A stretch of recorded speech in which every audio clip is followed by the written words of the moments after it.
God, get your ass up here. I think for a lot of comic book readers in the last couple of years, considering how the media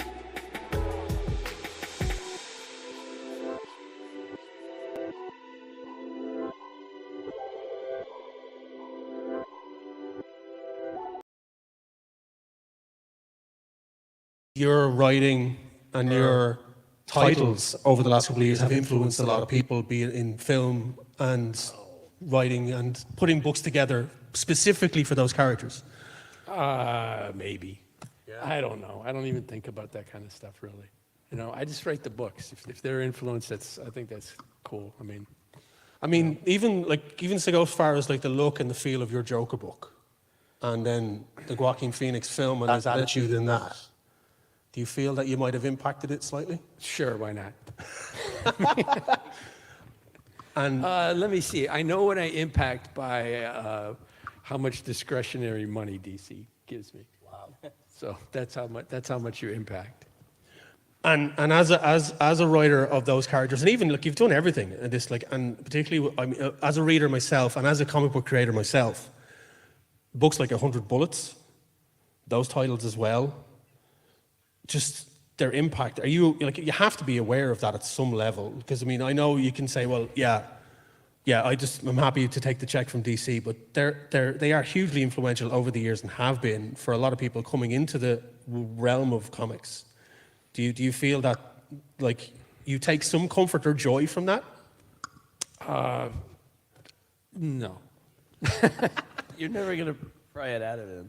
Like, but can I speak to that, because Brian was such a huge influence on me, honestly. Those books, 100 Bullets, one of the books that made me want to be a Vertigo, like what he was doing at the time too, all across the DCU, and what he did with the New 52, all of it. He's been a huge inspiration to me and a mentor. So, I mean, speaking from experience, your books have had huge impact. So, and that's like, even to have somebody like Scott to say that to you, overall, I think, and I take it everyone here in the audience have read your work.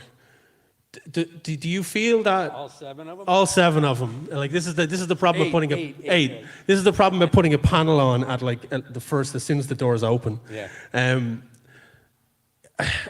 Do your process for approaching these well-established characters, do you have one, or do you just sit down and go, right, I'm not going to look at what's come before, I'm going to put together my own idea of what they are, and maybe even try and maybe build upon what's come before? Because, I mean, Scott with Batman is renowned, but even you coming into it as well with a different take on those characters.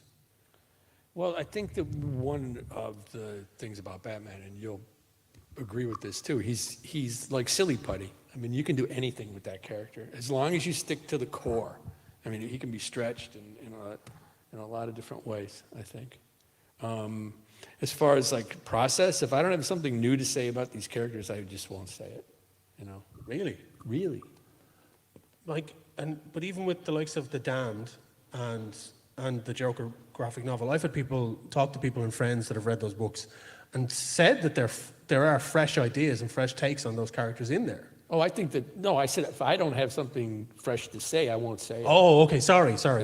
what did you think he said? I thought he said, if I had something fresh to say, I won't say it. I keep it to myself. I don't know. But I mean, like, Scott, I mean, like, as you said, there's an influence of Brian. And are you aware of that impact? Like, I mean, does it take somebody like for Scott Snyder to say to you, no, you've had an impact on a lot of people? No, I think 100 Bullets definitely did, because it was, it operated in the real world, which really wasn't happening with Vertigo at the time. When I came into Vertigo, it was all like fairies and elves and shit. And this was, much more grounded. And I think it opened the door for those kinds of stories to be told. I mean, Vertigo as a label was very groundbreaking across the board. It gave a platform to a lot of writers and creators that would have been outside of what the usual DC stuff would have been. Was that kind of freeing when you were putting 100 Bullets? Because 100 Bullets is now, and looking back on it, in such a huge scope. Did you think that scope was going to be there going into it? Was that the full plan overall? It was the plan. I didn't know if we'd get there. 100 Bullets originally, like, Karen turned it down. she said, well, this is a good story, this is a good idea, but I don't want to do it. Or not, I don't want to do it. She says, I don't think it fits in Vertigo. That's crazy. And Axel Alonso, who was the editor at the time, said, do you mind if I show this to Jeanette Kahn, who was the publisher at the time? And he sent it to her, and the next morning he got an email from her saying, when are we doing this? So that's how it got done. And originally it was, we were approved for a year. And, it was like, well, if it, doesn't take off, do you think you could wrap it up in 18 issues? And I'm like, yeah, sure. But I lied. Wow, that's insane. I mean, to hear, for any, people obviously aren't aware of this. I work at an independent level in comics. So, looking at that kind of process in Vertigo is surprising. But to hear somebody say, well, look, we'll let it run for 18 and see how it goes. Did that deflate your idea of what the story was going to be? Did you pare back on anything, or did you go, I'm just going to go for it? It was just like, well, I lied when I said 18. It's like, yes, I can do it. It's like, no, I couldn't do it. It would just end it when it was, when it was over. It's amazing. I love it. And when you were approaching that and putting that story together, did it all come at once? Did you have everything planned out at once, or was it changing as it progressed? And when you got past those 18 issues, you go, right, now I can really let the story flow, or I can do things I want to do because I'm able to go that level. I didn't think of the 18 as a number. I mean, when it was pitched, it was, we were figuring about, I think, 72 to 80 issues, and then it kind of grew from there. We expanded it a little bit. I forget why it became 100. It must have been the name.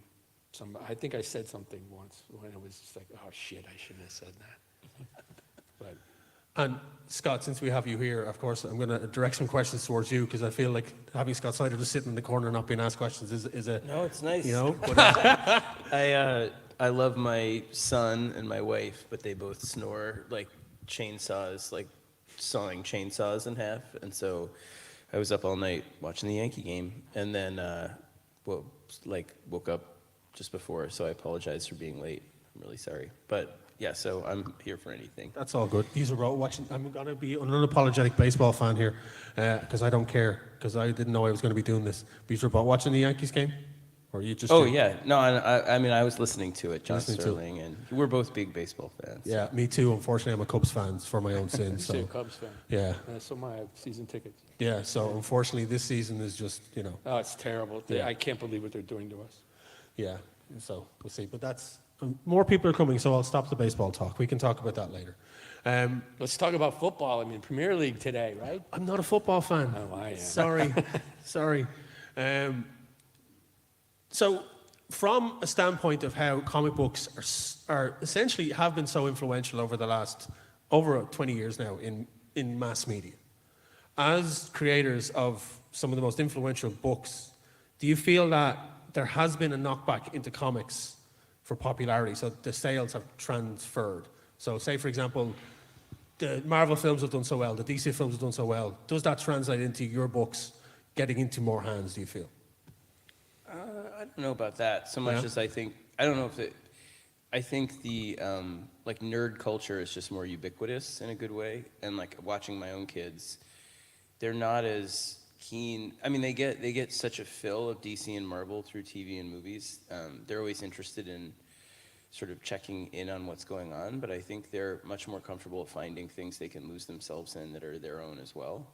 So there's so many avenues to find comics and such a broad landscape now. You know, when I was coming in after Brian, I think there was a really rich landscape, but it still was more rarefied. You know, it was more, you had to look for it. Now it's such a part of the mainstream in so many ways, like from the adaptations of so many indie comics to the superheroes kind of being every nook and cranny of every mythology explored on television. They're just awash in it, so I think it's just part of their lexicon in the way it wasn't for us. Like, I just remember ordering, like a Spider-Man toy from Japan because it was a figure that was very articulated, and now it's like you can't throw a rock without hitting 800 versions of like Black Canary and much less known characters. So it's wonderful to see. but I just mean, I don't know that it's so much that the movies have a direct impact so much as this kind of broader, just this broader popularity of everyone kind of flying their own geek flag and that stuff. And it's great to see, you know, I mean, they really find their own way through comics all the time. Yeah, I mean, as a fan of comics myself and a fan of both your work, it is nice to always see when you're looking at something in a film, TV series, or any form of media outside of comics that has adapted any of those stories, and you can actually see, well, that's directly from an Azzarello book, or that's directly from a Snyder book. Does that give you guys a buzz in any way to see that? Are you happy to see that as long as you get the check in the door for the actual reference? The check would be nice. I like I mean, I can be a sucker for that, but it more, you know, it's nice, like, because it takes a few years for stuff to start to work its way in. Yeah. So, you know, having seen a lot of influence from Brian's stuff and the films, and getting to go and see them use stuff from our run is, yeah, it's like, this is my favorite Batman movie. All of a sudden, as soon as he put in the contact lens, I was like, I love this movie. Yeah. I don't care what else happens. See, and that's the way they want you to feel. I know. I'm a sucker for it. Yeah. But. See that you have the joy and the hope. Brian has got the realism and the it's like, I know how the system works, so this isn't, you know.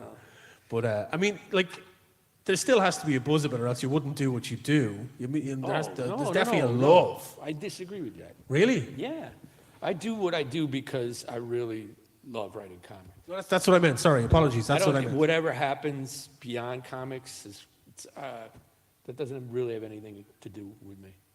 You know, I do it because I like the work. That's all. And because your bibliography or your published works are so extensive at this stage, if you were to look back, because obviously, I mean, for me, if I was to pick anything from your 100 Bullets for me always stands out. But do you look back on something and say, I am always going to be proud of how that turned out, or how that was not received, but how it worked out for me as a writer and as a creator? Yeah, of course. I think the ones that stand out, though, to me, are the ones that didn't work out so well. Wow. You know, that's what you always think about the mistakes. That's very, very true. And like, Scott, same to you. Like, do you have something that would stand out in your work that you was like, that's my peak there. I'm so happy with everything there. Yeah, I know, that scares me. I know. That scares me. What is your? I don't know. No, I mean, I'm proud of all of them. You know what I mean, in different ways. But I agree with what Brian said. You know, I think the ones that you struggle on, you grow on. You know, for me. So I think, you know, and I mean, again, I wasn't sort of exaggerating about the influence that he's been on me and other people. You know, I came in at a time, I think, of a big inflection point in comics where there's, again, a lot of interest, a lot of money, a lot of corporate sort of injection of like capital and all of it with the New 52 and all of that. And there was just a lot of excitement about how high they were going to sell. And I remember very vividly being at my first DC Summit and being like terrified. You know, it was me and Lemire, we're both like baby deer, wandering around and going up to Brian, who I was obviously, you know, looked up to hugely, and was talking about what I was going to do on Detective at the time. And he was great about just saying, whatever you do, like, stick to your plan. Don't let everything happening with Grant and the New 52 and everything there make you feel like you have to chase sales or any of that. And those kinds of priorities, you know, I've tried to follow over the years, and I think that's what lends itself to making your, you know, self as prouder of the things that you struggled on and it didn't quite work out, but you learned, or that worked out in their own way, but you learned from. Sometimes the ones that people think worked out are the ones that you are most frustrated with, I think, deep down too. And those like, because it makes you know you still care. You know, it makes you know you still want to be better. I mean, I teach this class now that I love. It's silly, but it's like the highlight of my month, like doing this comic writing class. And so, thank you. Oh, awesome. I'm glad you're in it. The golden rules of the class are the same that I always used to teach, that, you know, I had from a good teacher when I was coming up, which are, you always have to write the story that you'd like to pick up and find the most that day. And, you know, you have to do your best to remain the most exciting writer to yourself at all times. And that second part, to me, is about being able, it would be very easy for both of us at this point, I think, to be like, sure, go back and write Batman or write, for Marvel, or even in the indie world, do things that are sort of very big comfort food for fans. Like having worked on certain characters like Batman or worked events for a long time, you just get muscle memory. I know how to, and Brian does too, how to kind of get them in the seats, or how to throw some red meat to the fans in some ways, and then also do what you want to do.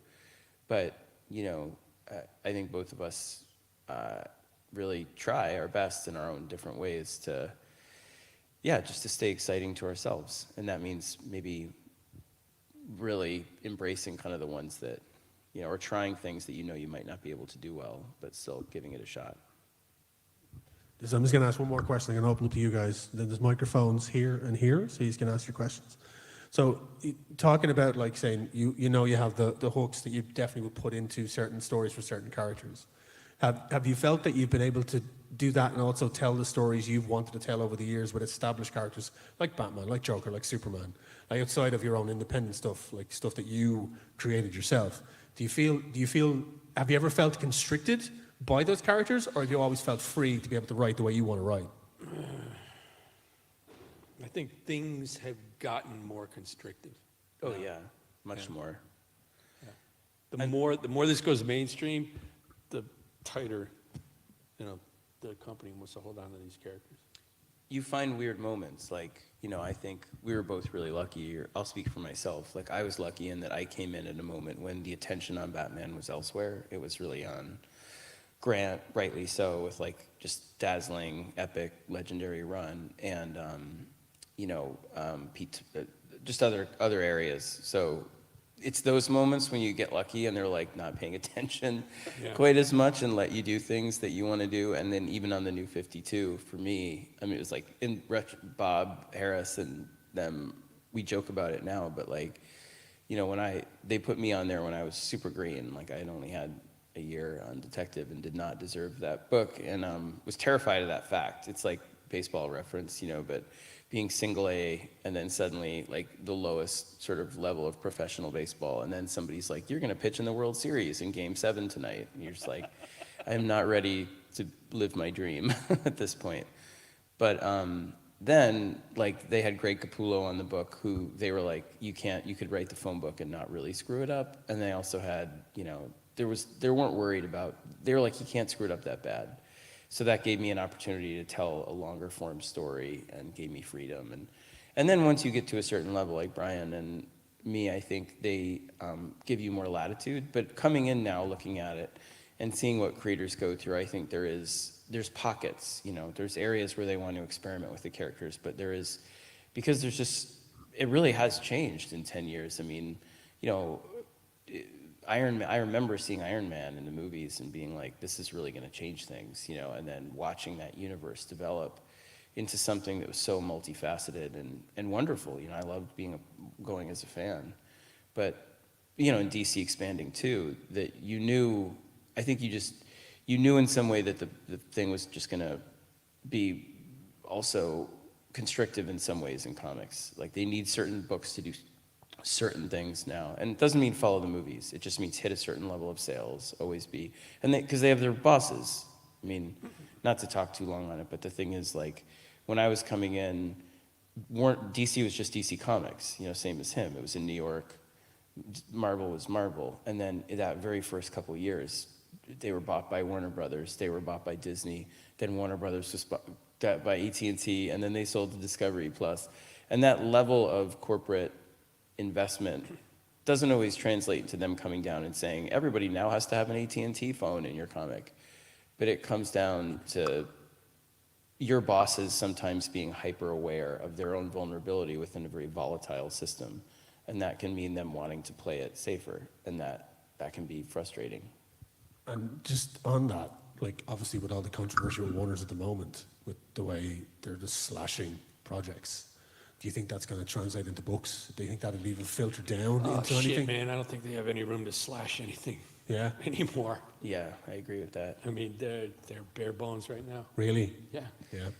I mean, I think, it's a really weird moment too, if there are any aspiring comic book creators out there. it's kind of a fascinating thing to be a part of and also watch, where the whole ecosystem of it has changed so much, where I think when I was coming in, it was like you had stability at DC and Marvel, and then you could kind of carve out your area to do a small indie book if you wanted, you know, in your own way. But now DC and Marvel, they don't do the kind of contracts that they used to do quite as much, the exclusive contracts. There's less stability there among editors. There's a lot of moving around, and you know, that's just the fact of them, again, being, I think, part of a larger corporate system.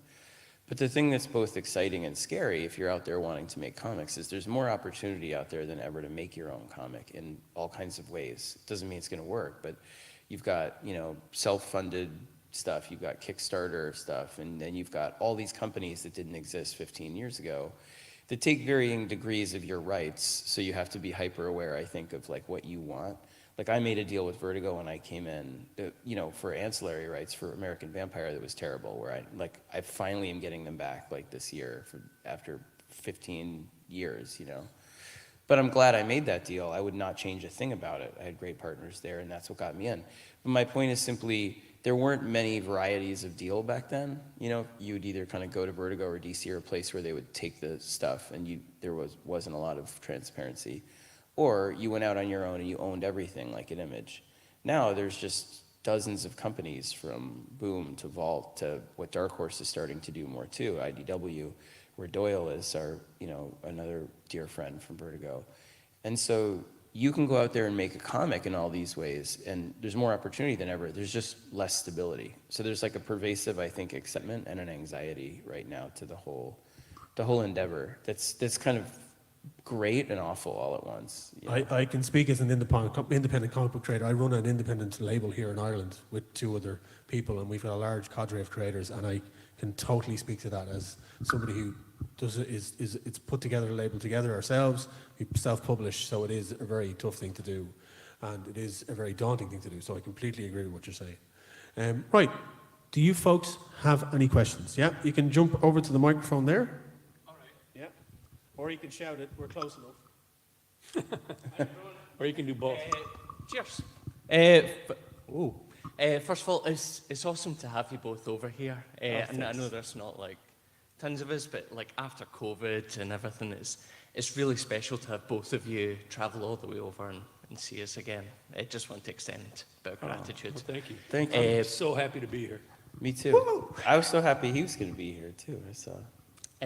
My question refers a bit to one of Scott's classes, but it's something hopefully both of you can chime in on. One of the classes was on villains, and I would like to hopefully cast you back to when you were writing your first kind of comics and writing your first villains. When you were writing those kind of the first villains in your career, did you struggle not to write some of the deepest, darkest parts of your own into them? Or what did you draw on to create a great villain when you were starting, as opposed to now that you've learned all the lessons of the trade and you're now both thankfully sharing them with people, but where were you when you were first creating those villains? Cheers. You want to start? No, go ahead. I think I would caution you not to mine your deepest fears for your villains. I mean, I think, you know, for me, both in my own, like in the indie stuff that I did, but if you look at Batman at that time, I think the big misstep you can make when you're on like an iconic villain like Joker or any of them is to not use them in such a way that, like Brian was saying, they are silly putty as well in a certain way, for you to be able to inject the things you're most afraid of into them and make Batman make you brave in the face of those things, you know. So, for example, like coming on, you know, Detective, James Jr. on that was all sort of a projection of my big, that's a story, for example, it's a story about Dick Grayson, who's Batman's, you know, first Robin, becoming Batman while he's gone. And and I wanted to write something where my biggest fear at that time was suddenly getting Batman and ruining my whole career because I wasn't ready for it. It was my dream. Like since I was a little kid, there's nothing more I wanted to do than get into comics and write comics, and Batman's always been my favorite character. And now here I am, and I only had 3 issues under my belt of American Vampire when I got hired to do detective full time. And so it sounds ridiculous, but that story is about the city changing itself into an enemy for Dick Grayson, and that's the theme of the whole story, is the city adapting and producing villains that are literally extensions of his own greatest fears. And so James Jr. in that story, Dick is a character who's excessively compassionate, empathetic. He's, kind of a lot of the beating heart, at least in my version of him, of the Bat family. And so to create a character that was the inversion of that in James Jr., who was a son of Gotham and yet had no empathy whatsoever and believed that sociopathy was the next evolutionary step of man, was a reflection of that. So what I'm trying to say is that the story was about the environment you're in adapting to be your absolute sort of biggest antagonist, where it's producing villains constantly that are, everything you're afraid of. And that's how I felt, that I was afraid of going on Batman and having it suddenly be all these things I wished it was and were hoping for would be terrifying and awful, and I'd be horrible at it. So do you know what I'm saying? And every story was like that. I mean, Death of the Family is a really quick, easy example where we were pregnant with our second kid, and my career was finally taking off, and it was causing tremendous disruptions in our marriage, because when we got married, I really felt like, I remember telling my wife, I was like, I'm never gonna make any money at what I do, but I love it. And, hopefully I'll break in a way that will at least allow me to do it regularly. And she had a real job, she's a doctor. And so when things started to take off for me, our careers kind of crashed into each other, and it caused a lot of, the rockiest time in our marriage. And then they were like, do you want to do your biggest story yet? You can use the Joker, who I'd been sort of saving. And so that Joker comes in and he says to Batman, I've been watching you, and I know that you don't want a family.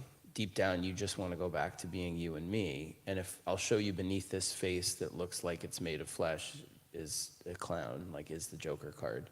And beneath your face is a bat. And if you be vulnerable to all these people that say you should be human and they love you and this, you're nothing. And you should embrace your career. You're who you are. So point being, the things that have done the best for me and that I'm most proud of are the ones where you really do hit a nerve of tapping into your own fears and producing villains that are personifications of those things. I just try and make them interesting. I mean, I don't know if I've ever, I was thinking about the question, it's like, man, I don't know if I've ever written a hero. In the iconic sense. Like, I think I've always written, I don't want to call them villains, even like Lex Luthor, he wasn't a villain. To me, I mean, he's a villain, but I mean, I tried to make you understand why Lex thinks the way he does. He's flawed, he's a flawed human being, like we all are. So that's kind of the way I've treated villains. And like 100 Bullets was full of like bad people. So yeah, I should think about writing some hero. I guess Wonder Woman was a hero. Okay, yeah, okay, her. Yes, that's one. I mean, Batman's so screwed up when I write him for the most part. He's just like, he's never left that alley. So. He thinks that's what makes your villains and heroes, so because there's a groundedness to them, because there's flaws, and it makes them less of a caricature. Look, if I had a superpower, I would be a villain. I can tell you, for sure. I would not use it for good. I would be completely, self-interest. That's it. And I think that's one of the things about some of the villains that work for me are ones that actually are trying to do something that makes sense, like rob a bank. Take over the world? That doesn't make any sense to me. Who wants to take over the world? There's a guy in Russia that might want to take over the world. Oh, he's crazy. I can think of a few comic creators. Yeah, okay, Imagine all right, who that's would take over the world. But yeah. Any other questions? We can take, if you've got another quick, we actually have time for one more question. So do we have one up the back? Oh, lovely. You're right there. Sorry. The crew t-shirt confused me. Go right ahead. Okay. I have a question from Facebook. So Jack Foley asks, what do you think of the new phases in the MCU? The new what? The new phases in the MCU. Oh, I have no idea. I'm saying like I think it's wonderful what they've been able to do, and I'm always there as a fan, to things that sound exciting, but it's such a separate thing in a way that I think both of us are really focused on comics. I haven't seen a Marvel movie. I saw Logan. I like that one. Logan's awesome. Logan's a good one. Logan's Until the third best. act, it falls apart, but that happens in these movies. I completely forgot we are actually streaming this as Oh. well. So then we've seen every Marvel movie. No, I and haven't loved seen every I've Marvel seen movie. zero. Yeah. No, look, honesty is the best policy. Do you want to, just a microphone just behind you there if you want to, because shout away. Out of all the characters you've both created and written, what one do you feel you more connect to personally? Of characters we created. Oh, Any of the characters you've written. right. I mentioned Luther. That was like writing my diary. I mean, I agree with everything he believes. Superman's a menace. I don't know. I'm probably characters that I've killed in 100 Bullets are the characters that I'm the closest to. I don't know that I have ones that I mean, they're all, I know it sounds hokey, but they all have, big pieces of you in them in different ways. I mean, the most autobiographical ones I think are Charlie and Witches. That was sort of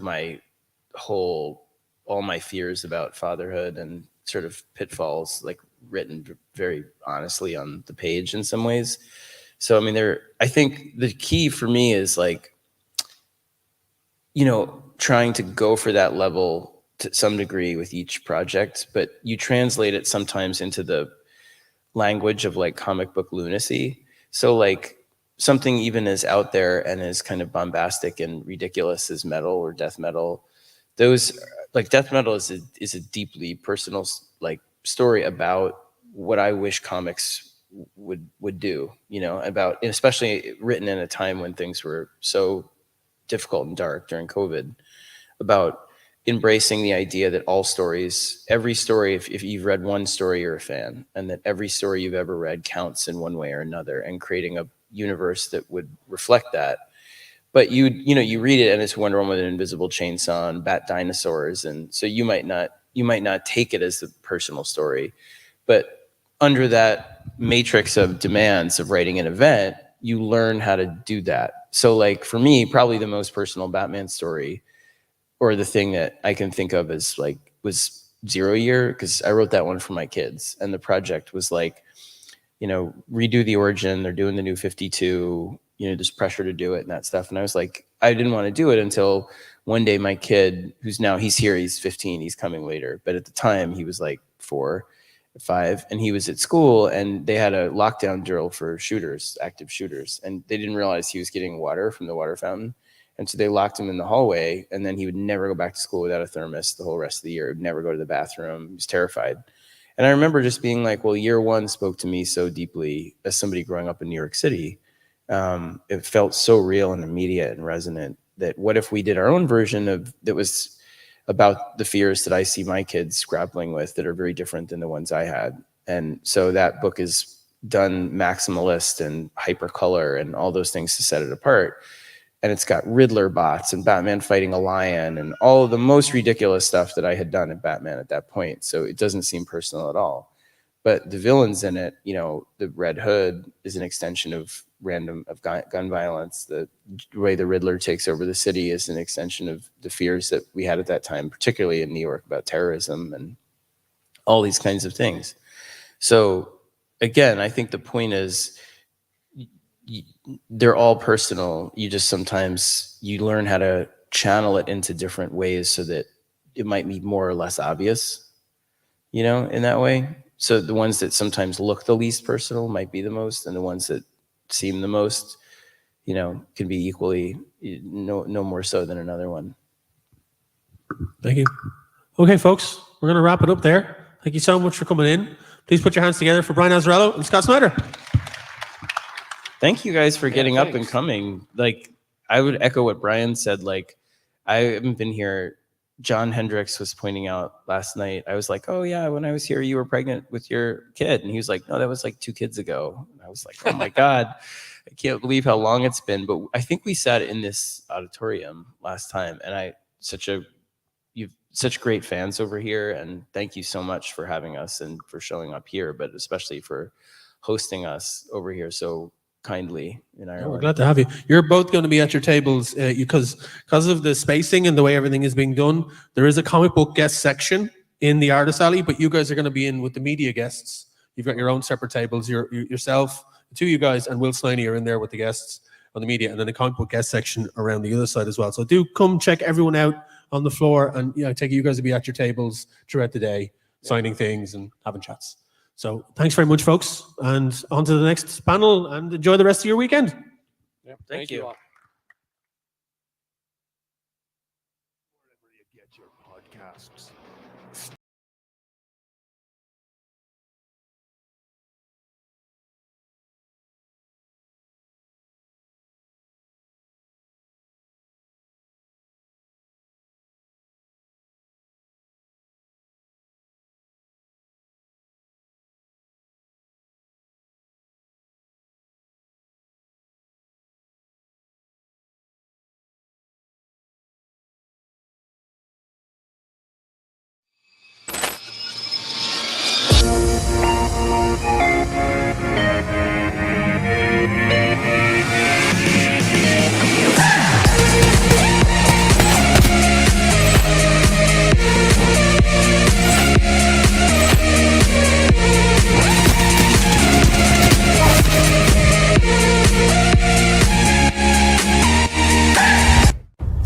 There's something out there I've never seen.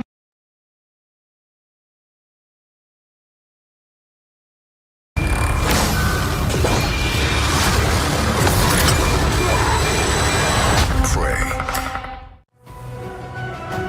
Welcome to a land of might, magic, and metal. Join us for TTRPG content that puts the metal back in the phrase. Holy God, that's metal as hell. Join Sid, Con,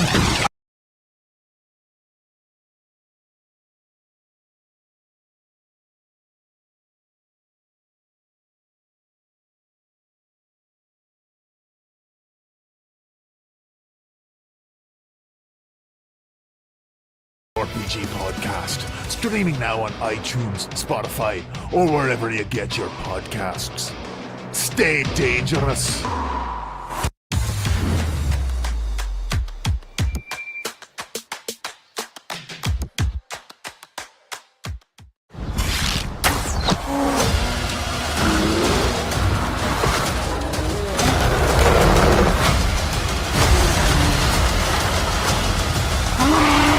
Prey.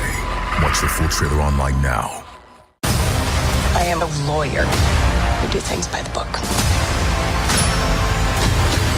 The Book of Ashanti. The Book of American law.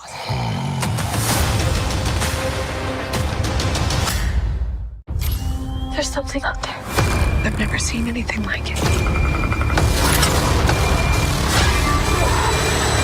Prey. More and more eccentric superhumans are coming out of the woodwork. We're going to launch a division for them. And I want the She-Hulk to be the face of it. Jennifer Waters.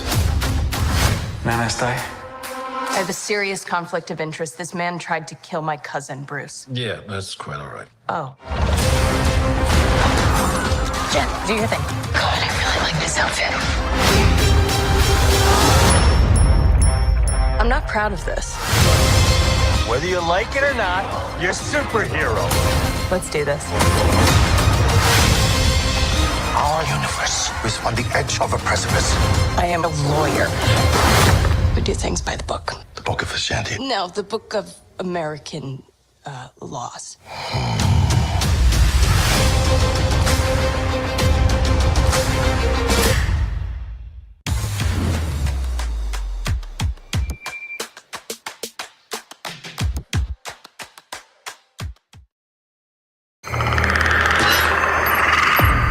This August, the Predator's first hunt on Earth is the movie event you can't miss. Prey.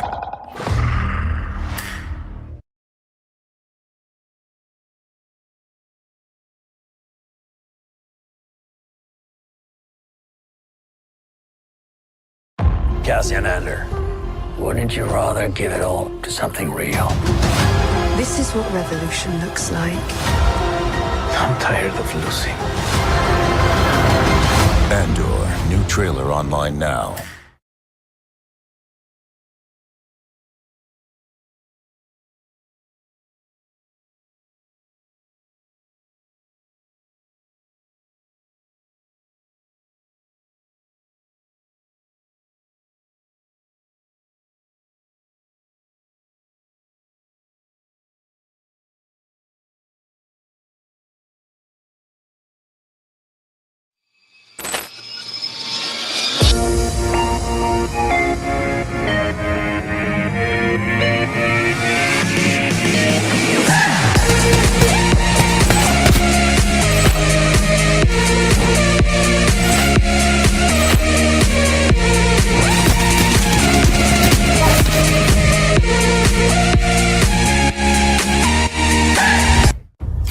There's something out there. I've never seen anything like it.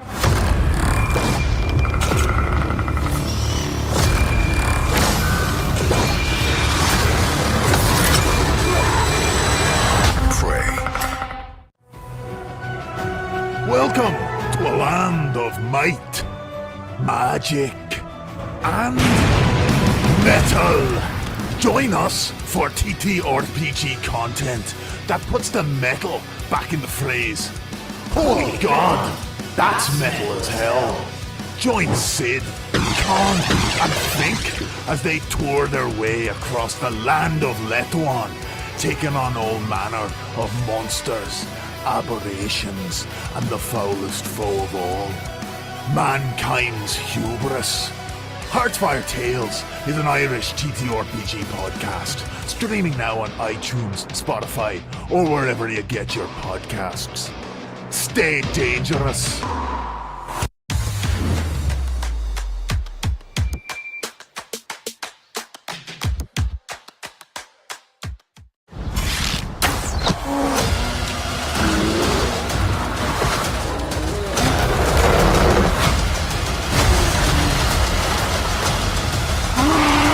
Prey. Watch the full trailer online now. I am a lawyer who do things by the book. The Book of Ashanti. The book of American laws.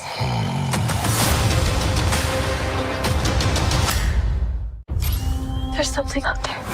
I've never seen anything like it. Prey. More and more eccentric superhumans are coming out of the woodwork. We're going to launch a division for them. And I want the She-Hulk to be the face of it. Jennifer Waters. Nana's Day. I have a serious conflict of interest. This man tried to kill my cousin, Bruce. Yeah, that's quite all right. Oh. Jen, do your thing. God, I really like this outfit. I'm not proud of this. Whether you like it or not, you're a superhero. Let's do this. Our universe is on the edge of a precipice. I am a lawyer who do things by the book. The Book of Ashanti. No, the book of American laws.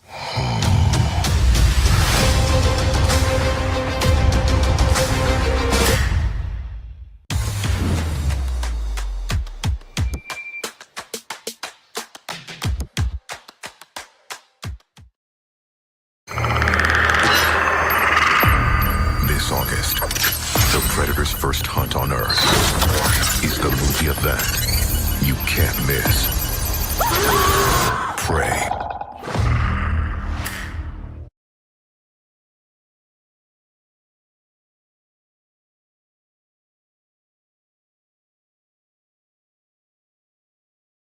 Cassian Ander, wouldn't you rather give it all to something real? This is what revolution looks like. I'm tired of losing. Andor, new trailer online now.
There's something out there. I've never seen anything like it.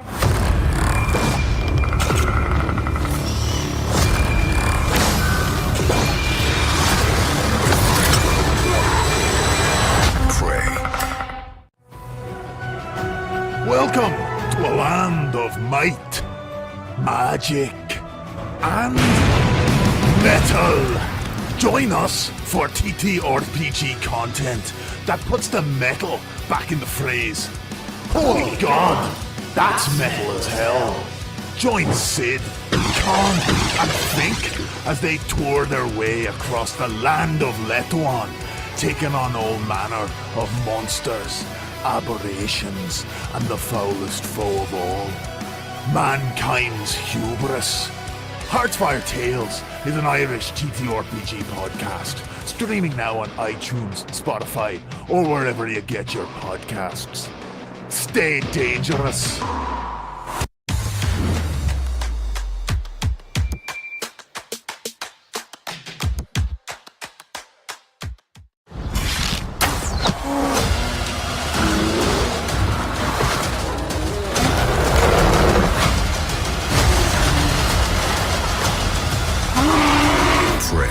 Watch the full trailer online now. I am a lawyer. We do things by the book. The Book of Ashanti. The Book of American law.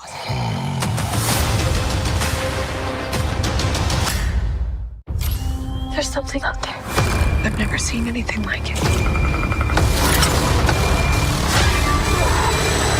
Prey. More and more eccentric superhumans are coming out of the woodwork. We're going to launch a division for them. And I want the She-Hulk to be the face of it. Jennifer Waters. Namaste. I have a serious conflict of interest. This man tried to kill my cousin, Bruce. Yeah, that's quite all right. Oh.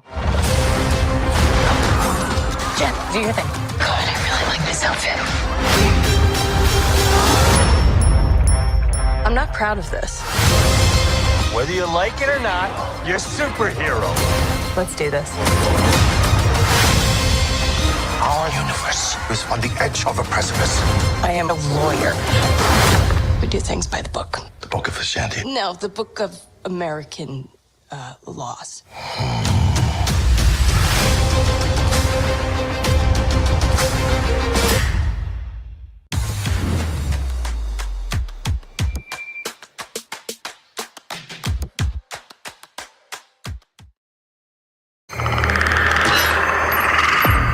This August, the Predator's first hunt on Earth is the movie event you can't miss. Prey.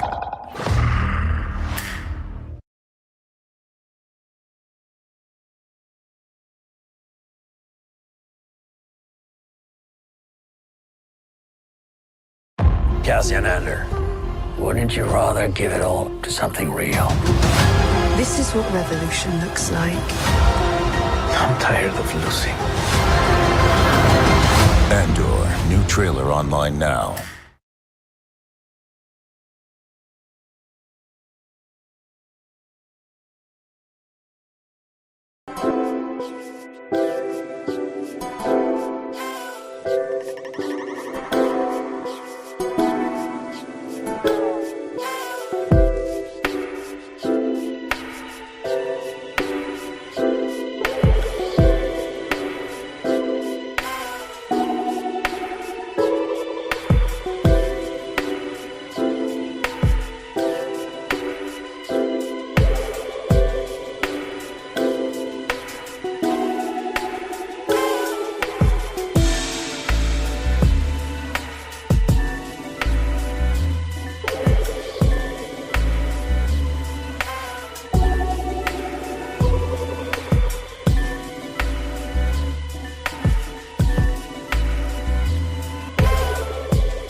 never seen anything like it.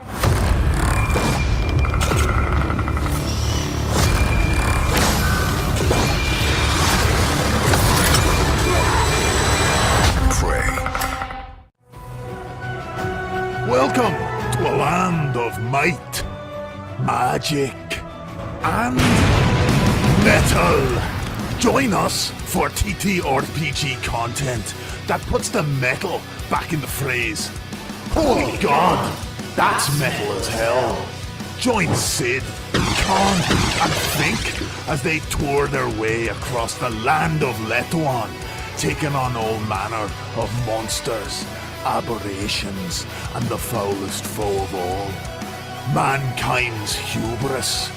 Heartfire Tales is an Irish TTRPG podcast, streaming now on iTunes, Spotify, or wherever you get your podcasts. Stay dangerous.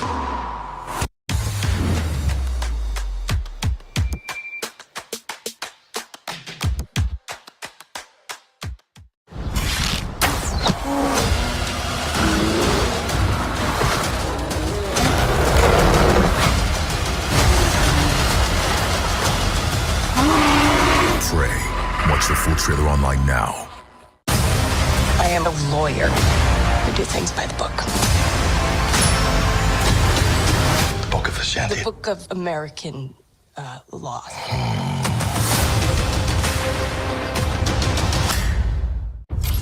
There's something out there. I've never seen anything like it. Prey. More and more eccentric superhumans are coming out of the woodwork.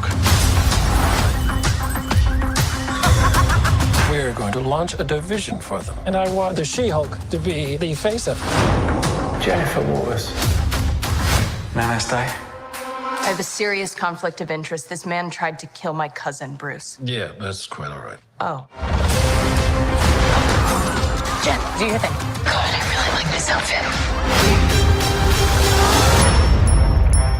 I'm not proud of this. Whether you like it or not, you're a superhero. Let's do this. Our universe is on the edge of a precipice. I am a lawyer. We do things by the book. The Book of Ashanti. No, the Book of American laws.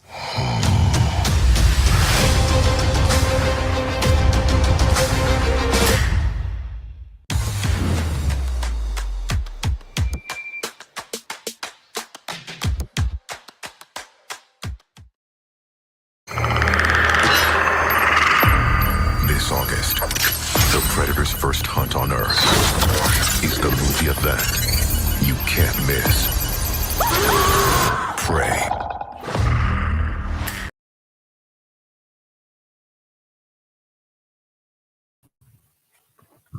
Hello.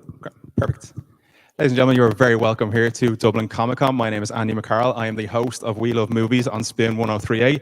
And it is my honor, my pleasure, my privilege to introduce our next guest. He is Asher in Spartacus. He is Captain Boomerang in Arrow and the villainous Eclipso in Stargirl. Ladies and gentlemen, please give a very warm welcome to Mr. Nick Tarabay.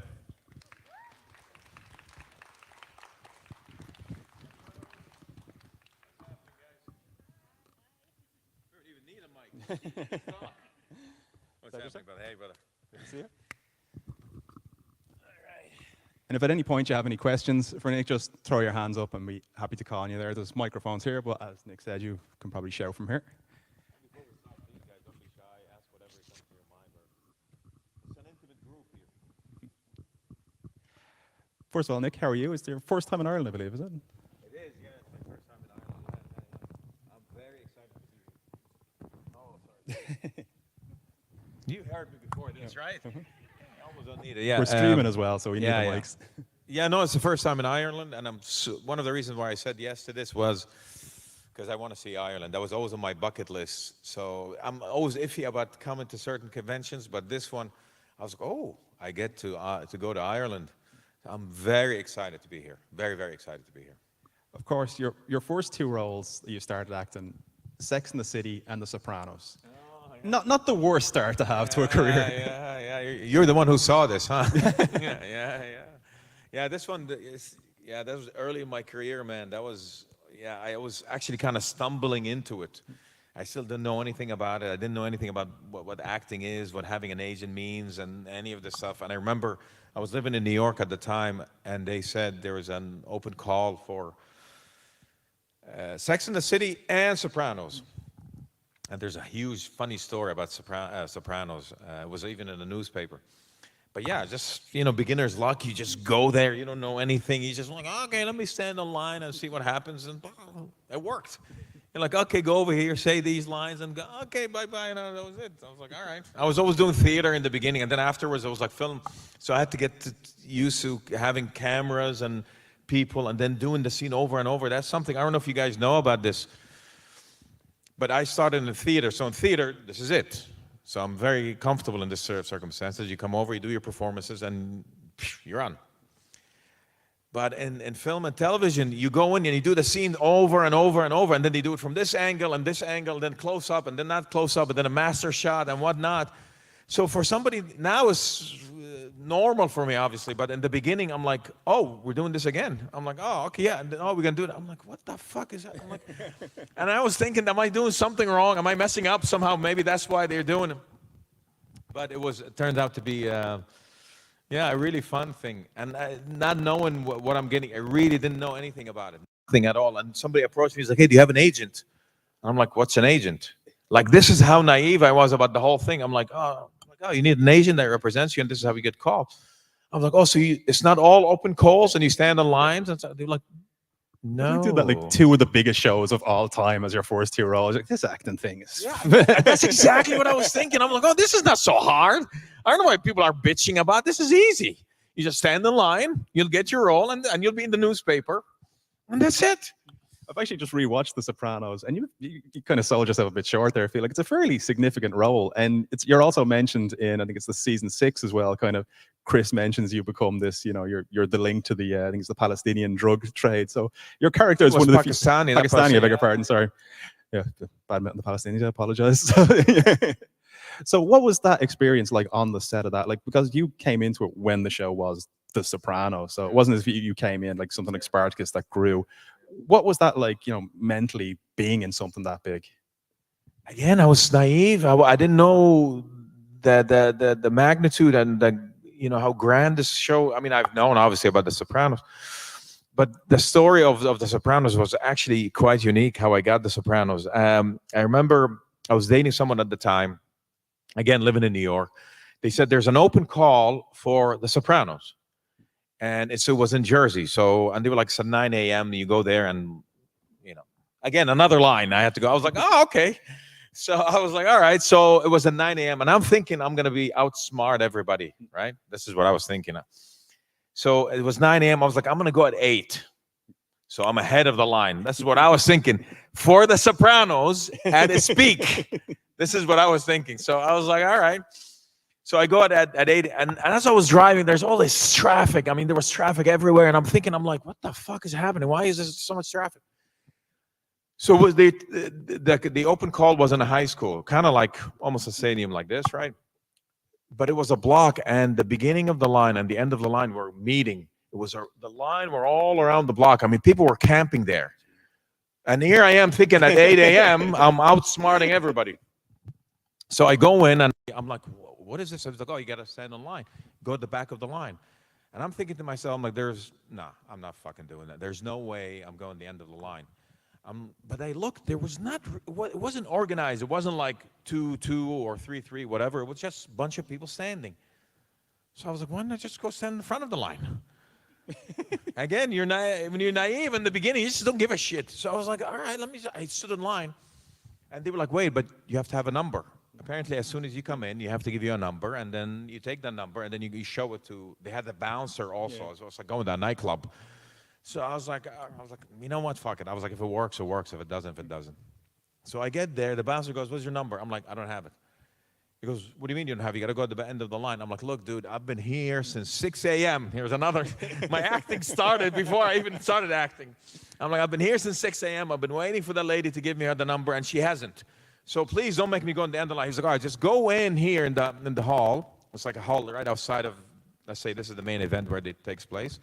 He's like, go in there, fill out a form, you'll get the number, and then you go back in the end of the line. I kid you not, I go in, I'm filling out the stuff. This is serious. The producer bumps into me, the producer of the show bumps into me. He goes, and he was like in a rush. He was like, "What are you doing here?" I was like, "Oh, I'm just filling up the stuff." He's like, "Just go in." I was like, "Okay." So I go in, and I was the last one seen because they had, I think, 30,000 people showed up for this. Again, me, I'm trying to outsmart everybody going. But you were an at 8 hour a.m. early. Just to show. And I was the last person to be seen. And then out of the 30,000, they chose 7 people. And I was one of them. That's why I made the newspaper. So that was, again, the beginner's luck. I was just like, okay. Oh. Well, beginner's luck and a bit of hustle involved as well. And Yeah, but now you're telling me to, I'm like, oh, fucking way. I'm just standing in line. There's that, you know, I miss that old me that just like, oh, let's just do it. Anyway, I can see your muscles through your sweatshirt, so definitely not somebody I would refuse in a line if I was the bouncer. No, trust me, the bouncer was way bigger than me. I don't know how I had the guts. I was like, I'm going in, you know, kind of. You mentioned there about your theatre backgrounds. You studied under Larry Moss, who was a very prestigious, like Helen Hunt thanked him in her Oscar speech. He trained Leonardo DiCaprio for Wolf of Wall Street, Michael Clark Duncan for The Green Mile. But I believe he has a very unique way of getting into characters, and animal imagery is something that's used in it. And you used a Siamese cat, I believe, in a very interesting way for a role, which Yeah, I mean, I remember at the time well, I've used so many, what do you call it? So many animal work. I've studied with Larry for a long time, and I still study with him, even though when COVID happened, obviously that stopped a lot of things. But yeah, I remember they asked us in theater. I remember one time a role that makes you're uncomfortable with, or something that you're not confident in, or uncomfortable. And the role was a homosexual, like, you know, a gay role. And I was like, oh, I don't know. I don't know how I feel about this. So they're like, all right, let's try to find an animal that will, you know, based on the character, not just in general like a gay person, it's just this character who happens to be homosexual. So I was like, all right, let's see. So we started doing this research, and based on that, I forgot the name of the character. That's been a while ago. And we found a Siamese cat. So I had to do a whole shit of research about Siamese cat, how they move, how they talk, how they rub onto things. So that was really brilliant. So what happened is I started practicing the Siamese cat. Like for a whole month, I was on my feet and trying to do the whole thing and whatnot. And my voice changed. So when the time came to perform, in my mind, I was doing the Siamese cat. Yeah. But to everyone else, it was like, oh, this guy's gay. Yeah. Or you're not, and not all, I don't want to just talk about his sexuality, just everything else, but it's just portrayed it. So yeah, that was one of Larry's brilliant. I mean, not just Larry, I mean, that's just a method that's there, but Larry is quite amazing at lasering into what you need to work on and what needs to be adjusted or added or something like that. Because I always just assumed you go to acting school for a while and then you essentially graduate, then you're an actor. But then I always read like he like trained DiCaprio for it's like a fighter going into camp. You get very specific. What do you work on that with him together? Does he give you ideas? Do you come in with something fully formed? How does that work? It's a dance, right? So I come up with ideas. This is who I think the character is, because ultimately you want your imagination to play. I mean, I don't know if anybody here is an actor or aspiring to be an actor or something, but your imagination is your key. The first time you read something, that's gold. Like something will jump out of you, and you have to suspend reality, and you have to suspend what people think of you. You really have to be insane. You really have to be crazy to do this work and to do this work good. So when I read something, like a lot of things pop up in my head. I'm like, oh, this, it's just instinct. I don't know where they come from. I mean, you really have to be a little bit crazy to be doing this work. But also, I think you have to be crazy in general to do anything good, really good. You have to, it's a fine line between sanity and insanity that you have to be within where to become something special. I truly believe that. So I would read something and I would get all these crazy nonsense ideas that don't make sense, and I don't know where they're coming from, but I just allow it to happen. Then, you know, let it go my body, and I'll go to Larry and I'll do my thing, for example, and we'll work on something, and You're like, oh no, okay, let's take this out, let's keep this in, and we're dancing. And then even sometimes he would recommend something, and I'm like, no, that doesn't feel right to me. So it doesn't necessarily like he's the ultimate, answer. It doesn't have the ultimate answer, but it's a dance that you become, you and your coach somehow. You become like an understanding. Like, I feel this, and they promote something in you that makes it better. And you just feel it. You feel like, oh, this feels right. So, yeah. That leads us on nicely to Asher in Spartacus, which on paper could be seen as he could be, the mustache twirling villain in the background. Something I really enjoyed about your performance is he never came across like he thought he was the bad guy. No, because he's not. I still believe that he's not. He does a few things that would probably I truly believe that he's not. I don't think he is. I did not. I absolutely. You're 100% right. I did not approach him that way at all. I did not see him that way at all. As a matter of fact, too, Asher was not written that way. At one point, Asher was written to be actually midway through season 1. He's going to become friends with Spartacus, and he's going to become part of the rebels. And I'm like, it just doesn't make sense. I'm like, I again had ideas of who he is, and as I was reading these scripts, I was like, I don't know, something felt like this is what's happening. I'm like, this is where he is, and this is where he should. And I would fight with the producers and the right. I'm like, I think you should push that narrative. I think you should make him that guy. And they were like, yeah, whatever. And I'm like, anyway. But finally, I was like, I just never saw him that way. I never judge any of my characters. Like, even I did this last show, which is I play Eclipso, this demon, and I didn't see him as the bad guy. These guys have a purpose. I see the purpose of what he's doing. But more so with Asher, I truly didn't believe that he was a bad guy. I thought he was a survivor through and through, and just he was presented with certain circumstances that he had to adjust. Back then, unlike now, you can't say, I disagree. Okay, you disagree, I disagree, and we move on. No, you get killed. And then, so he had to find a way to make things happen. Never saw him as a bad guy. My mom actually had a good analogy. She said, he's a Sleevian prick, but I really like him. I had so many things. I had so many stories with Asher. It was interesting because either people love to hate him or hate to love him. So I was like, Asher, that means I'm doing my job right. So I'm okay with either one. What was that set like? Because that could go kind of one or two ways. You could have it like, because it's a very testosterone-filled show. You could have it like Predator, where everyone's trying to like one-up each other and pretending they're not going to the gym and everyone working out. Or it could become essentially a brotherhood. Which way did it fall on the fence for the Spartacus cast? I would say season 1 was more of testosterone. Season 1 was beyond testosterone. It was like a bunch of guys. We are wearing men diapers, pretty much. Underwear, and like jumping on each other and rolling and stuff. So it was a lot of testosterone the first season, and it was a clusterfuck in so many ways. It was so like CGIs, and they have the red camera, and they have all this. It's just so many things to take at the same time. It was just crazy. And then you had certain personalities on the show that they wanted to show. Hey, I'm the guy, and I'm like, so it was hard in the beginning. I would say the first 6 episodes of season 1, they were tough. They were like long hours and a lot of we don't know what we're doing and stuff like that. And oh, hey, you stand here. No, guess you stand here. No, so there was a lot of that and a lot of keeping your head down and focusing on your work and kind of shutting down all these crazy noises. It was really tough in the beginning. Season 2 started to calm down and we started to get to know each other and who. Do the prequel, tragically the star Andy Whitfield passed away. How was that, being on such a show like that, and then like the lead actor passing away?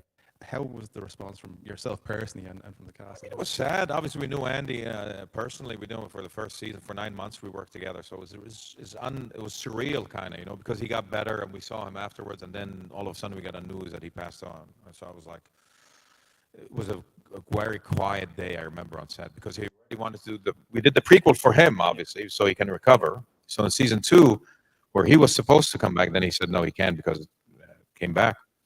So we thought all along that he was getting better, but then it didn't. It was quiet for, I would say, for a couple of weeks on set. All the craziness that we do in the background and whatnot, that got quiet. But this is life. The show must go on, like they say, sadly but truly, yeah. As you say, the show went on. You were a retired gladiator essentially in Spartacus.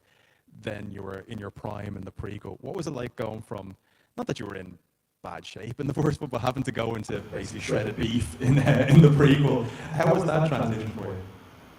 Very challenging. Somebody asked me this earlier today, but that was just a choice I made. I was like, because again, I was telling the producer that I think there was something noble about him. I kept on feeling something very noble about him that was taken away. And Stephen Denied, the writer, he thank God he listened, and he was like, and he played on that he was a gladiator, and something happened to him, and he was actually doing well.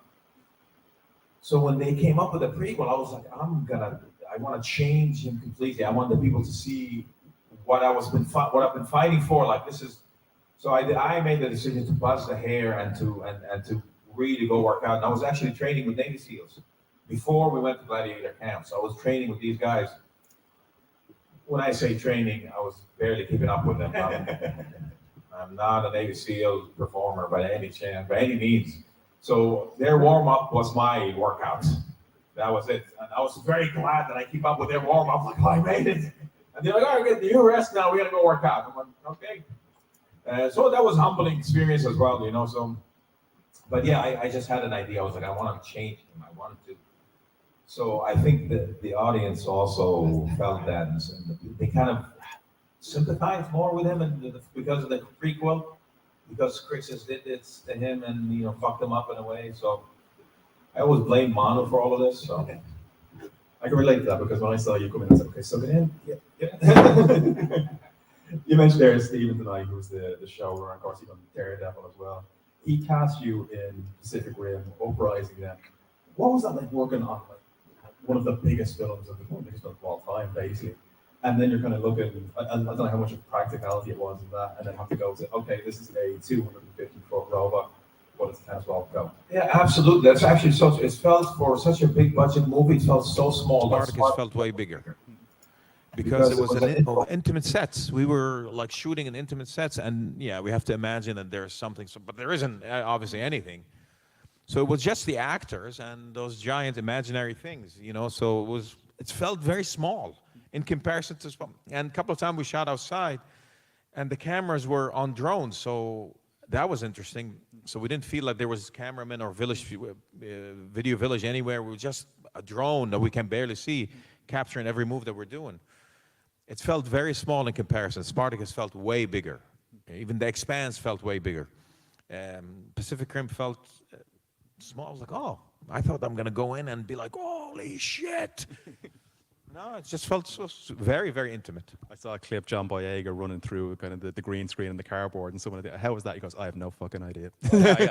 Yeah, because you know how many times we would be like, all right, the monster is coming. He's looking this way, I'm looking that way. And they're like, no, the monster is here. I'm like, oh, okay. So we had to adjust it, like, so this is the monster. And then we had to ask each other, where are you exactly looking? So we know what we don't look like idiots. You're looking here and I'm looking there. I'm like, oh, so. That's a cockeyed kaiju they had to do in later then, because you're both looking at two different eye lines. Sometimes I feel like I should just do it anyway, just to mess with other actors. Just look this way. Oh yeah, the monster's big. Some poor guy in a computer working 6 months trying to fix this. We used to do those cranks, by the way, in Spartacus. We had CGI, so we used to do a lot of these cranks, especially when somebody new comes. We were like, oh no, the cliffs are not here, man. The cliffs are over there. And they're like, oh really? I'm like, oh yeah, totally. You gotta worry about that over there. This is nothing. And they were like, oh yeah, okay. And they'll do it. And then the director was like, oh, the cliff's here. And they would look at us. I'm like, I don't know. We were goofing we goofed a lot in Spartacus. So yeah. You say there about preparation for roles. You were in Star Trek Into Darkness, and you learned Klingon, and then a lot of your scenes were cut. How is that going through all that, learning all this, becoming essentially a big part of the Star Trek universe then? And it was a substantial role too. Like I had to learn dialogues of Klingon, which is, I don't know if anybody knows Klingon.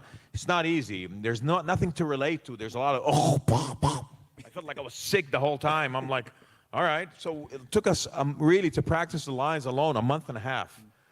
So we did this, and then a big fight scene with the lead guys and all this stuff. It was just like massive Cumberbatch is this, Chris Pine is here, and I'm beating the shit out of all of them. And well, not Chris Cumberbatch, but yeah, it was amazing. We're doing all this stuff, and I was like, oh my God. And even J.J. Abrams couldn't be more excited was one of my favorite directors to work with. He was such an enthusiastic person. He still loved it. Like, he was like a little kid. When I come over and say something, he would come jumping. He was like, oh my God, that's so awesome. That's so amazing, Nick. I was like, okay, let's go back to work.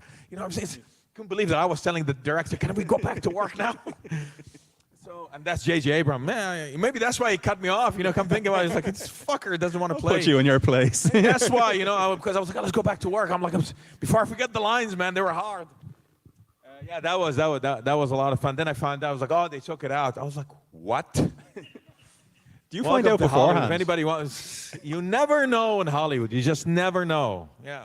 Do you know beforehand that's happening, or are you like, bringing somebody on a date, going, wait, you see, I'm in the new Star Trek film? No, I did not know until actually a friend of mine once saw the movie, and she was like,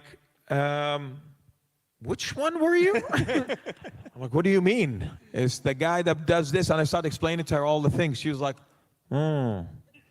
yeah. And she's like, quiet. I'm like, what? She's like, I don't think you're in it. She was like, or maybe I missed it. She was trying to be nice. She's like, maybe I missed it. I'm like, no, you couldn't have missed it. It's either you saw it or you didn't. So, yeah, no, did not know, dude. Did not know. But, you know, credit to Jay-Z. He cast me in other stuff afterwards. So. A role, thankfully, you weren't cut out of, which you were fantastic in, was Digger Harkness. And does anyone near know the connection between that and Spartacus? Really? Nobody? I don't even know where you are. Spartacus had a co-star called Jai Courtney, who also played Captain Boomerang. Yes. I am disgusted with all of you. I'm not going to let you. How could you not know this, guys? How could you not know this? I knew it right away. The finest geek minds in the world. So disappointing.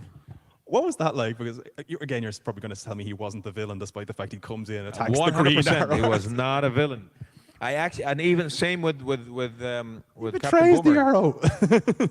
Even with Captain Boomerang, I never, as I said, that's, if anybody's an actor here, it's the biggest trap that you never want to fall into. You never want to judge your characters, because all of a sudden you put them in a box, and once that happens, forget about imagination, forget about playfulness, which is treasures for an actor. So no, I did not say. I actually, when they cast me for it, because I was supposed to get something else, that didn't work out. All of a sudden, I get a call from Guggenheim, was the showrunner, and he was like, "Hey, man," it was a straight offer, right? And I was like, "We have a great role for you," and he was prepping me for that, right? And I was like, "Yes," and he goes, "You ready? You're gonna be playing Captain Boomerang," and I had no idea what he was talking about. I'm like, "Oh, okay," and he's like, "Captain Boomerang." I'm like, "Yeah, okay, sure." Great. I was like, guys, just send me the script and we'll go from there. I hang up the phone and call my buddy who's a big comic guy. I'm like, who's Captain Boomerang? He's like, are you shitting me? Captain, are you playing Captain Boomerang? I'm like, yeah, I think so. And he's like, oh, are you fucking kidding me? I was like, oh shit, I must have underplayed it. So I went and researched the guy, and obviously I saw all these, what he is, he was kind of like, hey, mate, blah, blah, blah, and he was kind of like cheeky and very like a caricature more than, and I also had a different idea. I was like, can we make him more real, make him more like an actual threat? Luckily, they were open to it. They were like, all right, let's see what you got. So I didn't want to play that stereotype, which I know everybody who wrote or read any comic book is like, we hate you. But I just wanted to, I was like, why not? Let's play with it, So I did it completely different than what the comics like. I made it more scary, more grounded, like somebody that you would actually can deal with in real life. So that was fun, but I didn't know afterwards. Jai did it, and Liam did it actually in a video, or not a video, in a cartoon. He was the voice of Captain Boomerang. So yeah, there is. The intro to that character is fantastic. You take on Arsenal, the Green Arrow, and the Flash in your intro. How, and it seems to be you doing a lot of it, is that kind of intimidating? Because not only have these guys got their own shows, there's the tie-in show, there's the other show, there's a TV show, and then the show on top of the show, and then you're coming in as an outsider that, and you're, oh, by the way, I'm going to beat the Christ out of you, and you. No, that felt great, actually. Like, let me show you how to do this. You guys have been fucking up for a while. Let me come over here and teach you. I was done. No, it was great. I mean, I'm a very physical guy, so, and at the time I was even doing way more stunts. Like, I did all my stunts. To the fact that I messed up my knee, and I still, like, there's a big part of my knee here is black, because I had this idea when I was fighting them. I was like, when I'm running through, is there any way maybe I can slide on my knees and swipe him out? He was like, yeah, you want to do that? I'm like, yeah. So they put, these kind of cups in here just so you won't mess up your knee. But obviously, as you do more than one take, this one came out, so I kept on like just scraping my knee every time. But your adrenaline so high, you're like, oh, I'm gonna keep doing it. And then by the time you finish, you're like, motherfucker, what the fuck did I do? No, but that was really good. No, that once I'm on set, I'm not intimidated. I'm barely intimidated by anything. But once I'm on set, I don't see that. Now I find it more challenging. If somebody actually comes up with something, I find that I welcome that because that will only up my game. I find it harder if I wasn't in an atmosphere that I felt very like, that's not good for me. I'm worried about your moral compass, saying you don't see him as a baddie, because there is literally a scene where he betrays every superhero, pulls out a gun and says, I'm not a man to be trusted. Doesn't sound like... Which one was this? You're on the beach with the guys and they wouldn't give you a gun and you're, oh, it's grand, I have one here. Oh, yeah. Now, again, I find a reason for everything, you know what I'm saying? But, you know, not to get too philosophical, it's just everything is in the eye of the beholder, right? So what I think is right, to someone else, it might be like, you're insane. No, this is what's right, you know what I'm saying? And that's evident, especially nowadays, what people believe and what people don't believe in. So I always approach it from that way. I approach it from, okay, why am I doing this? What's the reason that I'm doing this? And then it's either in the writing or either I create a story to justify why I'm doing this. I don't think I've ever worked on a show where I'm like, oh, he's just a bad guy. No, I've always found a way. It's like, well, like Eclipso, I was like, well, the world is in a pretty shitty situation, so we need to clean it up to have a better species, so we can live in more harmonious living. So I always find a way to make it. But as far as moral compass, I don't even know about that. So that's still questionable for me. A character who I think you did play the moral compass absolutely perfect was Cartier in The Expanse, which for me it's Game of Thrones in space. It is an incredible show. Being part, and again, it's something that it's done well, but I feel like that should have been that, you know, that cultural breakthrough.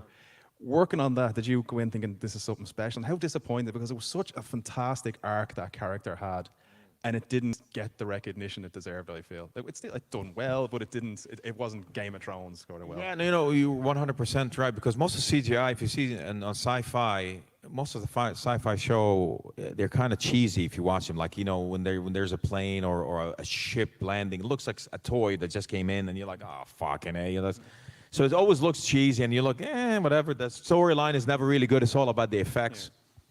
This show had a really good story and actually really good actors and brilliant writing. So I was very impressed with it. I didn't know about The Expanse when I got the role. Again, just like Captain Boomerang, I had no clue. The first season was already up. So I remember when they called me, I actually auditioned for the role, and then a month later they called me. It's like, oh, you got the role. I'm like, what role? They were like, The Expanse.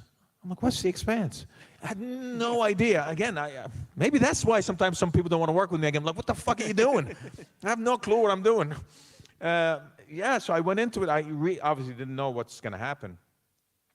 And again, the character was supposed to be only for, I think, 5 episodes or something.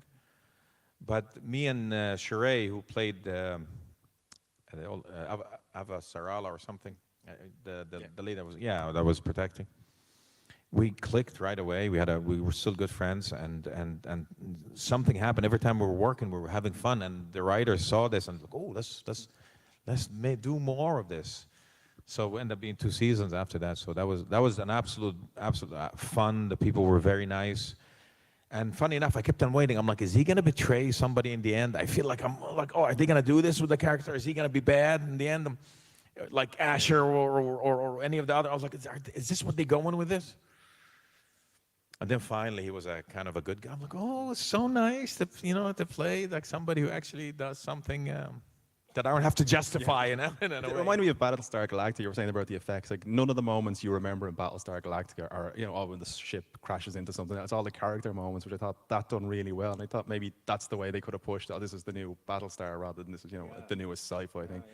I also like the way you just completely forget you audition for stuff. I want to see you, getting more and more escalated. Where you've been cast as Iron Man, you're like, who? That happens so many times, and I'm very honest about most of these stuff. I'm like, what? Like, especially comic books, and I'm like, even Calypso. I didn't know it was a character. So when I was in Greece actually when I got the role, and I was zooming with the producer, and he was like, so you're going to be playing Eclipso. I'm like, okay.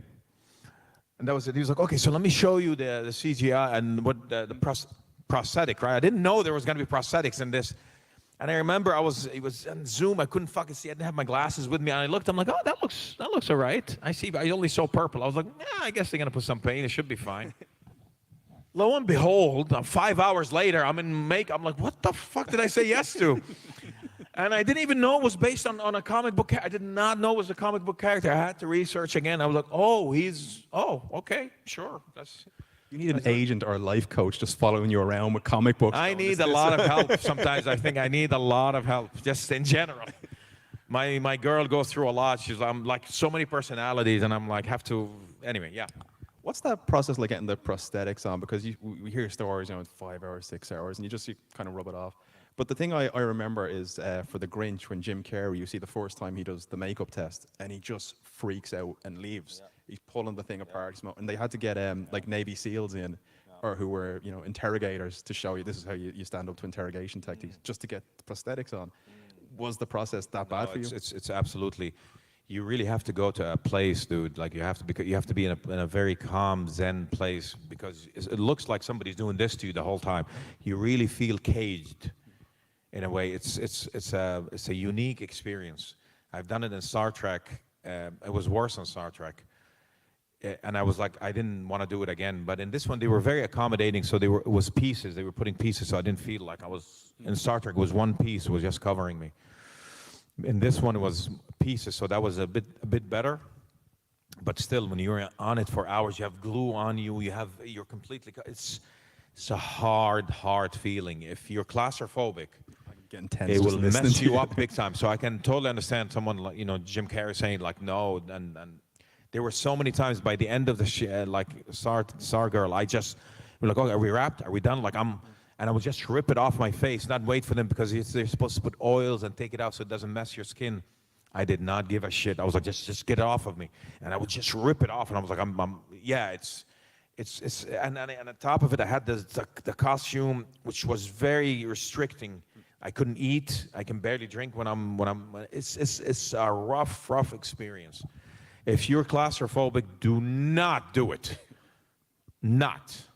Digging my nails into my legs, like, oh Jesus. It's so tough. It's so, and like I would have to tell the director and the actors, please don't think I'm an asshole, because I'm just between takes. I'm just quiet. I just sit down and I'm not talking to anyone. I'm just trying to calm down and just kind of, I don't know. You have to go to a place where you're just calm with it. Otherwise, you will freak out.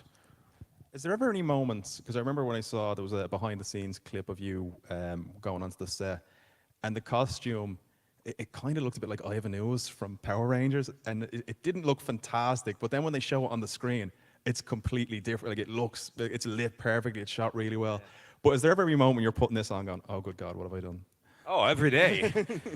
Every time they put something on, I'm like, oh, this is stupid. Why the hell are they doing this? It's no, you never think. And obviously, they added the red CGI eyes on me too, so that wasn't on the thing. And then they added this like white stuff, like gel on top, like supposed to make him look, I don't know. It was just like you almost don't want to touch yourself. You're like, ugh. But I guess it worked for the character. I don't know. But yeah, when I see myself, I'm like, this looks horrible. But all right, I guess it's gonna look better. You trust in this? This is a completely different department. I don't have to worry about. And then going from that to doing something like you've done Call of Duty, you've done House of Ashes, the video games, where all of your kind of natural acting tools are taken away from you. How different is that process going from? Oh, that was a lot of fun. Doing video games is a lot of fun. You talk about being a child. I mean, this is exactly being so. They put you in a thing. You're like, oh, go play, kind of. I'm like, all right, that's great. Like it was kind of like theater. Just. I don't know, it's just a lot of fun, and the people you work with, they're absolutely just kind people and just nerds. They're happy to be working. I love that. I was like, this is awesome. Like, and you just play. You have all these dots on you, and we're just making fun of each other, and we're playing and jumping up and down, and they build this wood thing for you. Like, okay, this is the ship, so you're gonna be doing this and that. And I'm like, oh, you feel like a kid when you used to do make believes. That's exactly what it was. It was just a lot of fun and you have to overdo stuff for, between you and your avatar, you almost have to, you lose about 20% when it translates from your performance to the avatar. It goes less, right? So you kind of have to overdo it a little bit for it to translate just in the right amount, which to me, that's heaven.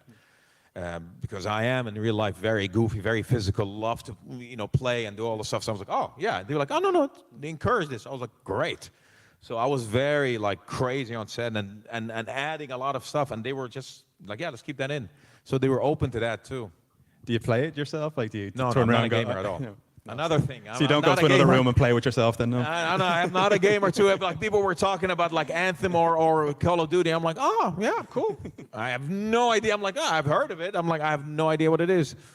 We're nearly out of time. Has anyone got any questions they'd like to ask before we go into our last one? Yeah. Yeah.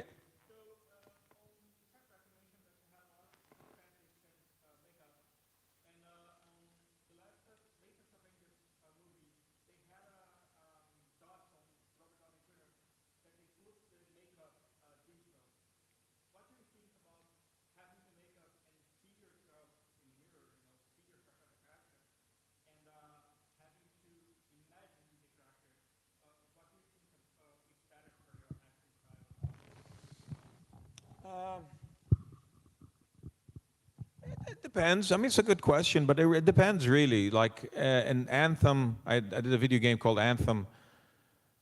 I had no idea what I looked like. I just know he was a big guy. So I was like, all right. So when I auditioned for it, I had this. I played him bigger than life, kind of. So, but then they showed me the picture, and I'm like, oh, that's what I look like. So sometimes it helps you. Like I'm like, oh, okay, and I look at him, and I'm like, or maybe I should do this more. But also sometimes it could work against you because you have this creative ideas and it's working great, and then you'll see something and then you feel like, oh no, maybe I shouldn't. So you might get in your head a little bit and maybe start boxing yourself. So it depends. It depends on each role. Sometimes it works for you, sometimes it doesn't. For me, it works either way. I haven't had a situation where I was like, oh shit, no, I'm completely off with this one. I haven't had that in video games anyway. So no, yeah, all depends.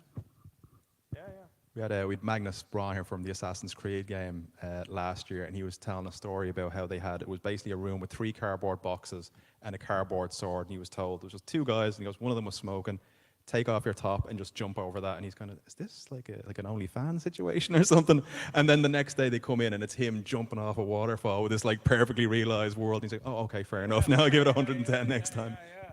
Any other questions there for Nick? Yeah, go ahead.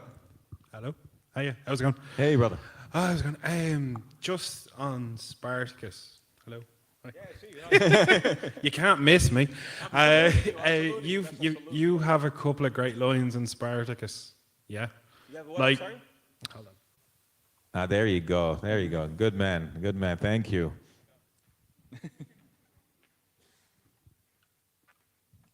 How's it going? Yeah. You've got a couple of great lines in Spartacus. It's like, all men die, but it's the time and method that differ. Was that something you did, or was it in the script? And then you've got. Oh yes, I'm a poet in real life. Yes, I write all my scenes. But you brother. speak all so of it's well. me. Everything is the answer said. I told the writer, stop. Let me show you how it's done. You want something wisdom and what? This is me. Just let me. But you speak so well, so I have to ask. But you also have the other one. It's I am the villain, but I'm not your villain. That's a great line. Yeah, a lot of people like that. Purpose. Yeah, a lot of people. No, I wish I could take credit for this. This is Stephen DeKnight and his team. And especially with Spartacus, because the language is a little bit different. So it was hard for us to ad lib or be, just create our own. It's very hard because it's not everyday language. Yeah. Even the first episode, actually, we had to kind of dumb it down because in the beginning was very almost Shakespearean, which we were like, I don't think most people can understand this. So they had to take it down. So a room for improvisation, so to speak, was not available. But it's kind of cool that those lines kind of live on, and you can those lines kind of stick with you when you watch the show and things like that. So It's cool. Yeah, no, that was yeah. This one I get this a lot. You know, especially the villain one. I get that a lot. So I'm I'm happy that there's a couple of things that people like remember it for. So that's I'm glad. Yeah. Yeah, it was an awesome show. Thanks, dude. Oh yeah, no worries. Thank you, brother. Thank you. Thank you for that, because you just reminded me he has a line where you literally say, "I am the villain," but you still don't think you're a villain. Nah. Nah. I still don't. I still, when I look back at it, I'm like, I still don't. Yeah. I also like that I was waiting for you to take credit for that line, and then next week on Stargirl we'll see a clip, so just falling down an open elevator shaft because the writer's like, I'll show this son of a bitch. He writes the line. I feel like that's what's happening. I feel like I don't know a lot of these things, and they get offended. They're like, oh, okay, let's kill him. Write your way out of this one. Yeah, exactly. Yeah, exactly. That was. I was just going to say, any more questions before we finish up? Yeah, go ahead there. I'm a big fan of The Expanse, and I was just wondering what your favourite scene was to film. Where was this film? What was your favourite scene to film of The Expanse? Oh, in The Expanse. Yeah. So many of them. I think, if I can remember correctly, the last episode of season 1, where I got shot, and me and Avasarala and Bobby Draper. Yes, thank you. Again, have no clue what's going on, even the shows that I'm in. There was a scene in the end where I get shot, and we were trying to escape and whatnot and all the stuff. We were having a blast, and there was a bit of comedy going on, like, you know, talking about me getting shot and, you know, I'm to bleed slower. So I forget the lines exactly. But that was one of my funnest. But believe it or not, every time me and Sheree, the older actress, every time we were on set, we were having a blast. I mean, she's one of the funnest persons I've ever worked with. I don't know if, for you guys who haven't seen the show, she's this older lady that has such grace and charm and presence. And she talks like this, you know, and she smokes and talks like this. It's just amazing, just a character. And she's got stories every time between sets, between takes. She would sit with us, and then she would tell me stories about what happened to her, because she's originally from Iran. She would tell me stories about what happened. Like, oh, Nick, darling, let me tell you what happened. And smoke. And I was like, I'm like listening to me, that was a movie on itself, like I was watching, you know. So every time me and her were on set, we were having a blast.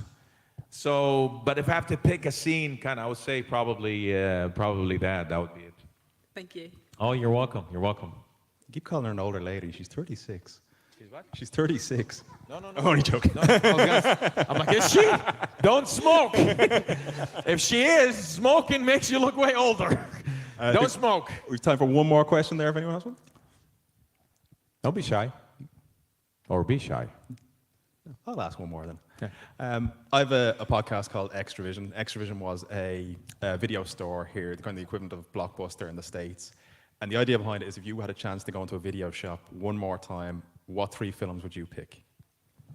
Let me make sure I get this right. So, like a video shop, like a Blockbuster, is that what you're talking about? Yeah. So if you could rent 3 more videos, what would you pick? Are you asking me in a way what's my favorite movie, kind of? Pretty much, yeah. Okay. I needed a framing device for the show. Added the nostalgia of going to a movie. Yeah, okay, I appreciate that. One of my all-time favorite movie, if I have to pick one movie, I have a lot of them, but if I have to pick one movie to watch, I would say Shawshank Redemption.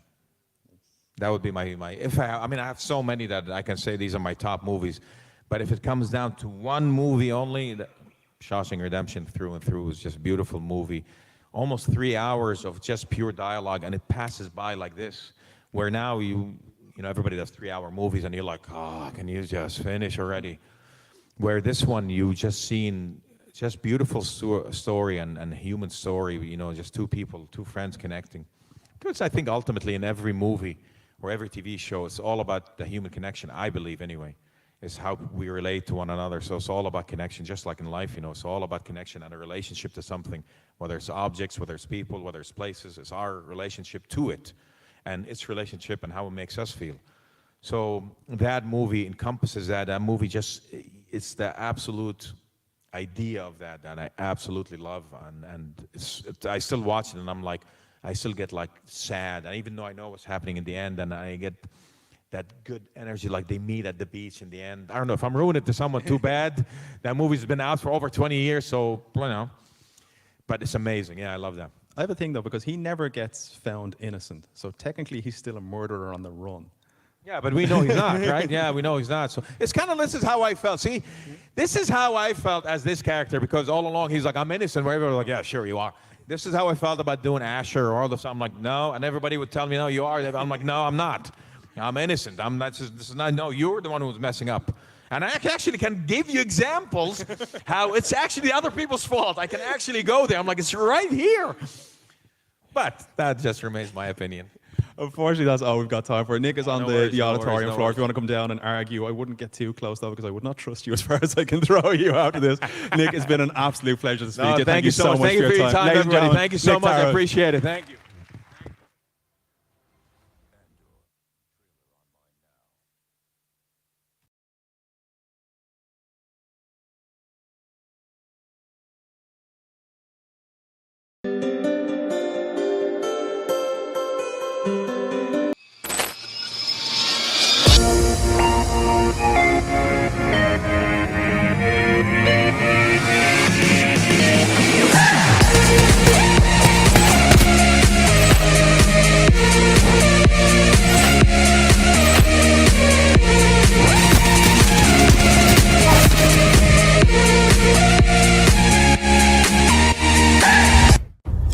There's something out there. I've never seen anything like it.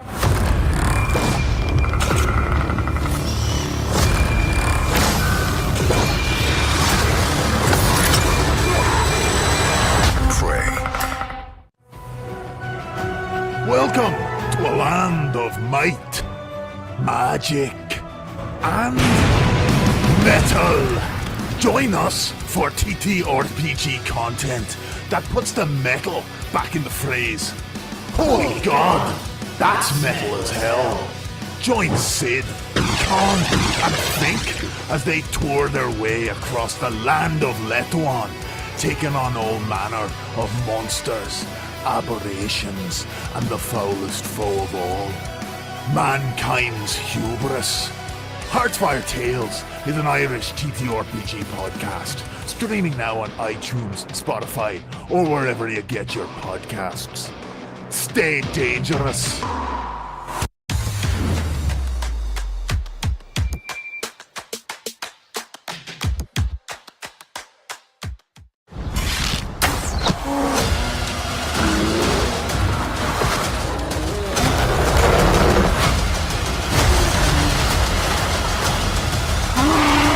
Prey. Watch the full trailer online now. I am a lawyer who do things by the book. The Book of Ashanti. The Book of American laws.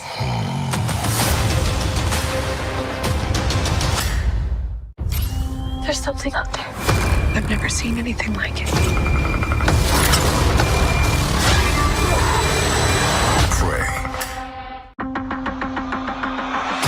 More and more eccentric superhumans are coming out of the woodwork. We're going to launch a division for them. And I want the She-Hulk to be the face of it. Jennifer Waters. Namaste. I have a serious conflict of interest. This man tried to kill my cousin, Bruce. Yeah, that's quite all right. Oh. Jen, do your thing. God, I really like this outfit. I'm not proud of this. Whether you like it or not, you're a superhero. Let's do this.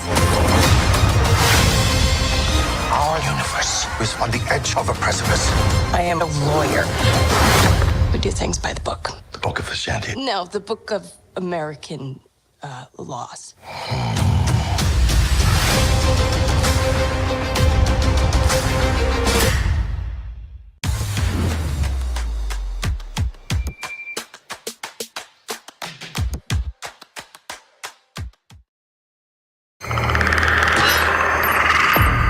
This August, the Predator's first hunt on Earth is the movie event you can't miss. Prey.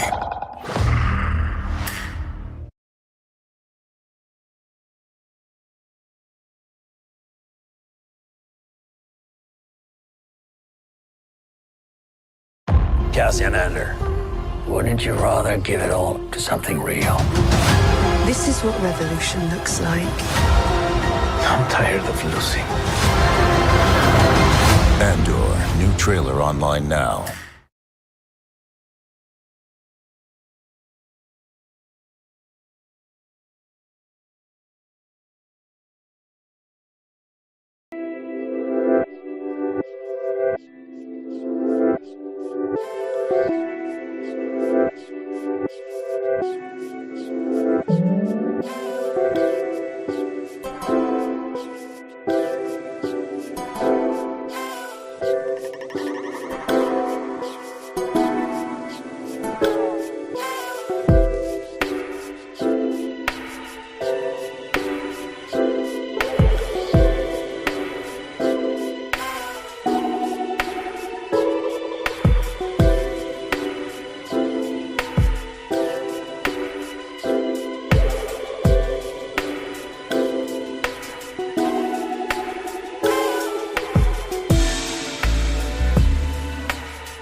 something out there. I've never seen anything like it.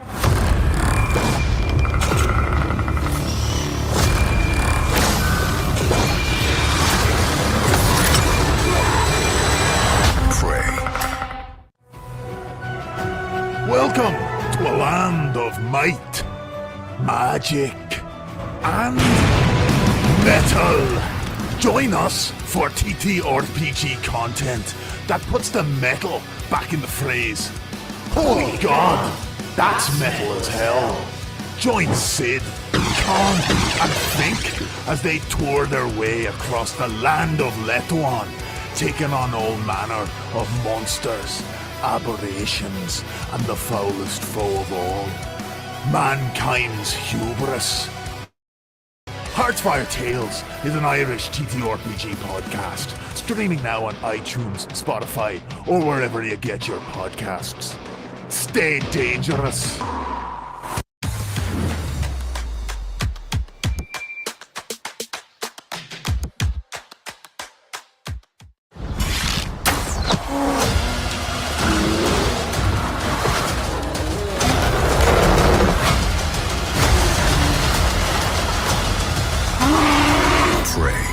Watch the full trailer online now. I am a lawyer. I do things by the book. The book of the Shanty? The Book of American Laws.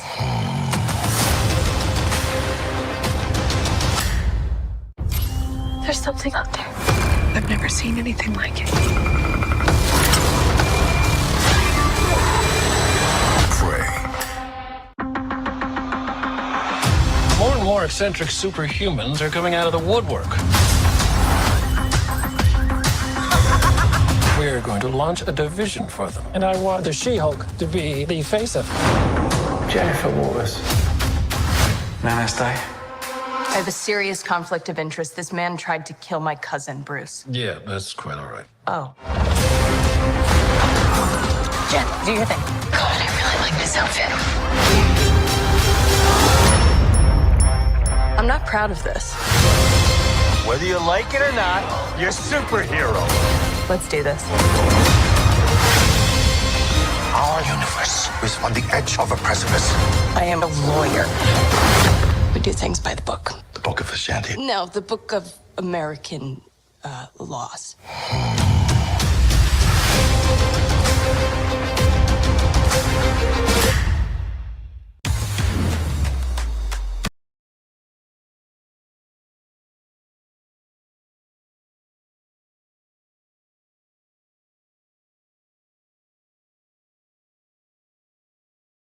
Hands together for Miss Felicia Day.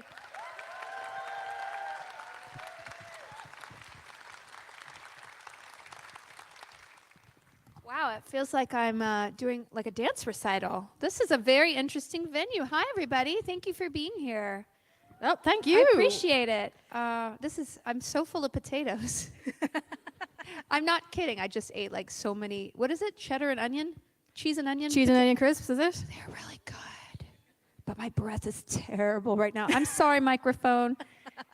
They're really good, though. What is that like a famous flavor in Ireland? It is like it was a Tato crisps that you had in particular. Yeah, crisps. There we go. Yeah. Tato is probably like an Irish staple to the point that we would actually make sandwiches with Tato crisps. What?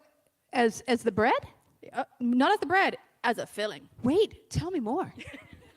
Well, we'll get to the actual questions now in a second, folks. Yeah, we'll get to you guys. Come on. I think this is important to teach you how to make a Tato sandwich. Don't you agree?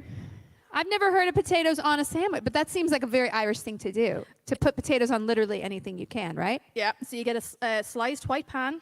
You put some butter on it. Butter. Preferably like real butter, like something like Kerrygold or something like that. Kerrygold is. I buy Kerrygold. That's my bread. That's my butter.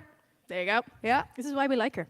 I know. And then you just basically take the packet of crisps, put as many of them on the slice of bread as you can, and then take another slice of bread, butter it, put it on top, cut it in Wait, half, I'm and then sorry. eat it. There's nothing else? Yeah. Wait. Ooh, hang on. Back it Did someone up. say mayonnaise? Did I hear that? Mayonnaise. Uh-oh. Good. I thought I was hearing. I'm so glad I was hearing things. I was like, who You puts guys like to mayonnaise fight, on a right? Tato sandwich? So don't start fighting over potato sandwich. We're a very, very passionate bunch about our Tato sandwiches. It's a very particular thing. I forget who it was, but someone was over visiting, and they were like trying to make one on their Instagram or something like that, and we were just like, no. Oh, do you know what? It was someone making it with Walker's crisps. That's what it was. Ooh, no, then people got really mad. Ooh, boo. Yeah. Wow, the passion. The passion. And so you guys love Bud Light, right? Is that also something that you guys love? I've never seen a Guinness sign. Okay, this is true story. I was walking around a couple days. I've been here. And that harp, I was like, oh, wow, Guinness is literally everywhere. Like, it's even, I think there's one outside the McDonald's. Like, I've never seen more signs for Guinness. And then I was walking around and I saw some like state government buildings. So it was like the head of transportation or whatever, and the same harp was there. And I was like, does Guinness own the country? Because the logo was on everything. Guinness is technically older than the Republic of Ireland. So basically Guinness does own the country. Yes, and here's Okay. a fun fact for you then. And Yeah. I'm wondering how many other people know this.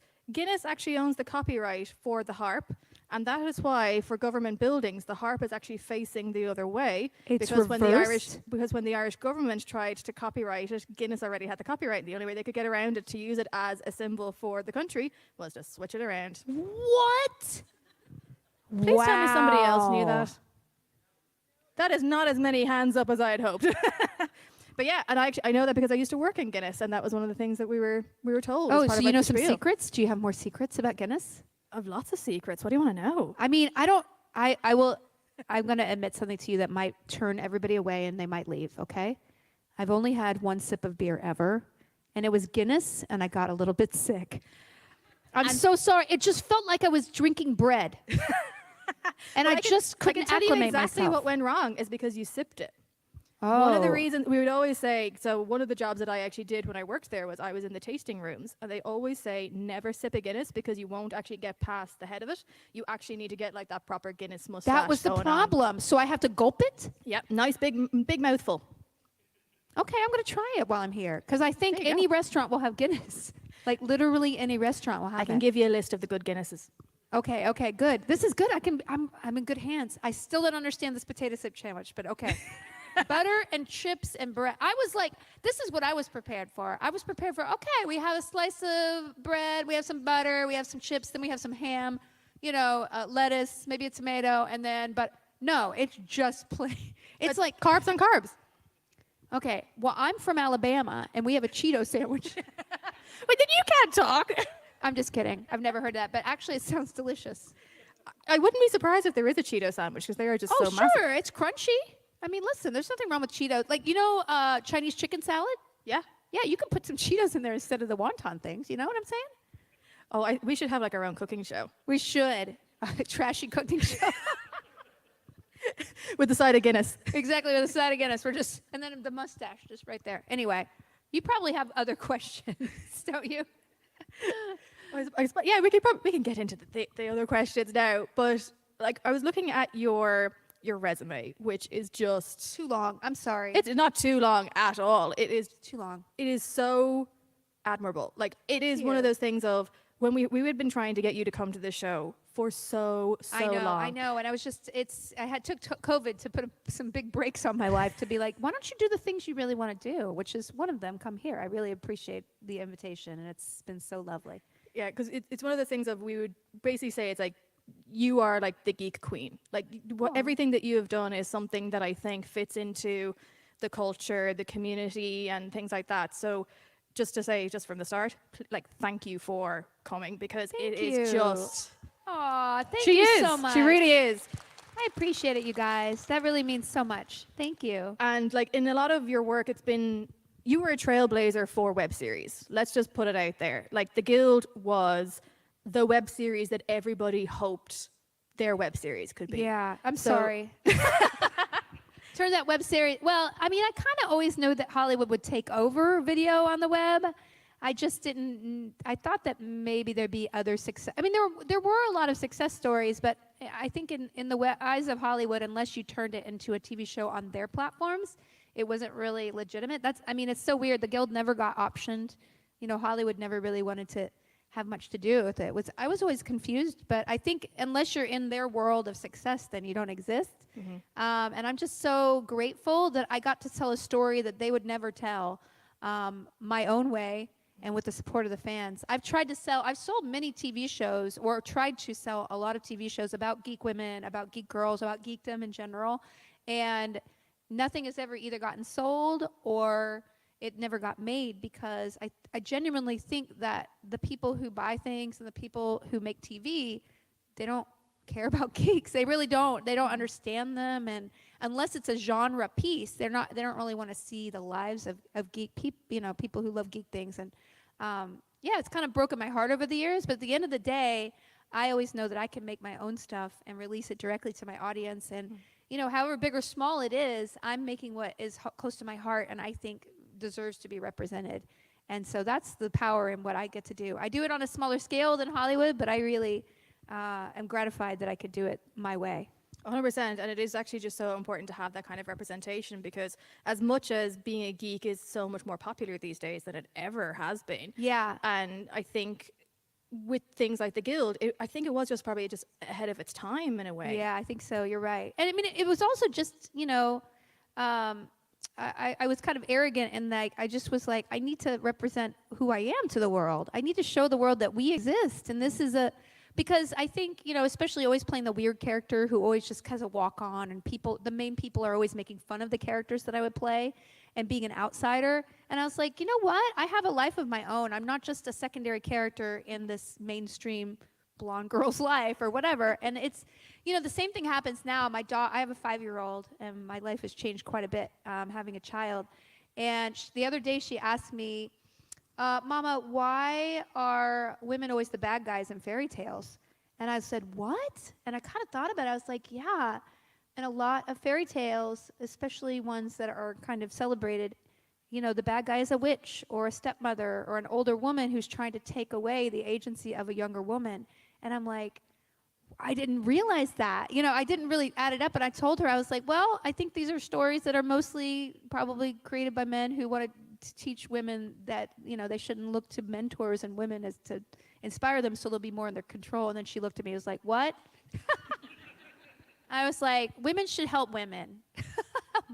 But it also is just kind of endemic, you know, to society that the same stories are told over and over again so society can be, you know, have their standard of what is beautiful, what is mainstream, what is acceptable behavior, what is accepted as, you know, being a man or a woman or any, you know, person. And I feel like, to me, I've always wanted to bust those stereotypes up because I see a world that is much more interesting and layered and nuanced. And if you see that on screen, you become a little bit more inspired to follow something in your heart that might not be out there. Anyway, that was a really long answer, sorry. Yes, but I was mesmerized as you were giving it because it is something that I think, especially like women and especially women in the community, like the geek community and things like that, is that, yes, we just want more representation, you know, girl power, things like that. Like, I know the Spice Girls said it years ago, but, you know, it's only kind of coming up now that that's really becoming apparent. And the difference in conventions is like so, like when I started doing conventions like 10, you know, 12, I mean more than 12 years ago, that was my 12th Comic-Con, you know, San Diego Comic-Con I did last week, a couple weeks ago. And the difference in the kind of people, the young people, the kind of, you know, I mean, anime is so huge compared to what it was. And the number of girls and trans, it's so heartening to see that the world of geekdom is so diverse and can pull so many voices in. And it's, you know, it's something that I feel people just complicate too much. It's just more people who love what you love, and that way the artist can make more of it. And that's, at the end of the day, all I care about is making art.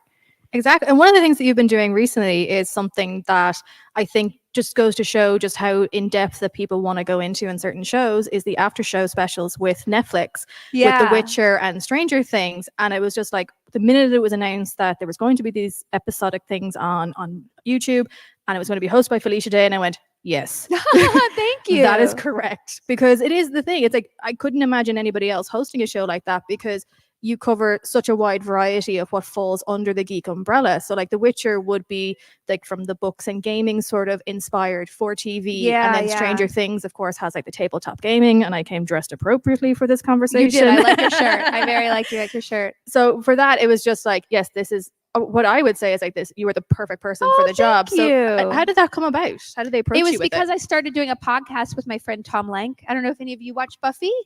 Yeah. Big Buffy fans. Yeah, my friend Tom Lank, who played Andrew, he and I, during COVID, were bored and we just loved Bridgerton. And we decided to do like a recap show of Bridgerton just because I was tired of just texting him about the episodes. And I was like, let's just record it. And it's like, we don't have a sponsor. We just do it ourselves. And it's just very fun. But then we finished Bridgerton, and then Bridgerton wasn't out again for a while. And I was like, well, I really want to watch The Witcher with you because I watched it already and I want to review these episodes and I love it. And I think you'll love it too. And so we did that. And I think that they heard that I did that show and they listened to it and they were like, oh, you're the perfect person to do The Witcher. And it was so fun. You know, many years ago, you know, Chris Hardwick was very big and I kept getting Hollywood offers to do kind of hosting stuff. And I resisted it a lot because I just wanted to create things and kind of do more acting than hosting. And now, like even, you know, 10 years later, like you could do anything you want. Like you can host, you can act as well. And I was so grateful to be approached and I just genuinely love it. Like I'm not a host. I just really genuinely want to listen to the stories of the artists and the stories from the showrunners and see how, you know, they really, you know, when you have source material like we all love, it's really hard to adapt it and please the old fans and new. I did a hosting thing at Comic-Con for Lord of the Rings, and boy, do we have some passionate fans in that fan base. And like, I mean, I totally understand it, but you have to kind of think of it from all points of view, right? You know, you can be a person who knows the literal map of everything, and then you could be a person who just knows that there's an elf and what's a hobbit, you know? So it's a hard thing for a showrunner to sort of like thread that needle of pleasing the people who are so hardcore and then pleasing people who are new to it, but you don't want to exclude them. And that's always been my passion. Like with the shows that I made, I had a company named Geek and Sundry, and I left it when I had a baby because there were just many circumstances I can't go into that were very stressful on me. But we did make a bunch of shows that I was so proud of because I love tabletop games, but I was only introduced to them because my friend Will Wheaton would show me the games, and I was intimidated to get into them. And that show Tabletop came about because I just wanted to spread the love of board games to people. Same thing with Magic the Gathering. We did a show there, and I love Magic the Gathering. But again, as a kid, I was intimidated to get into it. So I wanted to show people how to play. Same thing with Critical Role. You know, I wanted to make D&D accessible to people. And so all these shows came about because I have a passion for something, but there were no like training wheel shows to get people into it. And, you know, I'm not going to claim all the credit for getting people into all these things, but hopefully we helped, you know, spread word that these are really fulfilling things to have in your life. You could do with your friends, and they could change your life for the better. And that's always my goal in producing something or acting in something or hosting or whatever. One of my favorite clips actually from one of the after shows was when Henry Cavill was trying to explain Warhammer, and she's laughing because she knows where I'm going with this, but it was one of those things where like everybody else was just like blank face, and you're just like, yeah, he's making sense. And he's like, no, come on, like you all need to come and play. Like from the outside looking in when he was trying to do that, we were just like, oh dude, you're like talking to a brick wall down the line kind of thing. Because some of them just were not getting it. It was just so adorable. I thought Danny, no, he was into it. Oh, yeah, The Henry actor is. did it. Yeah. The girls were not so into it. They were like, what? Oh, he's going on about it, which I love. You know, I think that's so funny. The same thing, I had the Stranger Things interview. Like I was the one who, when we were going over, I'm very hands-on. So if I agree to do something, I'm like, let's go through the script. Let's add some. And I was like, well, we're doing a geeked show. Why don't we ask what they geek out over? And I was so happy that paid off. It actually paid off again in the Stranger Things interview I did with David Harbour. And here's a true story. I was kind of nervous about that because Winona Ryder was there, and she was like my hero as a kid, you know, like, but he came up to me and he was like, I freaking love the Guild. Like he just walked right up to me and he said that. He's like, I have your song on my phone right now. And I was like, what? And so I asked him a question about WoW, and it turned out to be the best clip of that interview because he was like, yeah, I used to play WoW really hardcore because I was an unemployed actor and I couldn't work. And I was playing also, and I was raiding, but I was also playing The Sims, and I created a character that was addicted to video. He was an actor, and the actor in the game, The Sims, couldn't get jobs, so he became addicted to video games in the game. And Winona Ryder's going like, what? Like she had no idea what was going on. It was the funniest thing that ever happened, and it was such a wonderful moment. And like that's what makes hosting fun. I'm not there just to like sell a show. I'm there to like, you know, hopefully just get people to enjoy something in a way that they would enjoy before. And yeah, it's really fun. Thank you for asking about it. No, I love the series, and it's so funny when just like you're so passionate, and like especially like the way that your career has gone. And I was going back, and I was just like, how did you get started? And I was like, oh, your degree is actually in something that is not necessarily arts related. And hilariously, same here. So your degree is in mathematics, am I right? I did. I have a math degree. What is your degree in? My degree is in chemistry. Wow. Oh my God, we're so hot.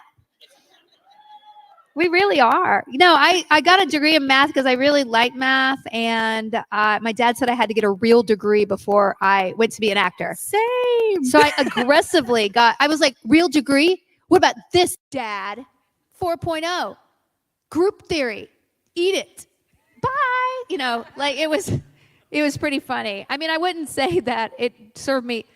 And here's the irony, guys. I'm terrible at finances. Like, I'm never in debt because I'm paranoid about, I came from a very poor family, so I'm never in debt. But, like, my financial planning is little to none, right? I mean, and that's ironic, but I never, in my math, I never took, like, a statistics course. I always avoided that. I only did theoretical math where you don't actually work with numbers. You're only working with letters.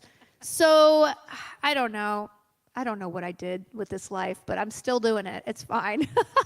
Is it true actually that you turned down a place in Juilliard to go and do the I math was course? offered a play because I was a violinist. I was homeschooled, so all I did was I was so bored. I played video games and played the violin. Okay, so it wasn't, I practiced a lot. I was offered a slot in the pre-program, which is basically a feeder school for Juilliard, and we could not afford, because I said my dad was in the military. We were very poor, and we couldn't afford to move to New York to go because it was like a weekend thing. And so yeah, it's fine. Like I think. Everybody is, I wrote a book called Embrace Your Weird, and a lot of it is about kind of surveying who you are and doing little exercises about your past to kind of open up your present creativity. And in writing that book, I kind of was like, oh, you can't really look at anything in the past as something to regret, because there's so much right now that wouldn't exist in your life if even one little thing was changed in the past. So you could just kind of learn from it and be like, oh, okay, I did it. Am I happy with that decision? What made me do it? Let's not do that again, or do it again. Like opening a savings account and not leaving all your money in the checking account. Nobody taught me. That was not a good idea. Well, do you know what? I could sit here chatting to you all day, but I know everybody is probably like chomping at Who the has a bit, question? waiting to ask a question. So we have a mic on either side here. Who's going to teach me about line up, and then we will do like a one and a one and a one and a one. More Irish food. I had a Victorian sponge cake yesterday that was probably the most delicious cake I've ever had. Oh, we make very good sponge cakes, I have to say. The sponge cake was, well, I'm obsessed with British baking show, which I don't know how many Irish people get into that. Do you know, but Bake Off is pretty big here, isn't it? Yeah. It's Bake Off big here. It's probably my favorite show in existence. Although I really like the pottery throwdown one. Do you guys love that one? We do. My brother, there's one here. I guess there's a sewing bee one. Is there one here that's a sewing bee? The Great British Sewing Bee, yeah. Yeah, it's not Hosted by available Joe in the Lycett, I think? It's not available in the States. My brother downloaded it. And I was like, are you kidding? You're risking your life to watch a sewing bee show? Okay. He's like, I only watched one episode. And I'm like, all right, whatever. I know, they're all great. Right, we'll take first question on this side. Hello there. Hello. I'm a very big fan of Supernatural and every episode with Shirley, and it just means a lot to me. What do you think about Supernatural? No, it's like Supernatural is a very big show for me. I love it so much, and your character is one of my favorites. Thank you. Like, what was your favorite personal Charlie moment? My favorite personal Charlie moment was wearing that LARPing outfit. Yes. Because it was such a good episode, and I just loved, it was just kind of the height of everything. I was also like, I was so fit because I was like on a weird kale diet, and so my leather pants fit perfectly. You look back and you're like, wow, you look good.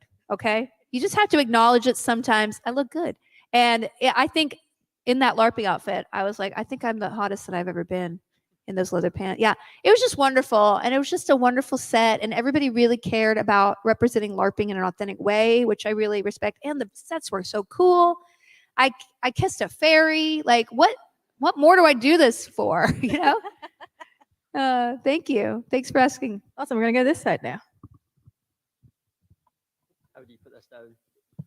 Oh, it's too tall. There we go. There we go. Hello, I just want to say again, thank you for coming to Dublin. I've been looking forward to meeting you for a while. Thank you. And if you ever came to Scotland, you'd be revered. I ate a lot of scones. Is that what you're asking about? No. He's Scottish. Oh, you're Scottish. I'm Scottish. Was that right? Yeah. Yeah. Yeah.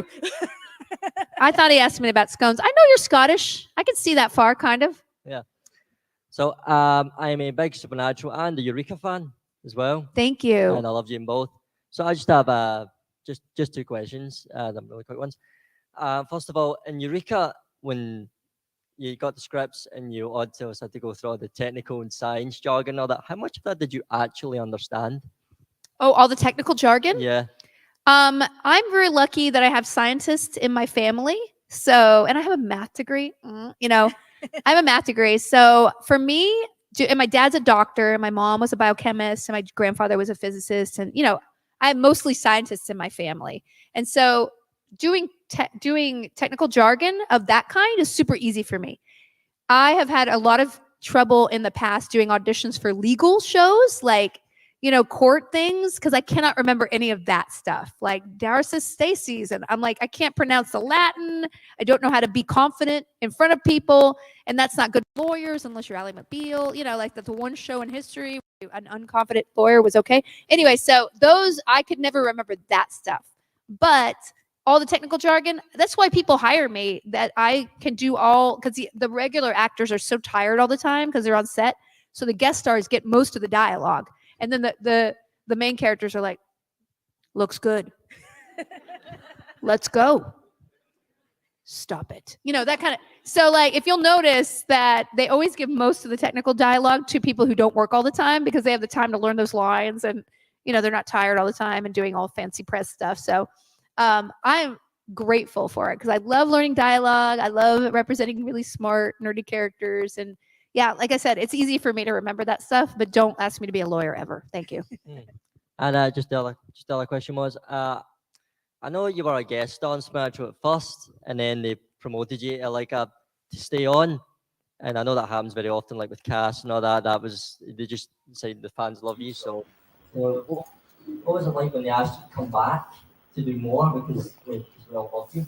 Oh my gosh. Yeah, well, for Supernatural and Eureka, I was only supposed to do one episode. I was like a guest star. And the fact that they bring you back is just such a blessing. It's always what you hope. When you get onto a set, it's very lonely, and you feel very out of place, and you don't want to mess up. It's like being the new kid at school every day when you're on a new set. And all you want to do is belong and be comfortable and do your best work as you're comfortable. And the wonderful thing about Supernatural is that, and Eureka, they were just wonderful sets to be on. And so it was great. It was so Flattering, and especially Supernatural was a refuge for me, because I was running a company and I was getting away from being an artist because I was doing more behind the scenes, and it was just really tough on me. And being able to be an actor on that set was really the highlights of those years. So yeah, thanks for asking. Thank you. Thanks. All right, we're back over Bye. here. First of all, I love The Guild, one of my favorite web series ever. Thank you. I've watched it over and over again. I have a two-part question. First of all, spawned out of The Guild, you made several music videos. So my first question is, which one was your favorite? And my second question would be, how did the song Gamer Girl and Country Boy come about? Oh, thank you. Yeah, I did many songs, and I kind of regret not doing more because it was so fun. My favorite was Date My Avatar, because I wrote that song when I was writing the season, and I loved cheesy dance music, and I wanted to be a superhero, but I knew that I'll never be hired as a superhero because I didn't look like other actresses. I was too quirky. I wasn't perfect enough. And I was like, I'm going to write my own superhero. And so that's how that kind of came about.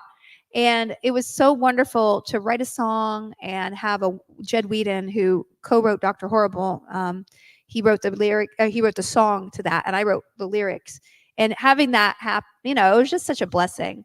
Country Girl, Gamer Girl, Country Girl was a song. I was doing a show called The Flog, and we shot it with no money, like 50 episodes in a month. It was the worst experience of my life, but we didn't have money. We had so much content we had to make for YouTube with Geek and Sundry the first year.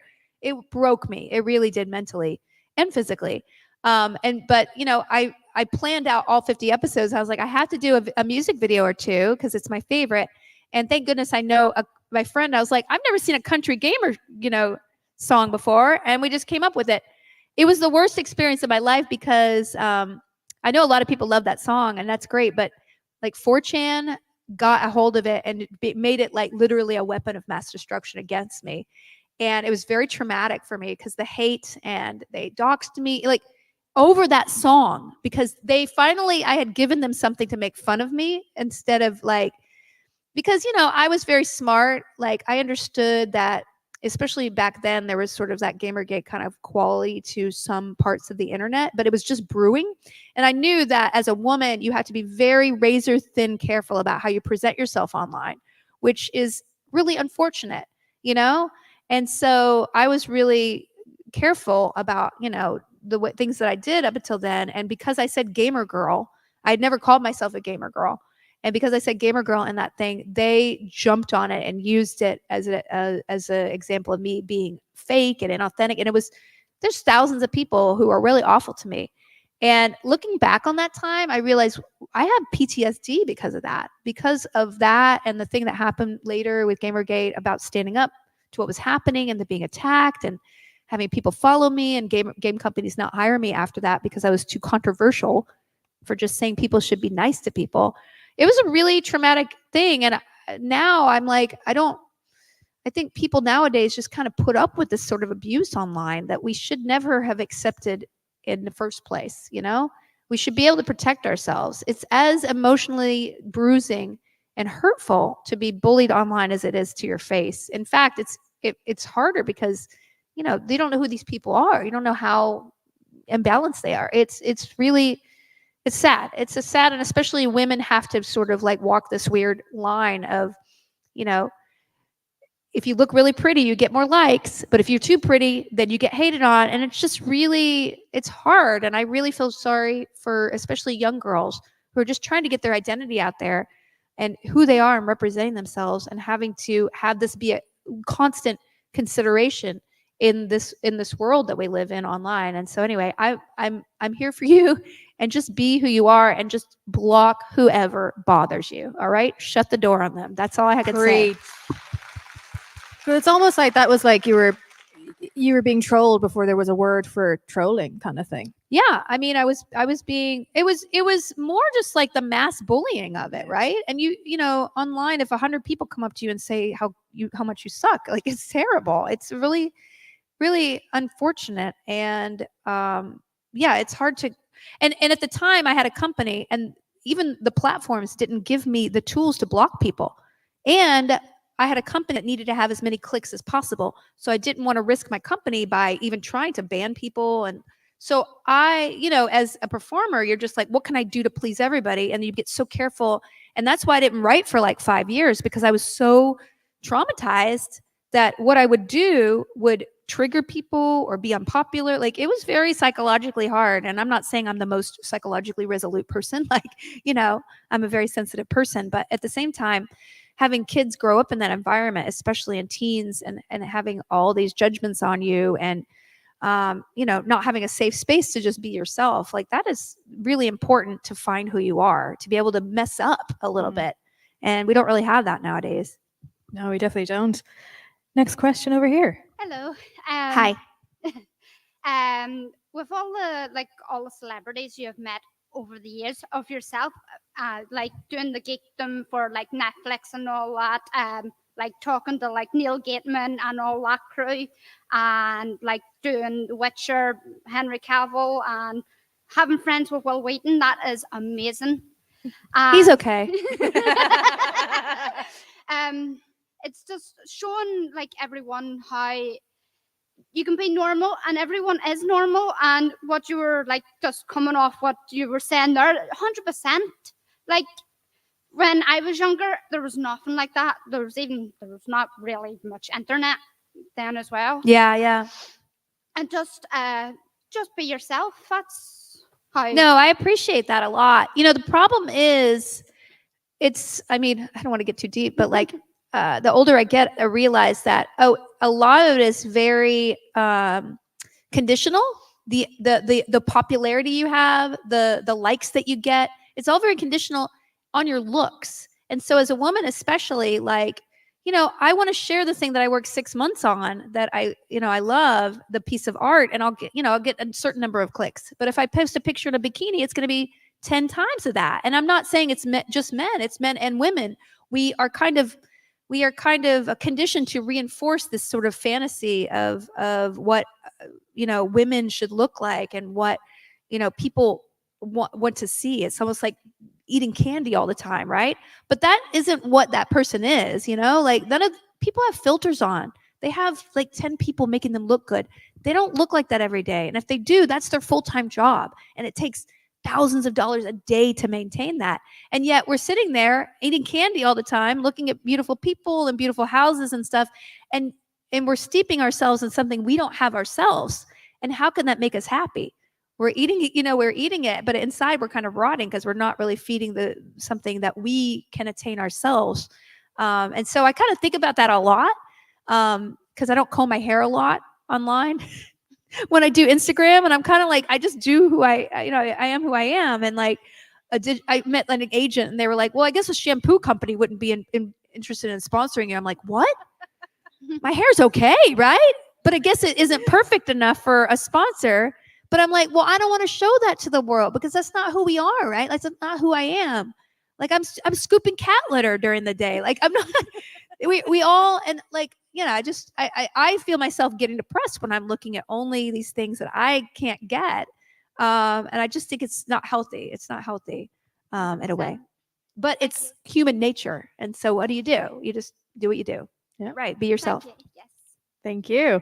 All right, next question. If we could also keep it to one per person, just so I can try and get as many questions in as possible. Thanks, guys. Sorry, I answered too long. I'll be faster. No, all good. You good?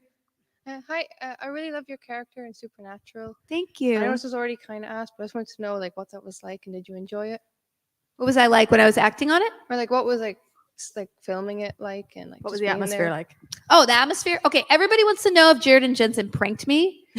I didn't understand why people asked me this question the longest time until I had a scene with Misha, and they wet willied him the whole time when he had close-ups.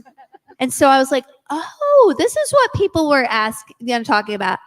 The atmosphere was awesome because Jared and Jensen are such good actors. They could be laughing and pranking each other, and then action, and then it's like tear. They're like so good at just switching on.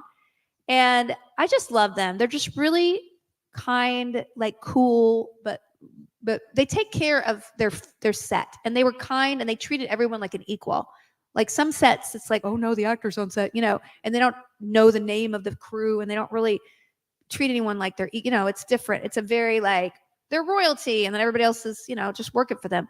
But Jared and Jensen, everybody was just doing a job, and that's what I really appreciated. And they taught me that that's really important because everybody's working really hard. In fact, the actors might work the least hours on the set. And so to really honor that filmmaking is collaborative, yes, the actors are kind of the focal point, but everybody who puts it together is just as important, is really something they taught me that I always cherish. So thank you. Thank you. Thank you. We're going to go back over this side. What was your favorite scene and costume? From Supernatural? Okay. Well, I mean, it's really hard to say. Like, I love that first scene where I'm dancing in the elevator and that outfit. I actually had that shirt. Yeah, I do. The wardrobe gave me that one and the Lion Cat one. And then he gave me a shirt that I didn't actually wear. I was like, oh, this isn't Charlie's, but okay, I'll get it. Yeah, but it's really nice. I have that Princess Leia shirt and the Lion Cat shirt, which was made especially for the show. Because Robbie Thompson, the creator of Charlie and the writer of all my episodes until I died, he's a big comic fan. He writes a lot of comics. So I think that's one of my favorite scenes. There was a scene that I really loved because I had done most of my scenes with Jensen. And there was a scene I did with Sam toward the end of my old Charlie run where we did a scene in a cabin. And I loved acting with Jared so much because he's just there. There's no acting involved. He's just so present. And it was a real revelation because really Charlie and Dean's relationship is so close in those first couple seasons. And to have that moment with Jared was like really wonderful. So that's one of my favorite scenes. I know it's small and it's not like a big scene, but it really meant a lot to me. Thank you. Thank you. Back over here. Hello. Yep. The story you were telling earlier about kind of your daughter and sort of the no role models and fairy tales really jumped out to me because we have a 3-year-old daughter dressed as Sonic up the back.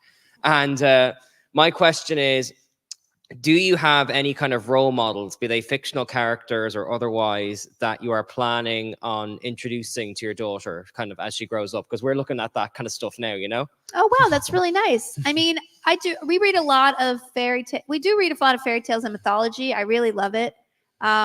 It's really hard, like you can't, and I wasn't going to show her Disney, but I'm like, if I don't show her Disney, she's not like normal, she isn't a kid who can relate to other kids. So like for me, when I had a kid, I noticed how all girls are described as beautiful in every book. It doesn't matter. It's just really beautiful, beautiful, beautiful. And I'm like, I just pointed out to her, I'm just like, wow, does she need to be beautiful? Or why are all girls beautiful? Like, why do we always say everybody needs to be beautiful? Why do people need to care about being beautiful? Because the boys don't have to care about being beautiful. So for me, like, you can't really fight what culture is telling us, but you could just point it out so that at least they have sort of like, should you wake up and marry the first guy you see? Probably not. Like, that's probably a tip. You know what I'm saying? And I try to do it in a funny way. Now she's in a rebellious phase where she just wants princesses all the time. I'm like, okay, you be you, man. So for me, I just like really do my research. And the one thing I do a lot is when I'm reading her books, I change the pronoun. I either say they only, or I change a he to a she, because it really is remarkable when you do that, how stories starring boys are so much different than stories starring girls. The kind of stories that boys star in, they mess up a lot. They're very, bold. They do all these, they're messy. There's a lot of things that I think are better lessons than the girl characters who are a lot more conforming and pleasing other people and things like that. And it just, thinking about children's books like that, I'm not like some radical, person trying, I just try to represent and not, play into stereotypes. I'm like, oh, from a very young age, we're told what we need to be, but that's all arbitrary, right? And the only thing I could do for her is just empower her with knowledge. And then she's going to rebel against me and become a princess, I'm sure. And that's fine. I'm like, great, we'll paint it pink. I don't care. Cool. So anyway, people ask me this a lot. I'm like, as long as you're conscious of it, that's the best thing you can do. That's all you can do. Cool. Thank you so much. Hey, thanks for being a good parent. Thanks, Cian, and great outfit. Next over here. Hi. How's it Nice going? shirt, by the way. Sup? Hi. Can you hear me? Yeah. Big fan, by the way. I loved Supernatural. Thank you. But before I ask the question, funny thing about Supernatural, how I heard from it was the Scooby-Doo episodes. Oh, yeah. I can't believe I wasn't in that one. So I watched the Scooby-Doo episode, and then after I watched that, I started from the first season, and it took me half a year. I know. To finish the whole series. It's a lot of episodes. Like 15 series altogether. That's not my fault. It took me half a year, by the way. You told me. Yeah, just like, oh my god, I cannot believe it just ended. I can't believe it. It just ended. And by the way, I was not okay with the way you were killed off. I've heard that a lot today, and I really appreciate that. Spoiler alert. Thank you. I mean, you were killed off by the Frankenstein family. I mean, it's true. I could have fit out that window. I mean, if I was one of the writers, I would say that you've been killed off by one of the witches. Yeah. I mean, I would definitely go see write that fanfic, okay? I would definitely see you do that. One of the witches killing you Sure. off. I appreciate it. No, I appreciate it. I didn't want to die off. I was very traumatized by that. Yeah. Anyway, I have to say, it's a brilliant show, and I have to ask, who were you more related to in the show? Dean, Sam, or Castiel? Well, I only had one scene with Cass ever. Yeah. It was right before I died. I said, did we just become best friends? And then they killed me the next episode. So I guess we didn't. I think there were some amazing episodes with Charlie and Dean, and that relationship was so beautiful. And the one regret I have is that when they brought me back as Apocalypse Charlie, a version, which is awesome, I was so grateful. I cried when I walked on set because it really felt like coming home. But we didn't really have any room to develop that character in a way, especially to recapture that relationship between Sam and Dean. I had a wonderful episode where I got a whole scene in a car with Jared and Sam, Jared, who he farted a couple times, and he also showed me a lot of Instagram videos of people falling off things. I love the whole montage where you're coming out in different clothes. Yeah, that was wonderful. Yeah, it was so fun. But the one thing if I could just go back, I was really angry toward the end. I was like, you're not giving me a moment. And at the very last episode, I cry when Dean, and I really had a hard time doing that scene because I'm like, you didn't give me the opportunity to know him. So I had to kind of invent a bunch of stuff that happened off camera. But anyway.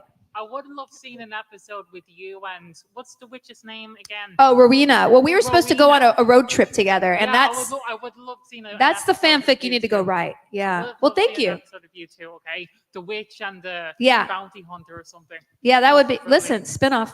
Thank you. Thank Thanks a you. lot. We have time for just 2 very quick questions left. So I'm Okay, sorry to anybody 2 else very doing the quick queues. questions, I'm sorry. We'll go one here and one here. So there you go. Just the ladies. So you were just talking about like your effect on like geekdom and just nerds everywhere, and I just want to know, like, when was the point where you realized that you had had such a big effect on the access for female presenting non-binary folk, like in the fandom? Like, when did you realize that you were such an inspiration for people to actually get involved in things? I mean, it was honestly just after Charlie. Well, no, it was when I started doing conventions. That's why I love conventions, because I get to hear from you guys how my work affects you. And I can't tell you how wonderful it is to hear, people of all walks of life saying, I was too embarrassed to be, call myself a gamer, and you really made me brave enough to tell people I was a gamer at work, or I decided to become a computer programmer in college because of you, and I came out to my parents because of your character. And it really is. I'm not setting out to be a revolutionary. Like, I'm not. You kind of are. I'm just though. trying to tell a good story. And like, Codex was me at a certain time when I was addicted to video games and I was really depressed because I couldn't find acting work. And that was it. I just wanted to show people that I'm not just a weird character who pops in and is weird and the other characters get to react in and then you go away.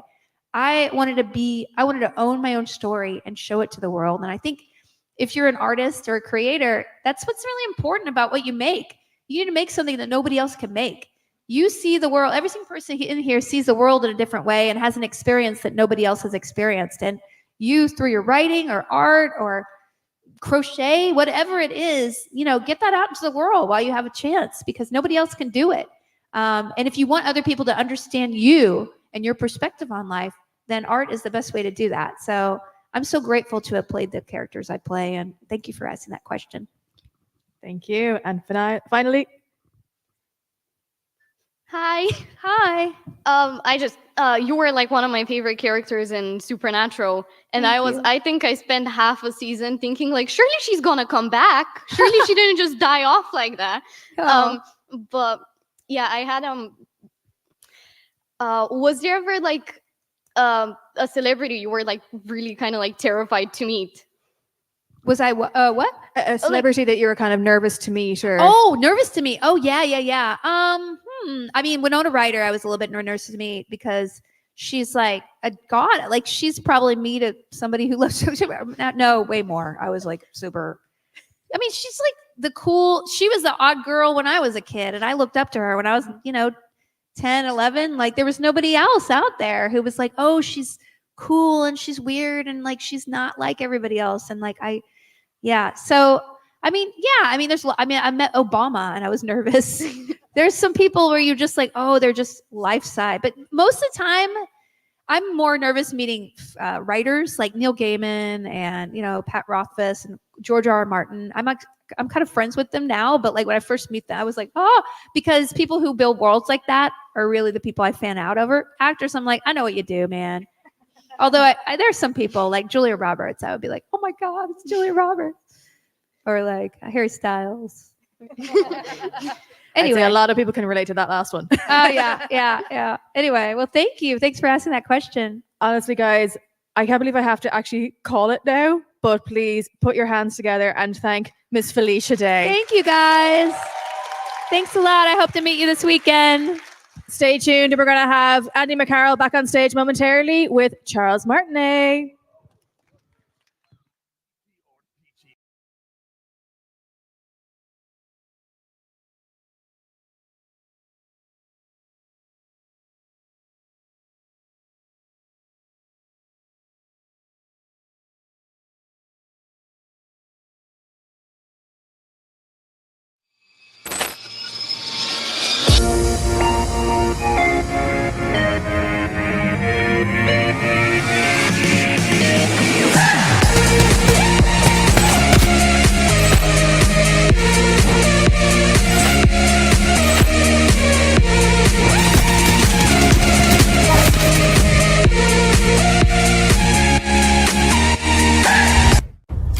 There's something out there. I've never seen anything like it.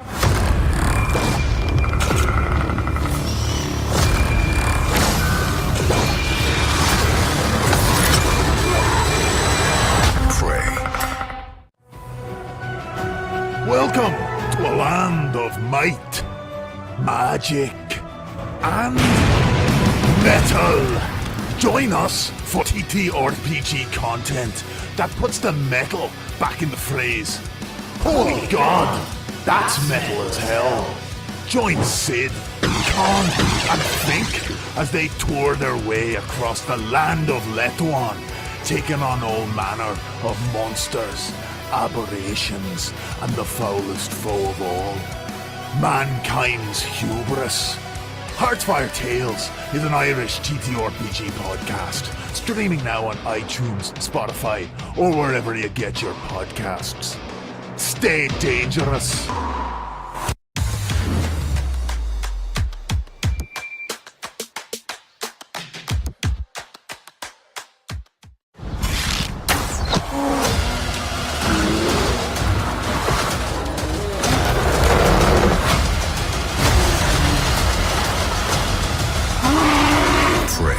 Watch the full trailer online now. I am a lawyer who do things by the book. The Book of Ashanti. The Book of American laws.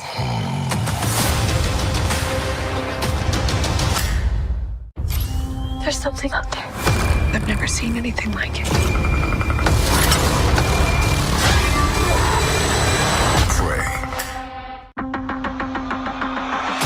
More and more eccentric superhumans are coming out of the woodwork. We're going to launch a division for them. And I want the She-Hulk to be the face of it. Jennifer Waters. Nana's Day. I have a serious conflict of interest. This man tried to kill my cousin, Bruce. Yeah, that's quite all right. Oh. Jen, do your thing. God, I really like this outfit. I'm not proud of this.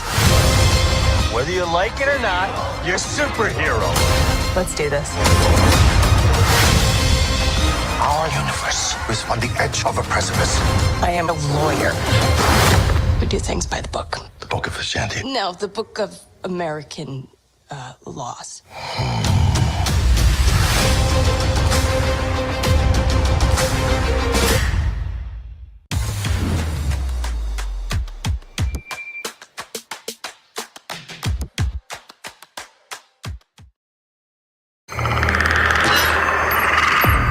This August, the Predator's first hunt on Earth is the movie event you can't miss.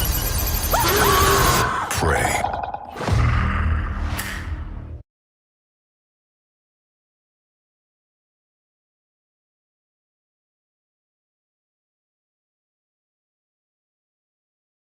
Cassian Andor, wouldn't you rather give it all to something real?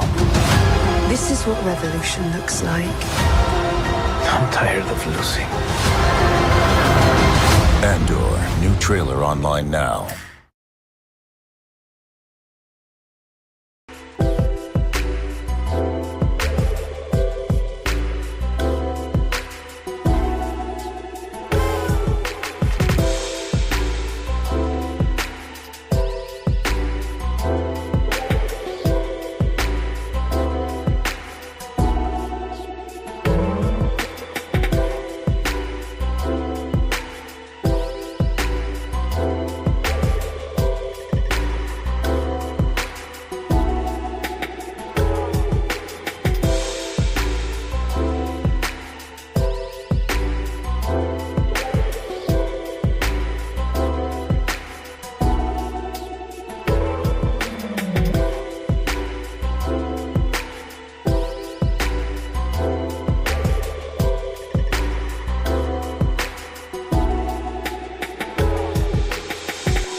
There's something out there. I've never seen anything like it.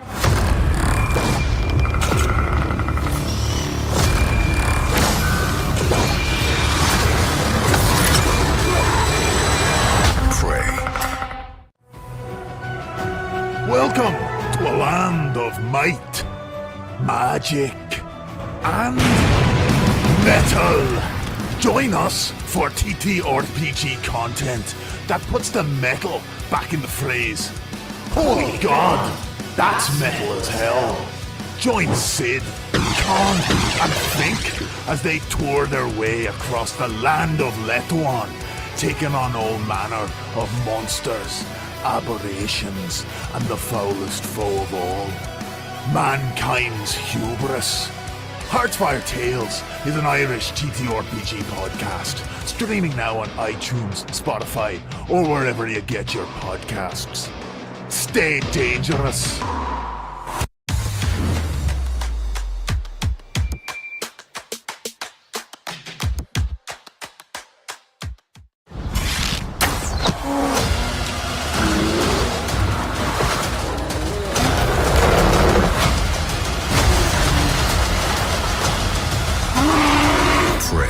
Watch the full trailer online now.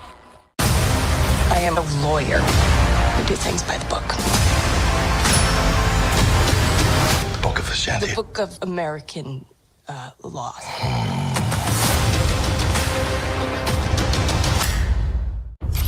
There's something out there. I've never seen anything like it. Prey. More and more eccentric superhumans are coming out of the woodwork. We're going to launch a division for them. And I want the She-Hulk to be the face of it. Jennifer Waters. Nana's Day. I have a serious conflict of interest. This man tried to kill my cousin, Bruce. Yeah, that's quite all right. Oh. Jen, do your thing. God, I really like this outfit. I'm not proud of this. Whether you like it or not, you're a superhero. Let's do this. Our universe is on the edge of a precipice.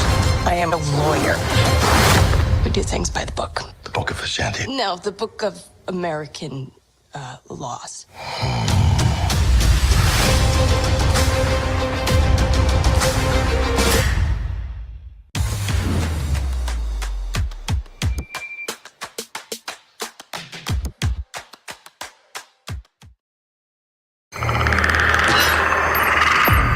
This August, the Predator's first hunt on Earth is the movie event you can't miss. Prey.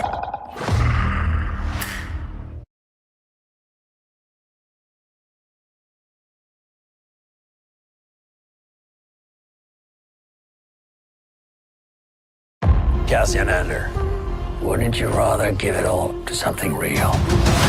This is what revolution looks like. I'm tired of losing. Andor, new trailer online now.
Sorry for the delay there.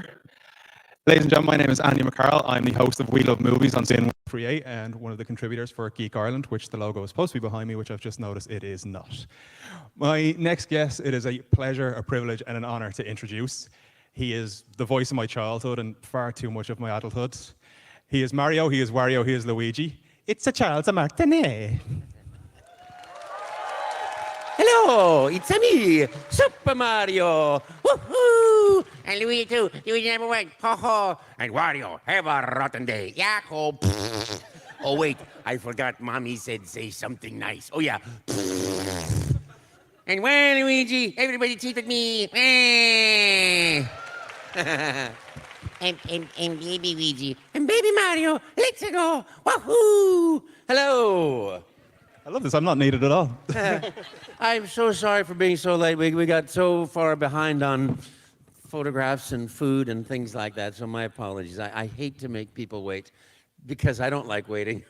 So I'm sorry, but thank you all so much for coming. I'm really so grateful to be here in Dublin, so grateful to the producers for bringing us out here. Derek's a terrific guy, and Nintendo that gives me the chance to play these wonderful characters. But most of all, thank you to you, because your enjoyment of the games is what gives me the freedom and the chance to come to a beautiful city like Dublin here and enjoy the food, the people, the Guinness. The Guinness. The Guinness. No, it's really been wonderful. I really just absolutely love it. So thank you all very much. It genuinely, it's a real privilege, you know. I feel like the luckiest guy in the world because, you know, I never knew what I wanted to do in life. And acting, believe it or not, fell upon me, the most unusual profession. And I've had so many great years of 46 great years of doing this, but 31 years doing Mario. And again, I just fell right into it. But I get to do what I love to do in life, and I hear so many people, hello. I hear so many people, you know, you're the voice of my childhood, and I'm so genuinely touched by that. And it occurs to me that what I wish is for everybody to have that experience in life, to do what you love to do, to find what gives you joy and passion and makes your dreams become your reality, you know. And I think it started for me when I started listening to that negative voice going, bah, bah, bah, bah, bah, bah, you can't do what you love to do, you can't, you know, you're stupid, you get it, and shutting that down to try to become the best friend of myself to myself. And it's a process of about 46 years so far, but you know, when you become your own best friend, when you look for happiness and joy, and you demand that out of life, you know, with love and sternness, with that no, I want to be happy, I want to live my dreams, you know, and then getting rid of that negative voice so that you respond to yourself the way you do to the people that you love the most. That's when the universe tends, I think, to open up. And so I just wish that for everybody, that you have a life of dreams and joy and happiness, you know, because in the end, we're all the heroes of our own game, aren't we? We all hit the trials and tribulations of life, and how we respond to that develops who we are as people. And I've been so lucky, you know, and I just wish that for everybody, that great good fortune of joy and happiness and health, you know, and heroism. Thank you. I'm really happy because I've spent countless hours playing the game, and I'm just so happy that the man behind the voice is every bit as impressive as the one on the screen. Oh, bless you. Just before we start, we've got mics set up here, great. here, and here. Doing my best air hostess impression here. And so if anyone wants to ask a question, you can jump up there. Just before we start, Charles, you are in the Guinness Book of Records for playing Mario. Yes. Can anyone guess how many times he has played Mario? Just shout it out. Way off. 26. 63. That's a great number. You're closer. I assume you know. Not really. No, it was 100 with Smash Brothers Melee in about 7 or 8 years ago when I got that award, and I think it's now 125. Wrong as well. 161. Oh! Mamma mia! 161? My gosh, I must be old. How did the role of Mario come about? Like, as someone who you've played 161 times You now. know, I have to say, it's this, when you open to the universe, it opens up. Because I was doing what actors do. I was sitting on the beach, reading a book, waiting for my pager to go off. This is prehistory, before cell phones, believe it or not. And I'm just sitting there, kind of, reading my book, and on my pager goes, because I had it on vibrate. Bzz. I'm like, oh, it's a friend of mine. I guess that means we're going to go to lunch or go to dinner. And so I don't know why, but I left the beach, got on the phone, called him up, put your quarters in. Hey, buddy, what's going on? Hey, you got to go crash this audition. There is no way I would ever crash an audition. I'm a professional actor. Where should I go? And I have no idea why, but I left, brushed the sand off, left the beach, drove downtown, found a parking space, which is amazing at 5 o'clock in the evening. And I walked in the door, and I was walking in. The guy was walking out, and I recognized the Sony camera bag. So I figured, that's got to be him. I said, hi, can I read for this? Not knowing what it was. And he said, oh. All right, the bar was next door, just to give you context. He said, all right, come on in. You're an Italian plumber from Brooklyn. We'll set the camera up, named Mario, and for a company called Nintendo. I had never heard of Nintendo. I had never heard of Mario. And I'm like, Italian plumber from Brooklyn. Okay, so we're doing a real-time animation system, and we have no idea if it's going to work or not. We got a supercomputer. We're going to glue things to your face, and when you talk, your mouth will move, and that will make the cartoon character move. But they'll see the cartoon character, and you'll be talking with them because you'll see them, and you just start a conversation. But if it doesn't work, I'm not going to pay you to drink coffee all day. So make up a voice, make up a video game, start talking, and when you run out of things to say, that'll be your audition. And I thought, okay, Italian plumber from Brooklyn. Get out of my face, I'm working here. And if I do that all day, what if they're kids? What if they're people? I don't want to be that guy, that said, hey, and I didn't want to do a character like that.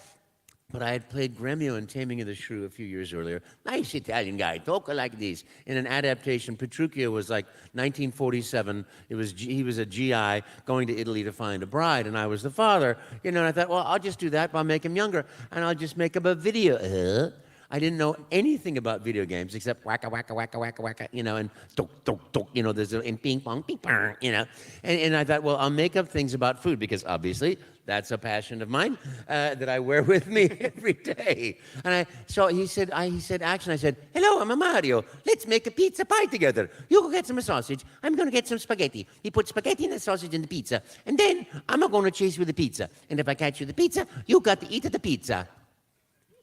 And then we're going to make another pizza, and you're going to chase me with the pizza, and if you catch me the pizza, I'm going to eat the pizza. And he didn't say cut.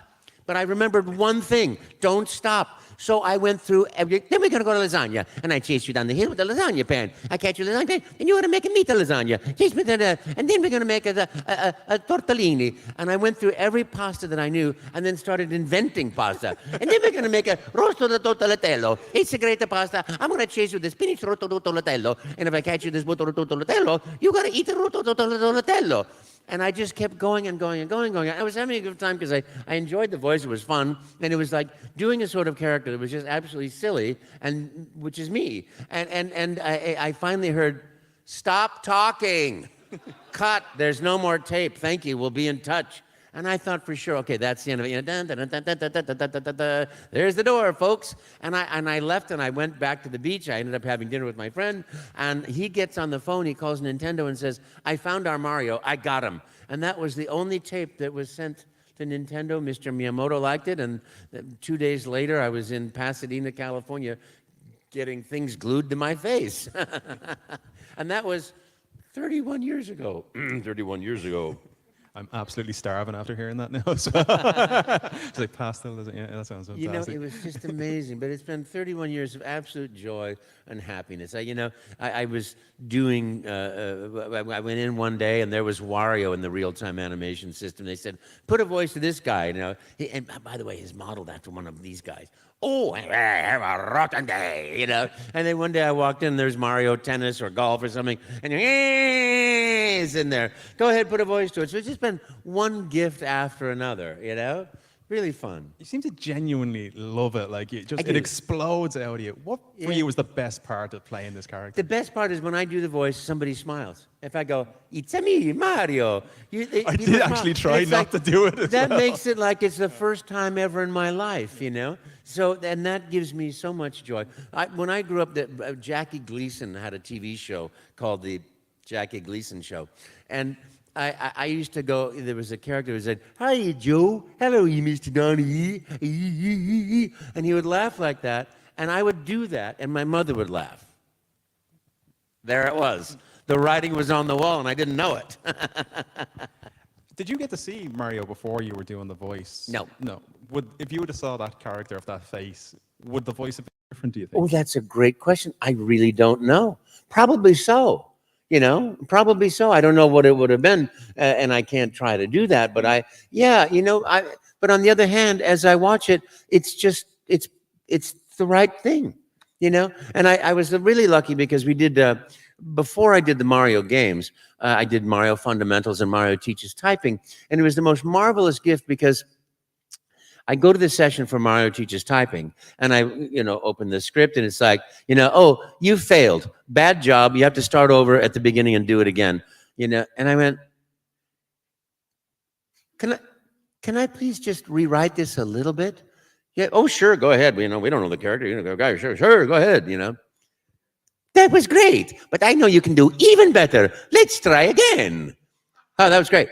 So instead of being negative, instead of talking down to the child who's trying to learn to do something and saying you failed, that was great, and I know you can do better. The way that I think everybody wants to be talked to, and that gelled in my brain. That's what I want to do. I want to be that character that everybody would like to have in the life, of the joy and optimism, positivity, facing adversity with a "let's go," and that's what I did. And that was the greatest gift of all, was Mario Teaches Typing. I have a question there if you want to go ahead. Hi. That's extremely high mic. Can somebody grab the microphone for him, please? And just pop it off of there, I think. Thanks, Mario. That's lovely. Thank you very much. Or shorten that stand, or... Yeah. Oh, great. There you go. Hi. Hi. Would you rather be stuck with Princess Peach for the rest of your life, or Luigi for the rest of your life? Oh, I will save Princess Peach the rest of my... Mamma mia. She making my heart go bada bing, bada boom, bada ba. Yeah, of course. And Luigi #1, I'm going to rescue Princess Daisy one day when I can ask her on a date. Luigi's so shy, and Mario always says, "Don't eat the anchovies when you got the pizza, when you're on a date." Yeah, I will rescue her for the rest of my life. Thank you. That's a wonderful question. Hi. Hi. What's your favorite Mario game? Oh, that's a great question, too. My favorite Mario game. Well, since I've recorded 161, it's hard to say one. But, Mario 64 really sticks in my mind because I had done the voice improvising for 5 years. I see somebody and say, "Oh, what a nice hat you got on. Is that from Panama?" I'd see somebody and I'd just start chatting with them, So I had done the practice, but going into the session, I got to bring all those things in that I had practiced for 5 years in creating the heart of the character. So that was fun. Sunshine was really great. Galaxy was amazing. Mario Kart Double Dash, Super Mario Bros. 3D World, and Super Mario Bros. Wii. All those things. What's your favorite? Maybe Mario U Deluxe. Oh, fabulous, right? The Mario Kart 8 Deluxe. I love that game. I love being able to... I really believe that we should all incorporate that into our real world. Think if there's no traffic at all, if everybody could just float up in the air and boom, go like that, right? No more traffic. Thank you.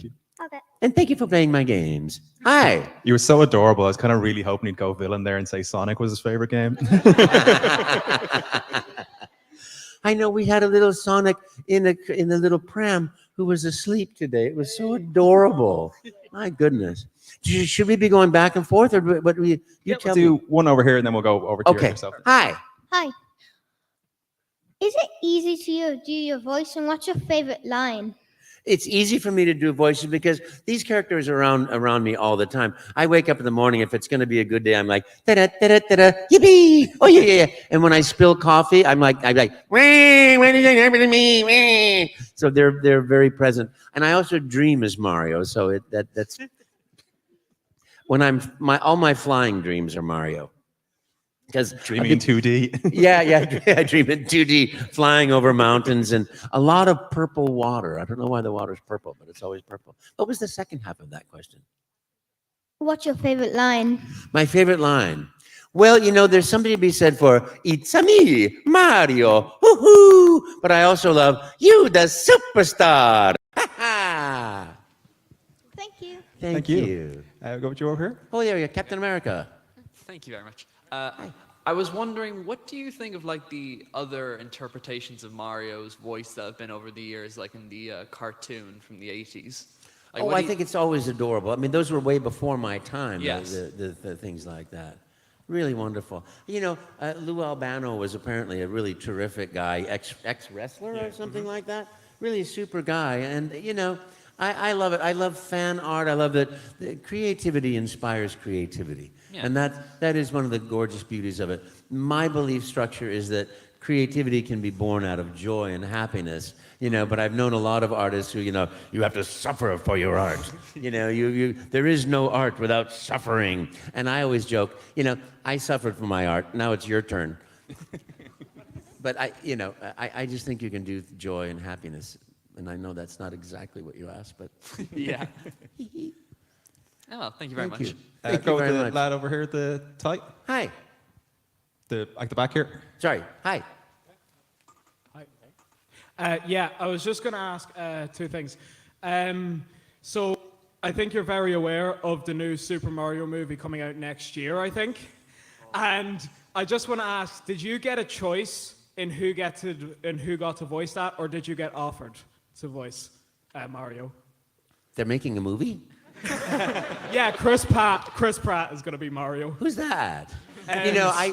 Lucky for me, I'm a voice actor, and I'm not allowed to speak about that movie at all, or any sort of future projects. But I will mention that I'm sure it'll be wonderful. And there's another movie that, if you get a chance, I sort of went against my grain of usual, and I'm playing Magenta in Dragon Ball Superhero. That one I can mention because they said, we were doing PR on that one. Go ahead and talk about it. So I can mention that one. That opens in August, and I hope you get a chance to see that too.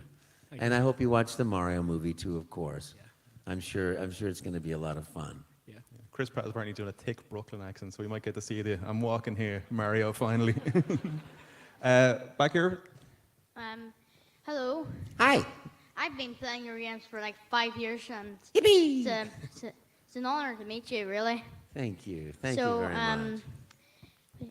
What do you think of the 90s Mario movie that was a thing apparently? The 90s Mario movie, it was horrible. Right, that is a fact. Yeah, what did you like it? I mean. Yeah, standalone, it's wonderful. But to me, the beauty of that is of the characters and the storyline. I would have been much happier to see it stay with the Mario, with the love and the joy and the happiness and the fun, instead of the, hey, here we are, And I would have loved to keep the Princess Peach as I love Mario games. So I loved every minute of those games, and I wish that movie had been more like the game. All right, thank you. A movie so bad, the nicest man in the world said it was terrible. Go to the back here, the young lady here. Are there any characters you would like to play? Any characters that I would like to play? Well, here's the thing. I'm 66. I still play characters. When someone calls me and says, "Hey, want to play in our sandbox?" I say, "Yes, let's go play in the sandbox. Yippee!" But, I don't actively pursue those, because I do believe there's a time when a man needs to give chance that he got to other people. And there are plenty of people in the acting world that are interested and dynamic and alive and deserve the same chance that I got. So I'm content. I'm playing the people that I love the most Mario, Wario, Luigi, Waluigi. So I'm content to give other people the chance to find the ones that they love. Do you play many of the games yourself? Do I play the games myself? You know, I can always find out that the princess is not in this castle. I just like the idea of going into a room and playing with yourself. You know, I like sandbox games, you know, because you don't have to accomplish anything. And I'm very good at that. Take a question here. Nothing. Yes. Hey, so what was your favorite game to do voice acting in? Like, well, you know, I loved them all. Every one of them. 64 was very special, as I was mentioning to the young man over there, that because it was like 5 years brought in. I love the when I did 3D World, we had seen it at the preview of it at E3, and I said, "Oh, that's fun, that's fun, that's fun! I can't wait!" And I go to the session, I'm like, meow, meow, you know, and the notes come back from Japan. Perhaps a little bit more aggressive. Meow, meow. Perhaps a little bit more aggressive. Meow, meow. Perhaps a little bit more. Meow. That's the one. We got it, you know? So it was just a joy doing that. And I love the game, you know? It's just so cute. Little Princess Peach. cool. Thank you. When Mini Doctor Strange there at the back. We need smaller microphones or taller question askers. So you know how you voice a lot of the character. You know you voice a lot of characters in the games. Yeah. What's your favorite character that you don't voice? The favorite character that I don't voice? Oh, that's a really good one. Well, you know, I love Yoshi. I think the world of Yoshi. I also like Kirby, and I like Link. I think there's a few of my. Who's your favorite that I don't voice? You have a favorite? Well, my favorite is Wario. Wario. Oh, good. Have a rotten day. There. I can do that one. Is it true you asked to be the voice of Link and you were told no? Yeah, you know, yes, that was 28 years ago. I said, if you need a voice for Link, I have some ideas. Thank you very much. We're happy. Yeah. There was a door closing. Hi. Hello, I have a friend called Jack, and he wanted to say hi. He's not able to make it today, so which is why I'm filming it. And he has a question he's been wanting to ask you for a long time. What's your opinion on Bowser coming out as gay? About what? In Super Mario 64, you say "so long, gay Bowser." Oh, it's so long, Bowser. It's not. There's no possible slight in there. Or anything like that. It was just simple, you know, but you know, there's a small memory chip, but spin them around and so long, Bowser. We did like 30 takes of that as I do of everything. So it's like, so long, Bowser. And I throw them off the thing. But somebody somewhere thought it was About everyone. You know what's also really sweet is that I was in Germany and somebody said, why does Mario say Mexico? And I said, why do I say what? Mexico. And so every time I go, let's go. Now I think Mexico. I mean, you know, there it is. Hi, Jack. The back there. Also, oh, sorry. Sorry. Next are millions looking. So just yeah, I have to get going. Unfortunately, sorry. I am going back to the table to sign autographs, to do photographs. We also have a photo session back in the other room too. So I don't have too much time. I'm really sorry, but I will try to answer questions as quick as I can. So as you mentioned, you're voicing Magenta in Dragon Ball Superhero. Magenta, Dragon Ball Superhero, yes. How does it feel like going so against the grain of like you're so used to doing good characters to now voicing a character who is undoubtedly evil? You know, I love it. You know, it was just a wonderful gift that came. My friend said, hey, you know, let me hear you do this. And I did this thing. And he goes, yeah, come on in. And I just had no idea what fun it was. But I'll tell you, I have a full-born, renewed respect for anime actors because it's so different from my sort of acting that I do some of the dubbing with Mario. But, you know, you see the character move and you hear the Japanese version. Japanese is so different from English. And then you try to put that line that these master writers have done to fit into the mouth movement of that one. And you have a certain amount of time. It clicks down, beep, beep, beep. And then you're supposed to go on that third beat, you know, and it's just amazing to try to put the emotion, the character, the history, the life, all into that little section, you know, to make it make sense. And you know, when I did anime in the old days, you know, it's like everything was as big as you could be. You know, you just did as huge as you could get, and it's not that way anymore. It's a really beautiful, refined art. I fell in love with anime. Thanks very much. Take a question here. Hello. Hi. Is it true you did Donkey Kong once? Yeah, I did Donkey Kong. We had Donkey Kong in real time for a long time. It was Mario in real time, Mert, Wario in real time, Wirt, and Donkey Kong in real time, Dirt, or the Dirt. Yeah, yeah, and I did that too. That, oh yeah, I was doing that all day long, you know. And I think I did Donkey Kong in Mario Kart 64 or Mario Kart Double Dash. I'm not sure which one, but that was the one foray into the games. And I just wanted to ask. We were talking about Captain Lou Albano a few questions ago.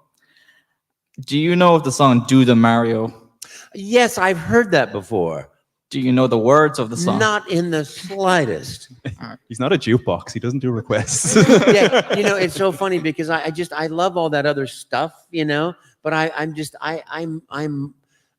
travel. It's what I do. I get on planes and I go places. So I don't sit there, oh boy, you know, like that. I'm like, yippee! I'm like, I go. Thank you very much, sir. Thank you very much. Thanks for putting that song in my head for the day now, because now all I can hear is do the Mario. Question at the back there. Hello. Hey. Hi. Can I just take the time to say that it is an honor to hear your voice in real life? Thank you. And without being too cheesy and sentimental, I'm just gonna cut right to the chase. Is there any new other new partner that you'd rather partner up with than Luigi, and why? Is there anybody I would rather? Is there anyone you'd rather partner up with than Luigi? Oh no, Luigi's my brother and my best friend. You know, we started a plumbing business together. Do you have any brothers? Because I'm kind of worried that you want to get rid of them. You know, Mario is my favorite character, but I really am more Luigi. I'm the second born. I'm taller than my brother. I run faster than my brother for obvious reasons. You know, if you've ever had an older brother, you know what I mean. You know, and my brother was exactly Mario. If he wanted to go outside, he'd just run straight through the door, whether it was open or not, you know, and just go outside. And I'd be like, I don't think we should go outside. We should ask mom. Yeah, mom's at work. We should call mom. And we get, you know. So there it is. Hopefully you didn't develop an affinity for mushrooms. Question here, please. Sorry, I never got to say I never got to say it before, but just thank you for and also, do you record voice lines for every new Mario game, or just? That's a good question. No, sometimes they reuse some of my materials, and then sometimes I come in and I record several lines, and sometimes we just do the whole thing top to bottom. It depends on the game, and it depends. And I've recorded between 2 weeks before a game launched and 3.5 years before a game launched. So everything is fluid, and I never know anything until I get the phone call or the text now. Yeah. At the back there.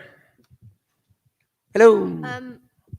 First, I just want to say that I'm really excited for the Dragon Ball movie. Thank you. And also, how do you feel about Smash Bros. From Mario going from a very friendly character, like basically the only fighting he's ever doing is throwing fireballs and jumping on people, to him like straight up punching and kicking people? You know, it's all what you do as an actor. You play and you be silly and ridiculous, and that's what I do. You know, it's all right inside there. So when it calls for this, I do that. When it calls for that, you know, when they say do Parthenax, what brings you to the throat of the world? You know, you just do that because that's what you do. You know, you know, if you want to be an actor, watch cartoons, watch TV, watch movies, see what people do, imitate what people do, watch people when they walk. And, you know, you might notice a guy with a big jaw talks like that, or little beady eyes talks like that, you know. So you start imitating and playing with that. And then, you know, like the dog chasing the ball on the beach, you let it all go and you just get the ball.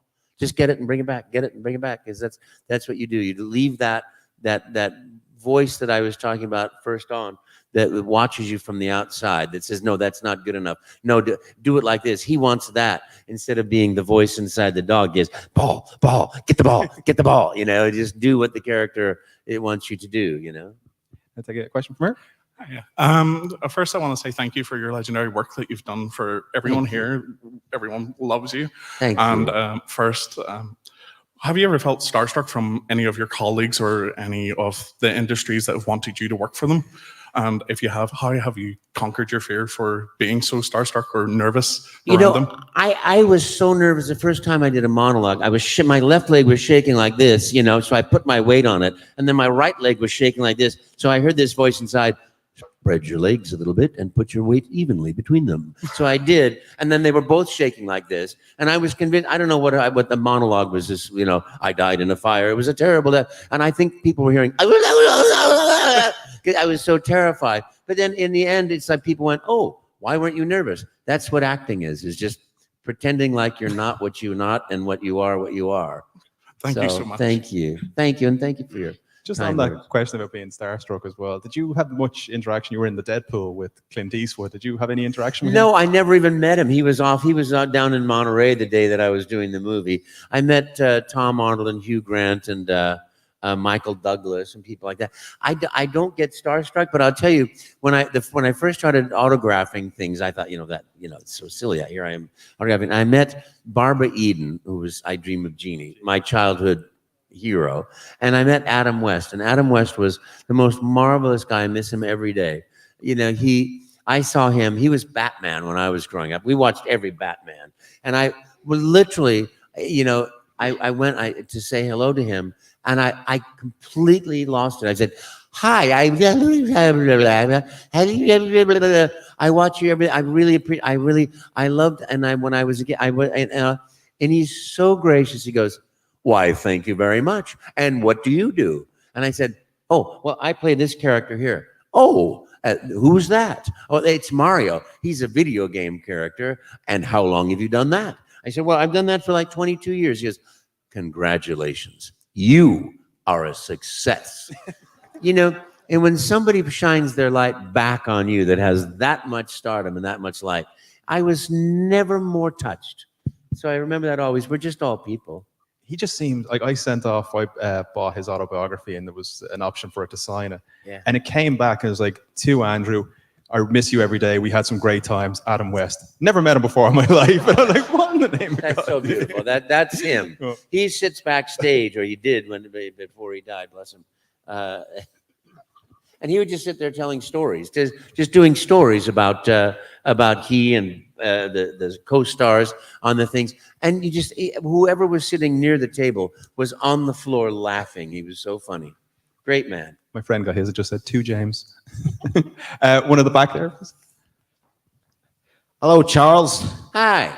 First of all, I just want to say it's really great to meet you. Thank you. You are one real good old legend of Nintendo. I just want to say.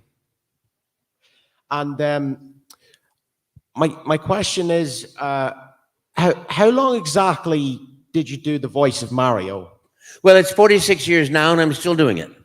So it's 46 no, years. it's not 46. 31 years now, and I'm still doing it. It was November '91 that I got the job and started doing it right then and there.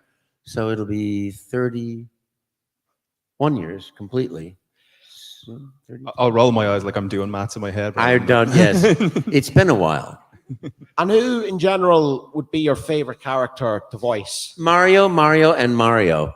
It's just Mario. so fun. But I love Luigi. I love them all. But, Mario's the guy that, it's just, he brings, like Luigi #1. Ho, ho. See, it works too. You smiled. You did. Not as big a smile as the Mario. Oh, there you go. See? Anything that makes people smile and gives them joy, I don't know how much time we have left. What time is it? 10 minutes left. We have 10 minutes left. Okay, we have 10 minutes left. I'm going to try round. to be succinct. We'll go here next, please. Hi. What's your opinion on Mario Odyssey, and do you think there'll be a sequel? Welcome to my new Odyssey! Woohoo! I love that game. Sandbox game. I can play it. I walked into this session, saw the hat toss and it landing on the frog and ribbit. And I went, goosebumps. This game is going to be magical. I hope there's a second and a third and a fourth because I just love that game. Thank you. Thank you. Just to the back there. Hi, Charles. Hi. I'd like to say welcome to Ireland, and this question is for Super Smash Bros. Ultimate, and Do you know in the Swallowed by Darkness ending, right? Why does Mario face plant to the floor? I have no idea. Oh. I'm a voice actor. If he face plants, I go, "Oof," and that's what I do. You know, I see the thing for the first time when I go into the session, and I see, you know, the hat throw or the through the wires, and I play. And it's like, come to our sandbox, we're gonna play, and I go, yippee, and I show up, and that's what I do. I have no idea. I could never invent a video game or a character or anything else. But give me a drawing, and we'll talk. Okay, thanks. Thank you. Go here. Thank Just you. before you ask a question, we're not allowed to ask any more Mario ones. I'm joking. You got me there. Hi. Hi. How do you feel about people cosplaying Mario? People not what, sorry? How do you feel about people who cosplay as Mario? I love people cosplaying as Mario. Number one. Woohoo! I love cosplay. I love these shows. I think it's the most marvelous thing in the world that they create this beautiful, safe environment for people to come out and have a great time. I have met people cosplaying as Mario who met a Princess Peach at one of these shows and ends up getting married at one of these shows or later. And then I see little baby Marios with little, mushroom hats on, little one-up hats. And I'm just, nothing makes me happier. I wouldn't trust her to get married in a castle, though. No. Can you do a Mario impression before you go? Oh, yeah. No?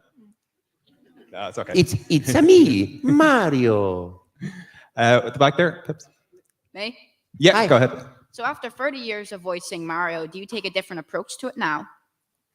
I think what? After what, sir? After 30 years of voicing Mario, do you take a different approach to voicing him? Do you take a different approach to voice? No, it just comes off the top of my head. It always has. Yeah, I do believe as all acting is the same. But, for me, acting comes in that moment. It's like flash, there it is from my heart. And that's it forever. And, I wake up hearing the voice and talking the voice, and it's just there in me. Thank you. It's a lovely question. Question here. Just first to say, it was I'm really honored to see you here and Thank to meet you. Thank you. You're the voice of my childhood and so many other people's childhood. But I would like to ask, who was the voice of your childhood? Oh, bless you. That's a great question. Oh boy. Oof. That's a fantastic What's his name? It's a fantastic question. What's his name? He did every single voice of my child. Mel Blanc. Thank you. Mel Blanc. He did Daffy Duck, Donald. He did not Donald Duck. He did everybody that I saw as a child.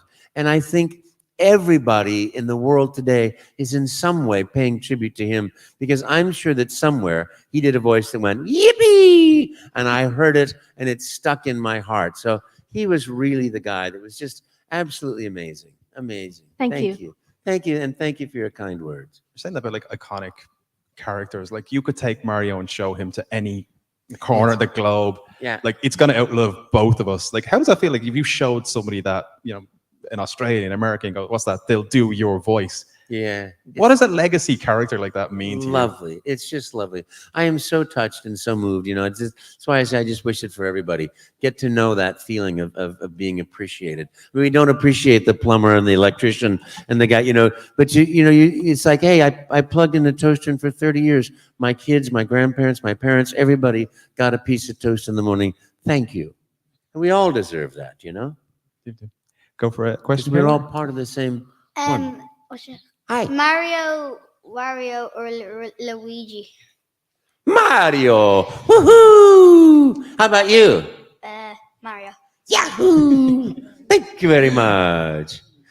Question at the back there. Hi, Charles. Hi. First of all, it's very grateful meeting you here. Thank you. Thank you. And I have a question. What is your favorite Nintendo console and why? Ooh, my favorite Nintendo console. That's a really good one. I'm one of the few people that I loved the GameCube. It wasn't enough of a revolution as the 64 was, but the 64 changed the way games were made. And because of it, I get to do a voice in the game because they used a MIPS RISC processor in there that could handle more than just doot, doot, doot, doot, doot, doot, doot, doot. So I guess that's the one. 64. What's yours? I don't know. It'd probably be the Wii. Yeah, that's it. That was a great one. Yeah. Thank question you. Here? We've only got time for one more from each mic. So we're just getting the wrap up there. How was voicing Luigi in Luigi's Mansion? Or it's very scary. Mario, I'm coming. It's so great. That company, Next Level Games, they're up in Vancouver, and I flew up there for the most recent one, the 3. And they're just, everybody at that company knows every frame in that game. It's just remarkable. Love and devotion. They write the music. I go, beautiful. Love it, love it, love it. Thank you. Lost track of where I am now. You go ahead while I think. Oh, will I? Yep. So I'm not sure if you saw a while ago the entire debacle about Waluigi and Smash. How do you feel about Waluigi not getting into Smash? You know, honestly, I'm a voice actor. I know that Luigi will have his day, or Waluigi will have his day. I just, you know, they come and they say, play in our sandbox, here's some new toys, you know, and whoever is there, that's the toy that I play with. But I hope for everybody that he gets his own game one day, and you have to cheat to win. Thank you. And I'm very sorry you have to navigate the Irish accent today. Thank you. She's very sorry you had to navigate the Irish accent, the irony of that. I love the Irish accent. Question at the back there from, I think it's Miss Marvel. What do you think is the first 3D Mario game? It was Mario 64. Woohoo! I thought it was Super Mario Kart since that is also like 3D. That was 3D, but when we came out with the Nintendo 64, it came with the game Mario 64, and then after that was Mario Kart Wii. Oh. That's how I remember it. And I think, which one is your favorite? Oh, my favorite game? Yeah.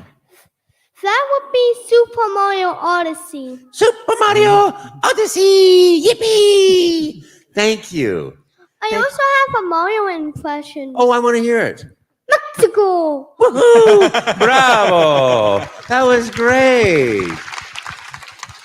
So we just got time for one more here and then one more at the back, and then unfortunately we have to finish up. Hey, As I'm Charles said, sorry. he's on the floor downstairs. You can go and see him today and tomorrow. I'll be as well. there. So go ahead there. Do you have a least favorite Mario game? No. They're all my favorite ones. You know, I remember Mario Partners in Time, or you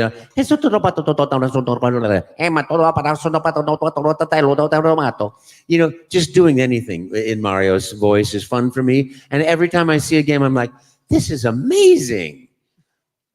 Thank you. And last question of the day, so Last no question pressure. of the day. How are you, Charles? I'm Hi. just wondering, it's one of your more underrated roles, but what was it like working with Bethesda for Skyrim? Oh, that was a lot of fun. You know, yeah, honestly, I'm sorry. It's a little bit longer of an answer than I would normally. But, you know, there was one day that my microphone didn't work out. This is a really expensive microphone attached to my computer. And they sent it in. And I ended up using GarageBand to audition for this. You know, what brings you to the throat of the world? And I got the job, went down to Los Angeles, and it was right before E3. And you know, unlike every other time when you read it, the script was on instead of on my hand, where I could make notes and pronunciation things and do phonetics, it was on the screen, so I had no access to it. And, you know, they invented a whole language called dragon speech, you know. So, you know, I'd be reading this, you know, and then you should go down to the Lagraflar. Oh, cut. I think it's a Lagraflee. It says har. No, flea. Oh, then we go down to Lagrafree. No, hang on. We better talk to the writers. They would call the writers. Go, oh, is it Liagrafee or Liagrafar? It's Liagrafau. Okay, and then you will go down to the you know, by then my brain is like trying so hard that it's short-circuiting, but eventually we got it all together, and it was a great fun experience. All of them are fun. You know, they're just everything to me is a beautiful gift. Like life is this beautiful gift that happens way too fast, you know. But any day on this side of the earth is a good day, in my opinion. One more thing, if you don't mind, before you go. I have a show called Extravision. Extravision was a video chain store in Ireland, kind of the equivalent of Blockbuster in the great. States. And the idea is, if you could go back into a video store one more time, what film would you pick? What movie would you pick?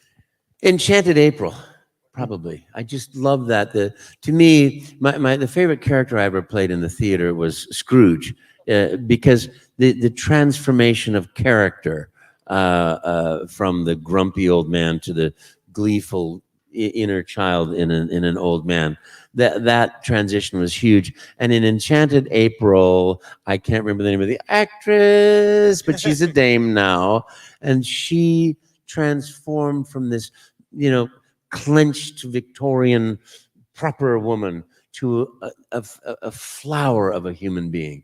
And I think transition, change, growth, it's so much of what I want to do in life, to continue to blossom, to continue to understand more and grow more, because you know, love is what we're here for. You know, the more we learn of life, the more we release and free ourselves, the more that love it has chance to bloom.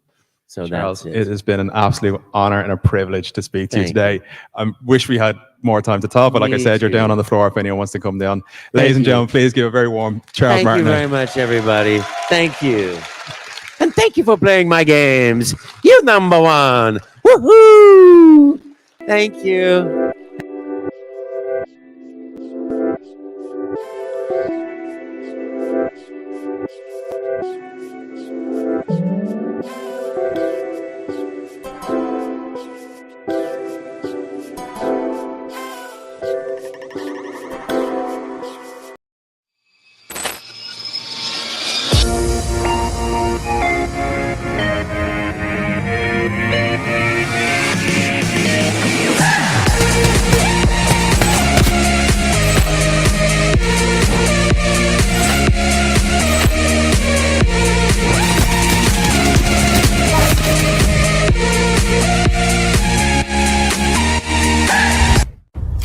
There's something out there. I've never seen anything like it.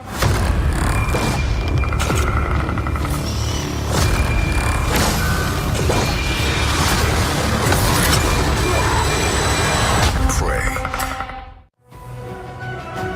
Welcome to a land of might, magic, and metal. Join us for TTRPG content that puts the metal back in the phrase. Holy God, that's metal as hell.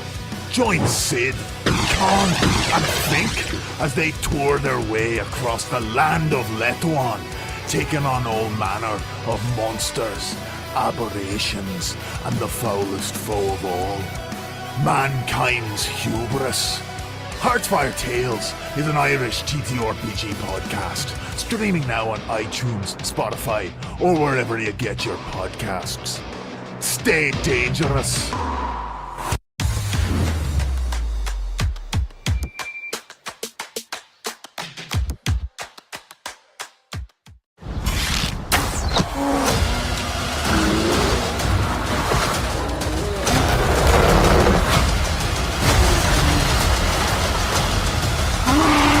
Pray.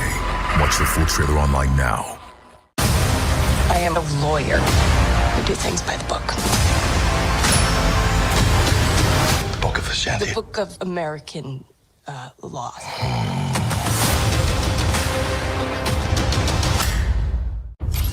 There's something out there. I've never seen anything like it. Pray.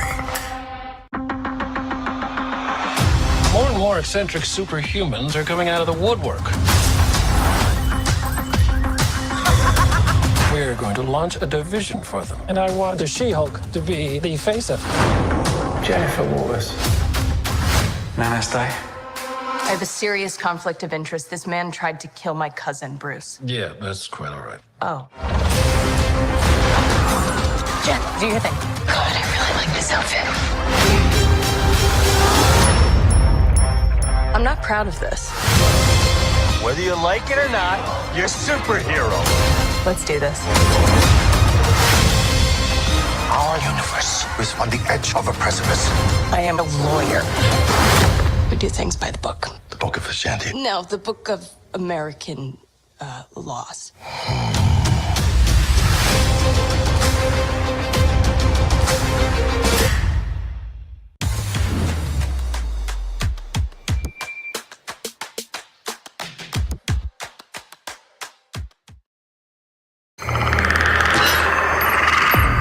This August, the Predator's first hunt on Earth is the movie event you can't miss. Prey.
Now that's the right response when someone walks out on stage. Thank you.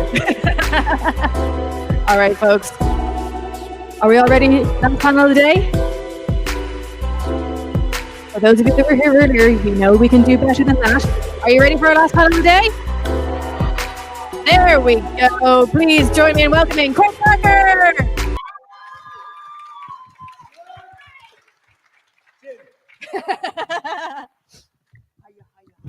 Yeah, at the back, come on down. Don't be shy.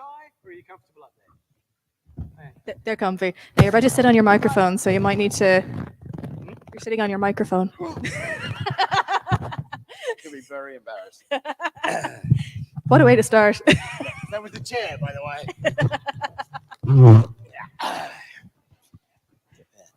Well, hi, Doll. Hello. How are you? Very good, thank you. So, this is not your first time in Ireland, but how are you enjoying your first Dublin Comic Con? This is the most wonderful Comic-Con there is in the whole world, I think is the correct answer to say. It's fantastic. I coached him well. This is what, the fifth or sixth, seventh year? Ninth. My God. Oh yeah, note to everybody, we're 10 years old next year. Woo-hoo. Who's been for the 9? Who's done all of them? Some diehard fans here. That's fantastic. Will you be here next year? Yes. That's incredible. Yeah. I think the first one of these I did was not in Dublin, but the first kind of convention-y was 20 years ago this year. That was the Lord of the Rings one, wasn't it? It was the Lord of the Rings one before the movies had even come out. And my friend Mark Ferguson, who is Gil-galad, who's the boss elf, and he literally is in the movie for half a frame. You see him grabbed by Sauron, burst into flame, dead. But he shot a lot more, and he's Gil-galad. And we both got invited by Dirk, who ran FedCon, which was a Star Wars-y show, Star Trek. And we both, the movie hadn't come out. We were like, what is this thing? We didn't know. And so we went and we just had the most amazing time. And I didn't know what conventions were. I didn't know the level of craziness that there was in conventions, and just the joy of it was, it'll be our 20th anniversary this year. I know, it's crazy. And with conventions and everything, like I remember we chatted before the show kicked off, and you were so passionate talking about just how much you actually just love doing these types of shows. And there was a phrase that I'm definitely going to be coining, which is you got to let your inner geek roar. Like, come on, how good is that? But like, that is the thing. It's just you just sort of dive in and you get involved and you're just sort of like, this is great fun. Yeah. Well, it's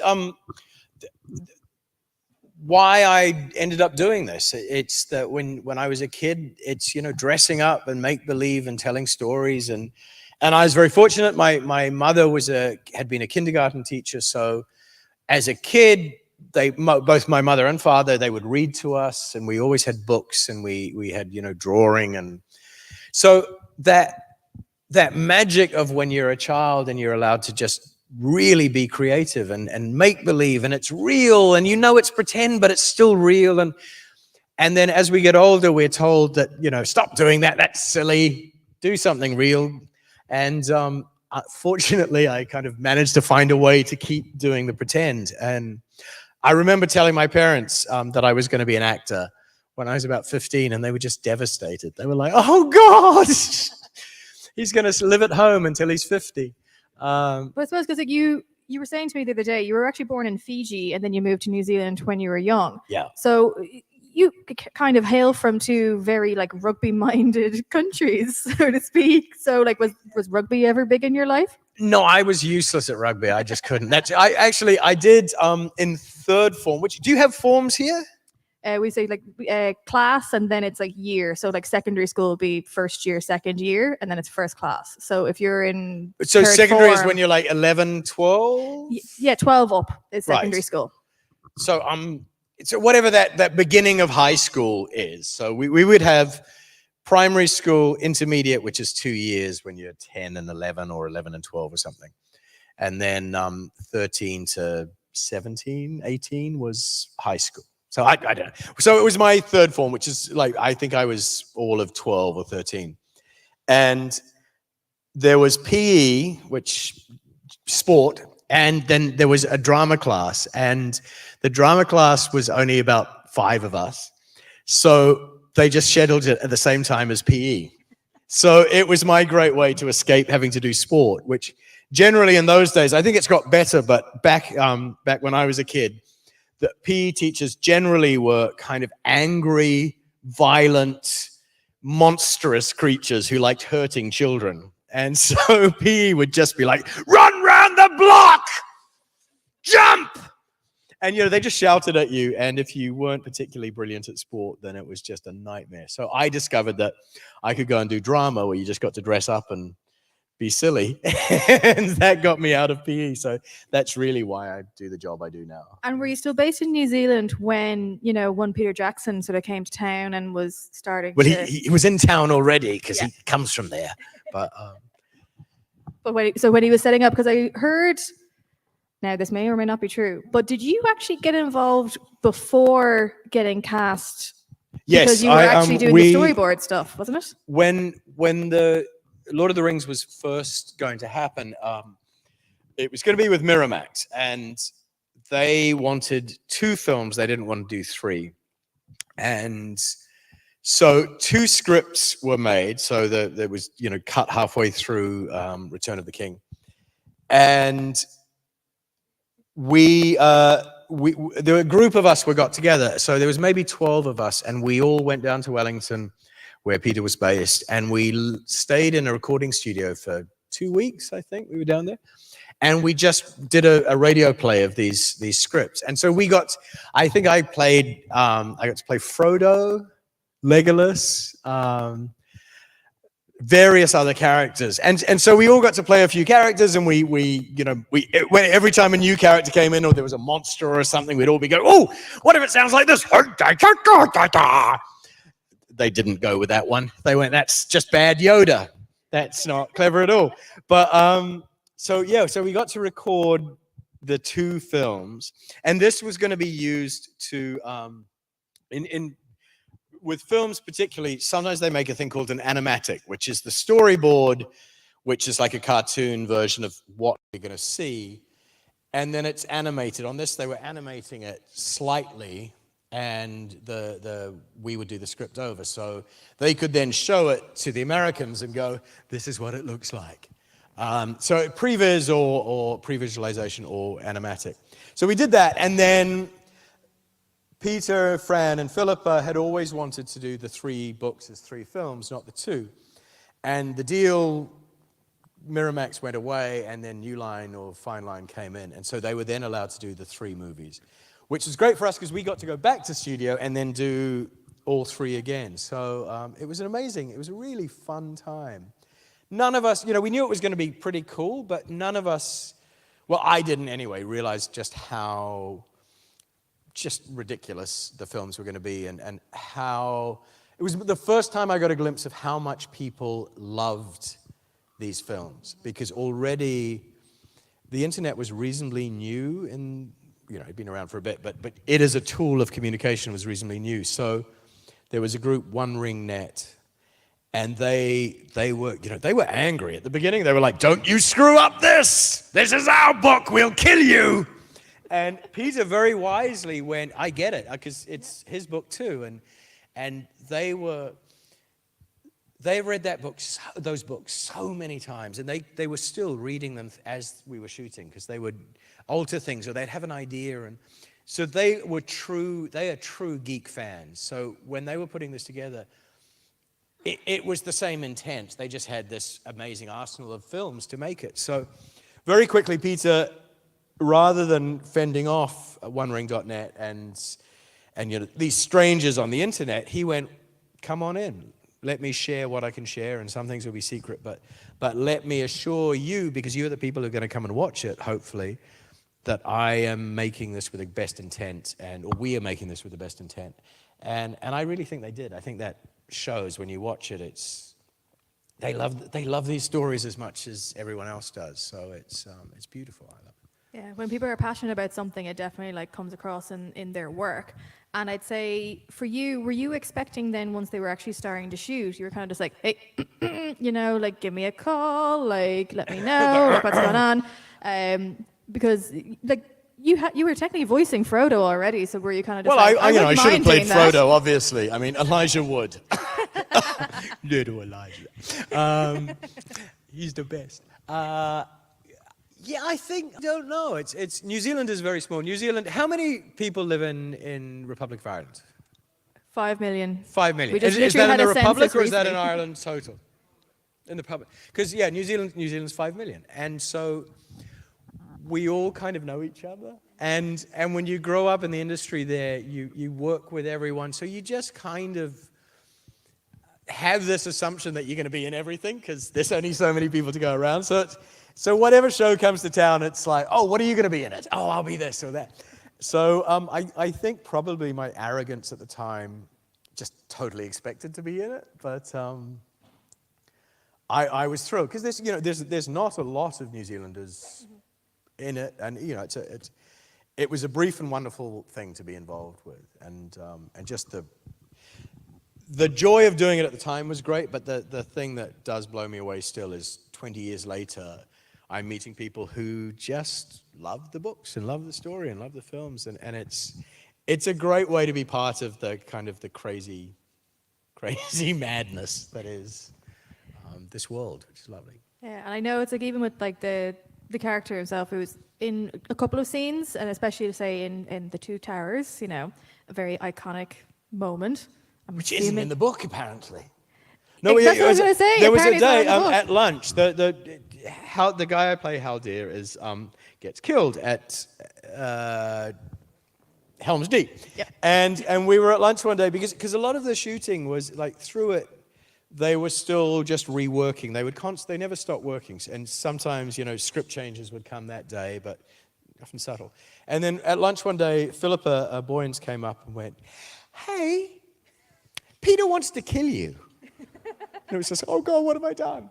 But and then said, "Look, we want to represent death and loss, because at the moment there's a big battle, but we need, and we can't kill Vigo." I was going, "Kill Vigo, let me take over.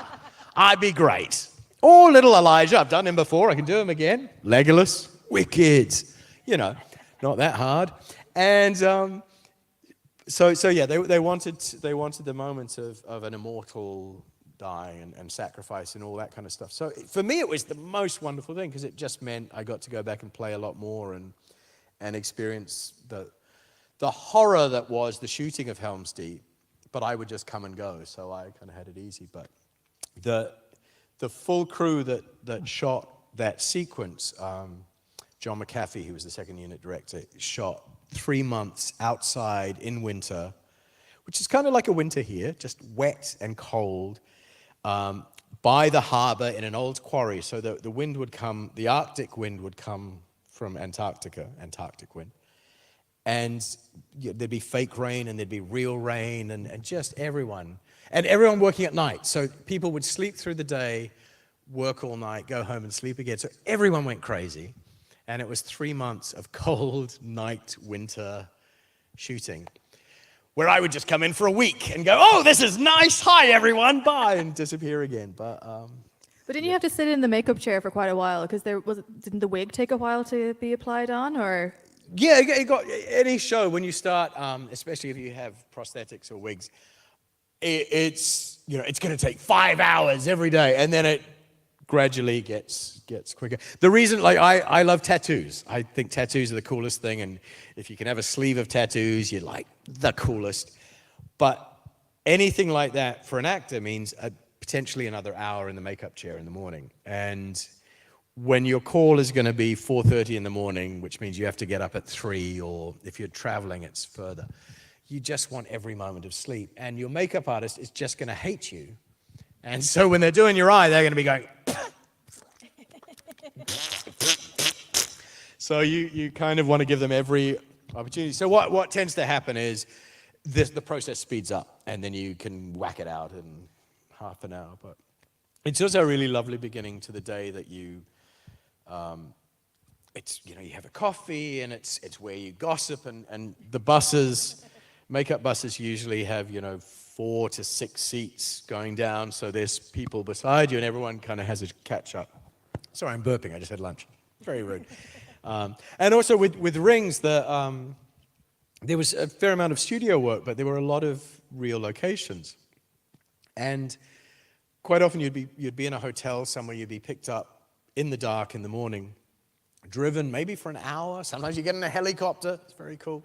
And dropped off in the dark somewhere, and you're in a base camp with a whole lot of trucks and trailers and things, and you get taken into wardrobe or makeup or your trailer, and you get changed. So it's all dark, and you're just seeing your buddies and friends. And then once you're done, they go, right, we'll block in half an hour or something. You step out the door, and you're on top of the mountain, or you're in the most beautiful forest, or you're beside the sea, or these incredible spaces that a lot of locations weren't publicly available anyway, so you couldn't get to these spaces. So for us, it was just like every morning was like, God, I'm here. And you'd often have no idea, what you were going to see when you stepped out the door. So that was an incredibly cool bonus. I'm just thinking Ireland and New Zealand are so similar in so many ways. And we have a slightly warmer north. Do you have any is there any sort of tropically bits here? Not really, no. Who am I kidding? That's what sort of New Zealand, those of you New Zealanders, way down in the southern hemisphere. And it's long and thin. I think it's even longer than all of the UK. Yeah, I think that is true. And at the top, there's kind of, because it's flip side. So the north is sunnier, and then down south is the Antarctic, basically. And this is a Scottish thing than Irish, but various people, various kind of colonial settlers came through. But there's a place, Dunedin, which is down south, and with the boats coming through, there must have been a Scottish boat that was coming out going, right, where are we going to stay? Do we stay here where it's nice and sunny? Look at this. Oh, and beaches, white sand. That's nice, isn't it? Keep going. Oh, rolling hills, green, nice, nice. No, go down, further down, further down. Oh, look. Black rock, gorse, heather, storms, freezing cold Arctic winds. Let's live there. So they all moved. So the Scots are all down in this really crappy bit of New Zealand that's freezing cold. And we shot a fair amount down there. But it looks great, but you don't want to live there. But yeah. But in the sense of ridiculous locations that Ireland has that you can drive for half an hour and everything is different. And it's so astoundingly beautiful. Yeah, because even when you were filming here for Rain, you were actually based in what is actually an area which is known for its rain. Is actually over in Galway and Connemara and things like that. So because that was Is where that the castle bit? that's where Ashford Castle is based. So you actually I didn't know you lived in Ashford Castle while you were filming as well. Show Rain, which was the French royal family in the 1500s, and the French castle was obviously shot in Ireland. And so between here and starts with S airports, Shannon, there is this castle Ashford, and it's beautiful. It's an incredible castle. Excuse me. And the first season they used it, they established it, and it was all a bit crap inside, it run down, but then it was bought and renovated. So when I joined second season, and we turn up, and it's just, it's so beautiful inside. It's full posh loveliness. It's one of like the most popular 5-star hotels in all of Europe. Oh, it's amazing. And as we were talking about, there's a lot of castle hotels or manor houses that you get and you go, this is like my aunt's terrible basement. It smells of mold and it's horrible. But this was real flash. So we filmed there, but we also got the most perfect weather for 2 weeks. It was just blue skies and flawless. And then the next year came back and we didn't shoot at the castle. And we were based in Dublin and we were shooting on the Guinness estate. There's a beach somewhere. Does anyone? And in Wicklow near there's like the rolling hills. And it's like an hour out and there's amazing like down cliffs and down to this beach. And we were doing a shipwreck scene. So we were just drenched in seawater, freezing cold. The executive producer's there and going, how are we going to do the soak? He says, we're just going to get a bucket. And they just chuck water on us. And we spend a good 2 weeks just covered in water and sand. It's the coldest I've ever been. It's dirty old Irish freezing winter. And so we're on the beach soaking wet, and then we're up a hill soaking wet. And you get there, and because you have to match the beach where you've just been washed up, they throw another bucket of water on you. And we were one of the giant Guinness estates, and this huge house. It's beautiful, but you couldn't see any of it because it was dirty Irish winter. So we're in this amazing location, but all you see is grey and rain coming this way and sleet and snow. So the second time wasn't quite as glamorous, but I love how you just mentioned how the rain was coming this way, because I always remember Josh Hartnett was saying that when he filmed Penny Dreadful here, one of the things that he actually remembered most about Ireland was the sideways rain. Well, it's great because it sneaks under the umbrella. It's very smart rain. Whatever you use to protect. But we because we were staying here in Dublin, strangely we didn't mind because we just would come back to the hotel and then go, right, let's go out. And we would shoot in Canada, so we brought over not a huge Canadian crew because we got fantastic crews here, but maybe there were about 20 of us. And that show it was such a family,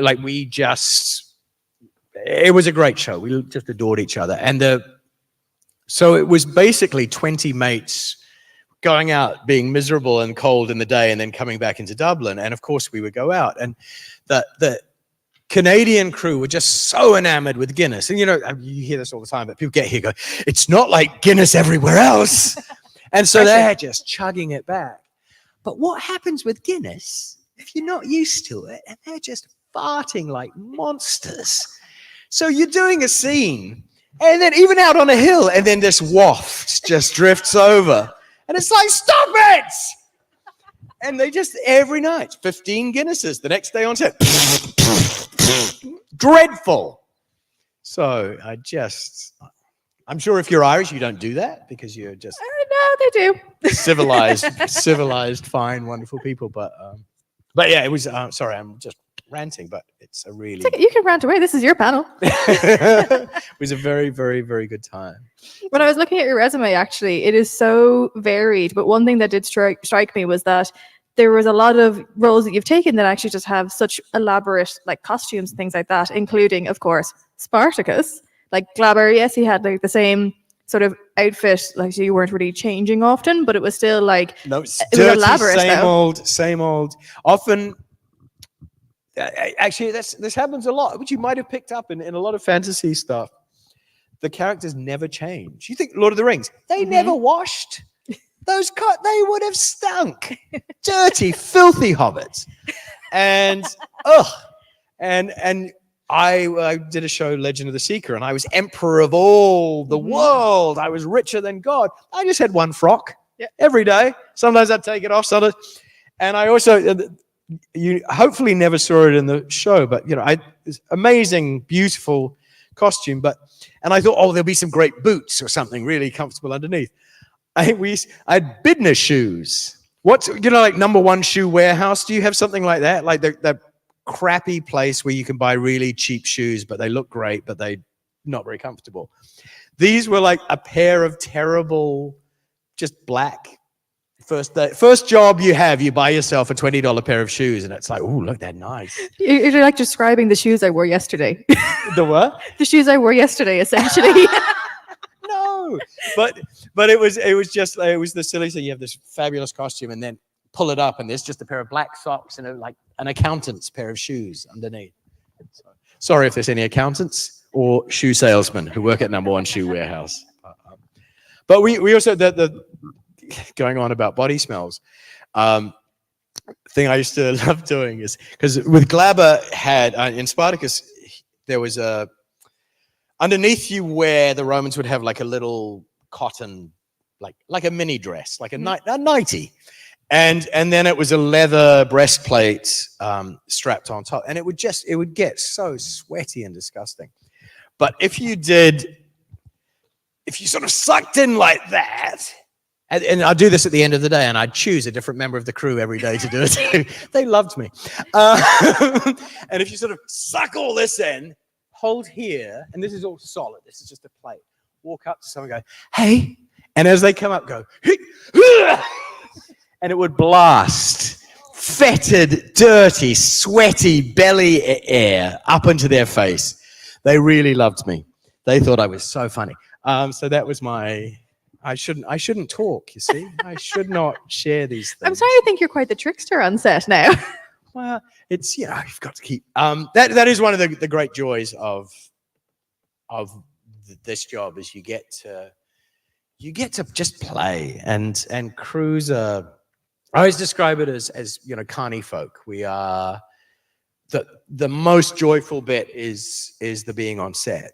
So you know, hopefully the job is stimulating and wonderful, but being part of that kind of carnival group is, and you love the people you work with. We all get very good at intimate relationships where we all just know everything, and then being really good at going, thanks, see you on the next one, or you know, see you the next time. But though I just adore those kind of relationships, and they have to put up with you. If you're an actor, they have to put up with you.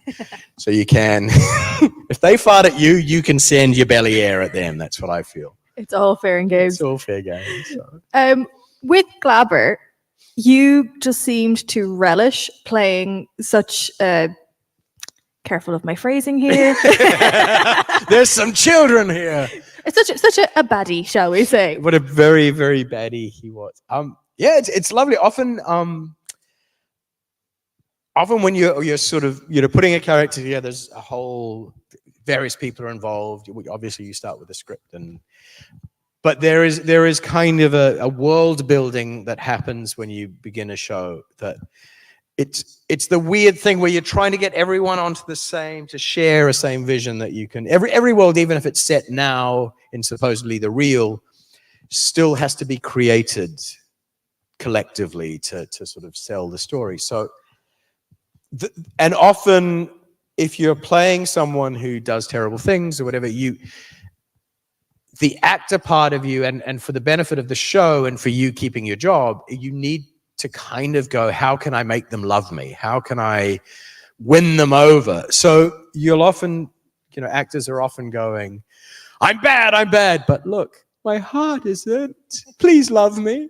And Glaber was such a lovely freedom where it was like, no, let's just make him so despicable. I'm stopping many words come out my mouth, but make him unforgivable. And he was bullied, and he's, you know, it's all those cliches of the bullied bullies back, but it was so lovely going, I do not need to put any effort into trying to ask you to like me. I would rather if you all went.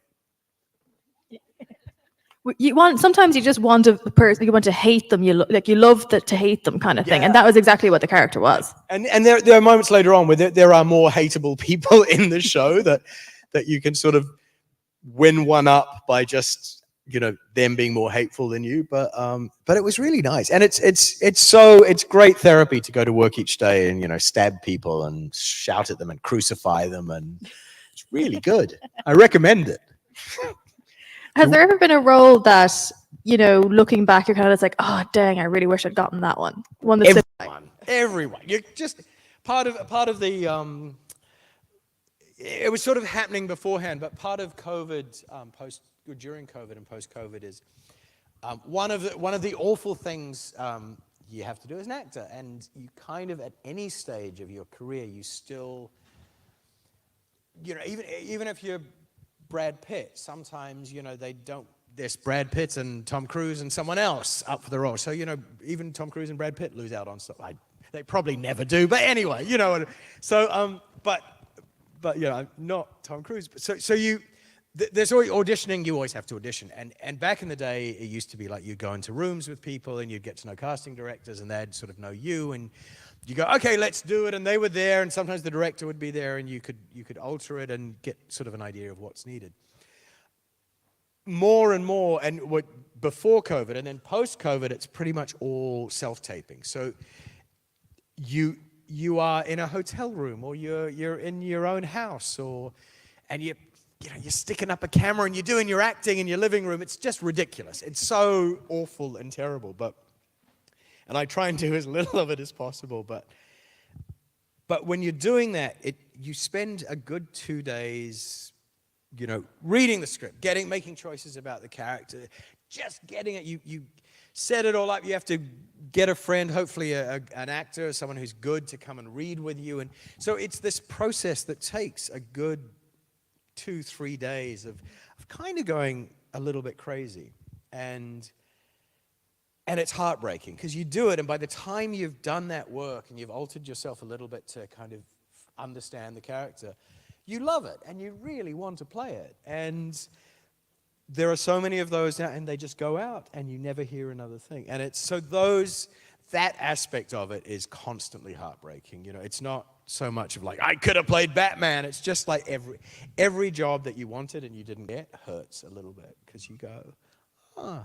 And sometimes you see it and it's they cast someone absolutely different to you. Sometimes you see it and they cast someone and they're just amazing. Sometimes it's a movie star, and so I would cast him in everything or her in everything. But other times you do see it and go, I was so much better.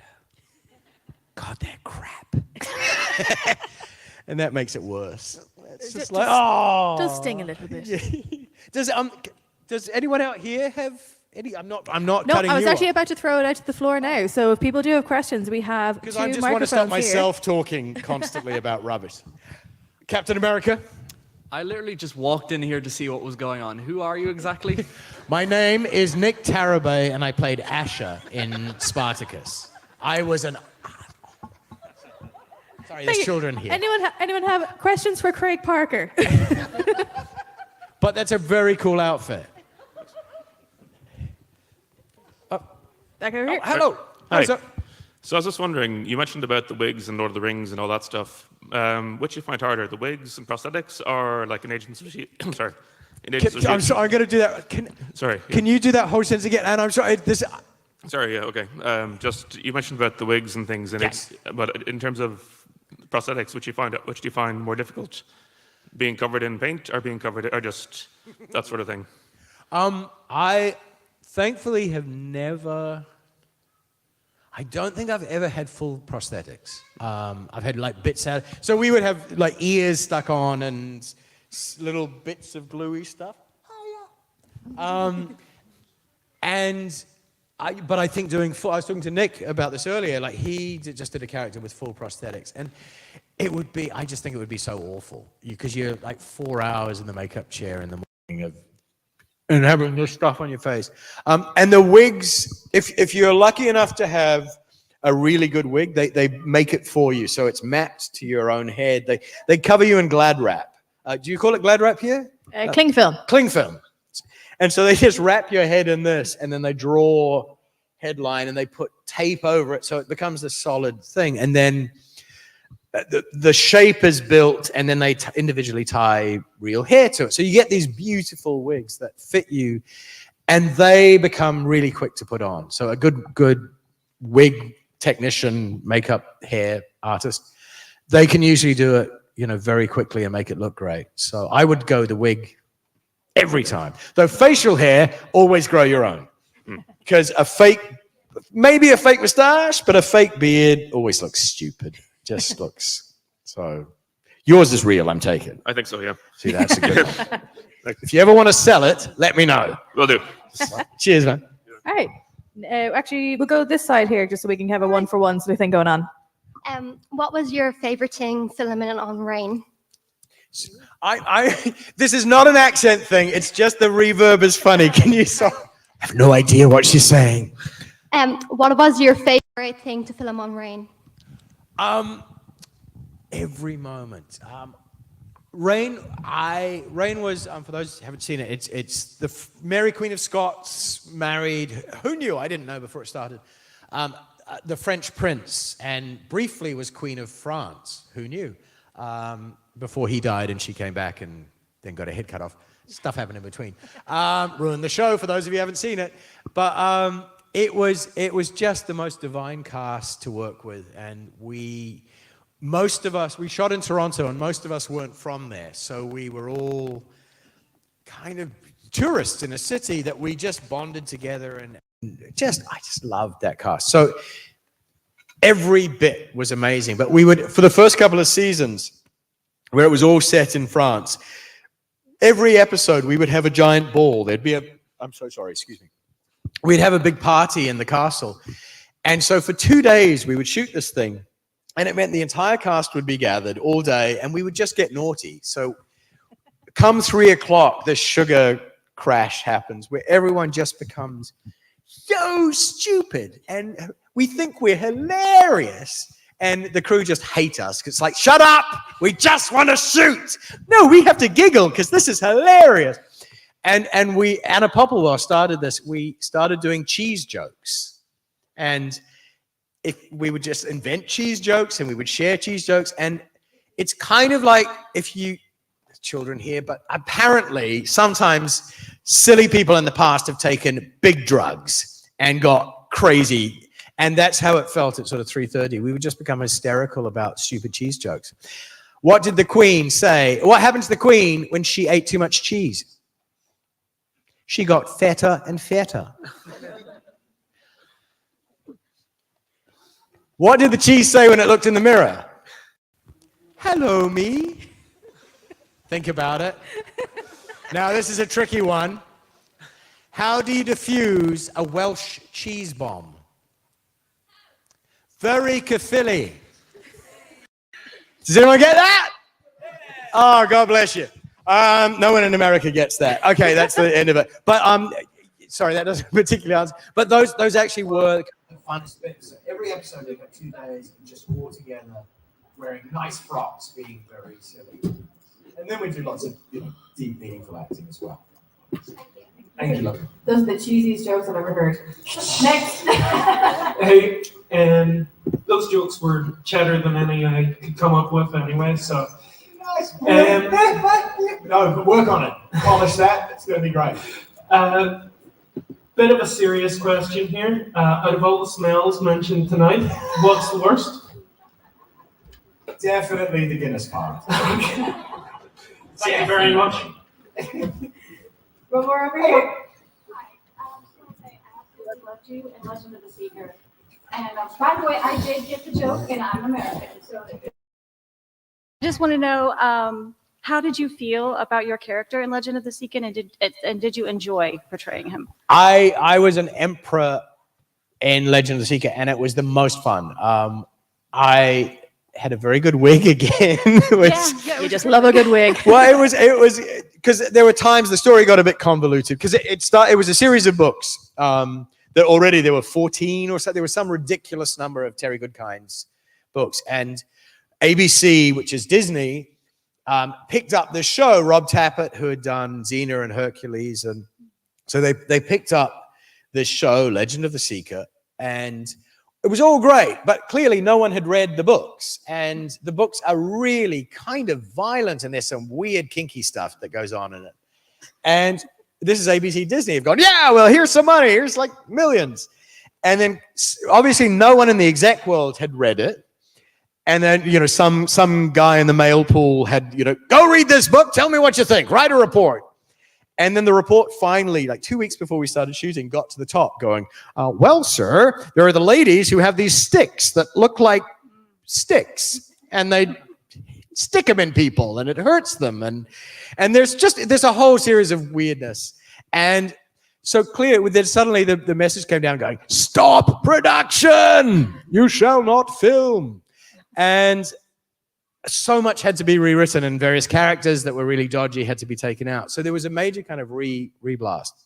And there were times when the story got really convoluted that even when we were shooting it, we had no idea what half the time I'm not sure whether I'm magic, whether I'm dead, whether I'm real, whether I'm not. But I had this great wig and this really cool costume. So it was like, as long as the beginning of every shot would be, as long as we do this. Get the cape just right. Business shoes, covered, just like that. Hair, get the flick right. And basically the acting took care of itself. It was just, you just let the hair and the frock do its business. And the magic accountant shoes underneath just sit there waiting. Thank you. Back over here. Hello. My question is, when you play a villain, do you approach them like, yeah, he's a bad guy, let's just do the bad guy? Or do you approach them as being misunderstood? I think the worst people in the world always believe that they're the best people in the world. And you get some, you get some characters, I won't, you could think of a politician perhaps who clearly knows that they are just making crap up the whole time, but they're doing it for a reason. But I'm always fascinated by those people who Glaber really believed he was stopping a terrorist. He really believed, and if you think about it, the Spartacus killed more people than Glaber did, and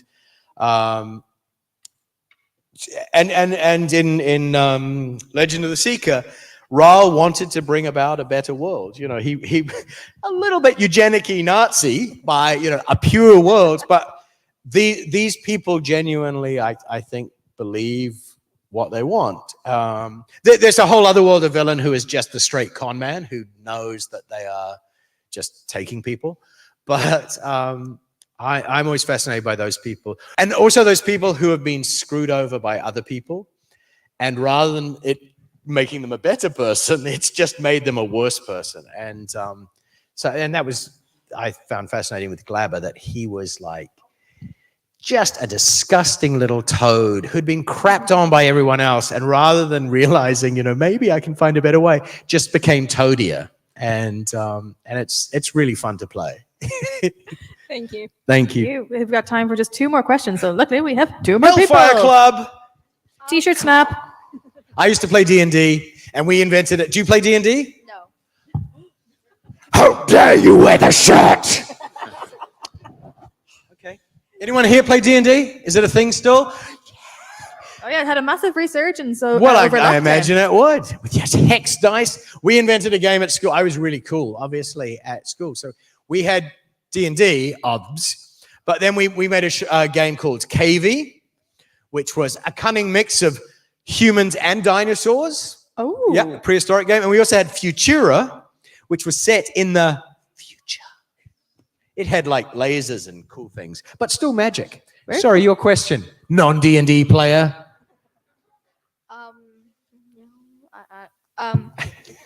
Don't be scared. Who's your favorite actor, I guess? Nick Tarabay. Okay. There are so many different actors I just think are amazing, and quite often it will be the last person I saw in something that they were really good in. Yeah, I don't know. I think women. I think Julianne Moore is one of my favorite people to watch at all times. Not sure about men. Who's yours? Does it rhyme with Greg Raka? No. Okay. Does it rhyme with Greg Breaker? No. Is he even in a top 100 list?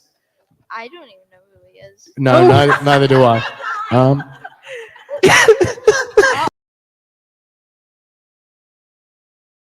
Last question. Thank you. Thank you, my friend. Eli? Thank you very nice sword, Eli.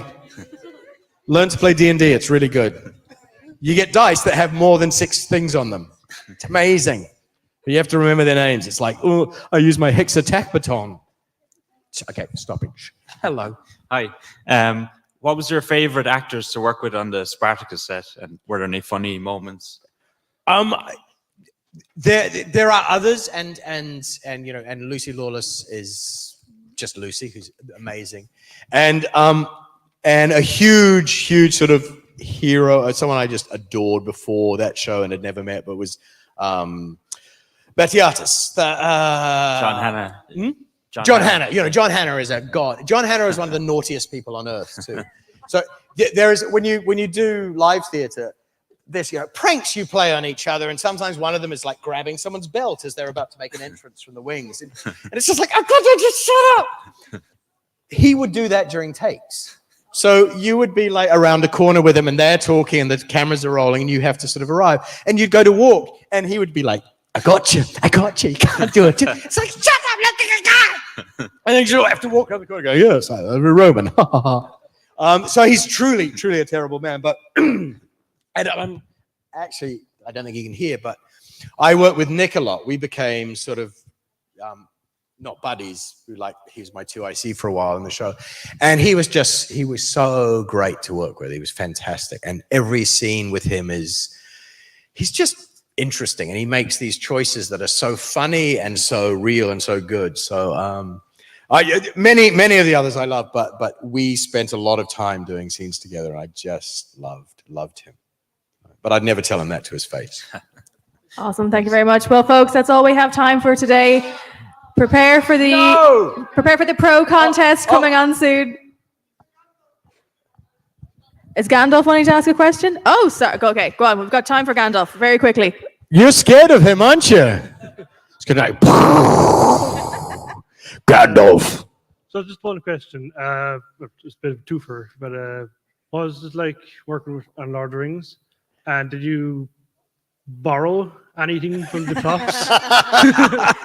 I was going, that's a very authentic costume you've got on there, Ian McKellen.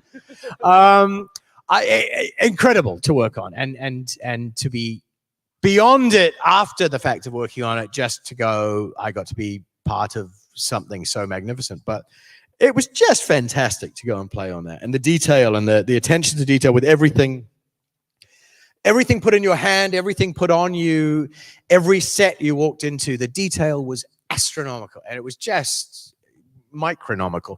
It was incredible. And so, yeah, just beautiful. And the cast, delicious and wonderful. And that was such a privilege. And I did not take anything. My armor and sword and stuff, which is utterly beautiful. The pieces I didn't break.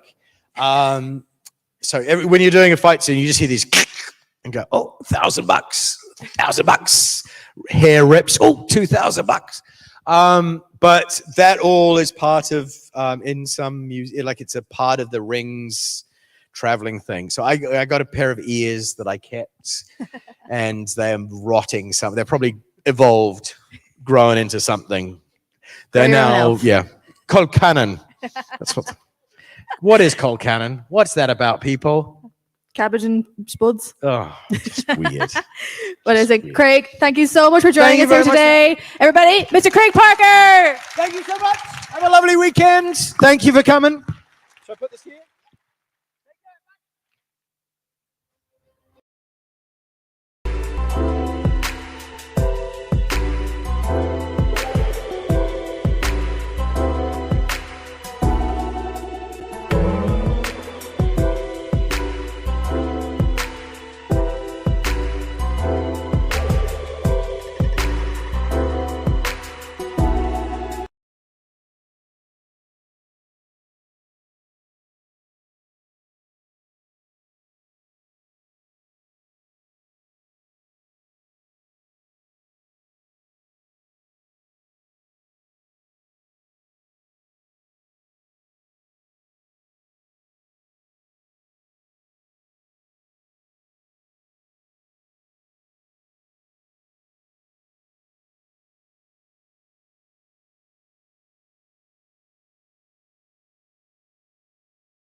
Welcome to a land of might, magic, and metal.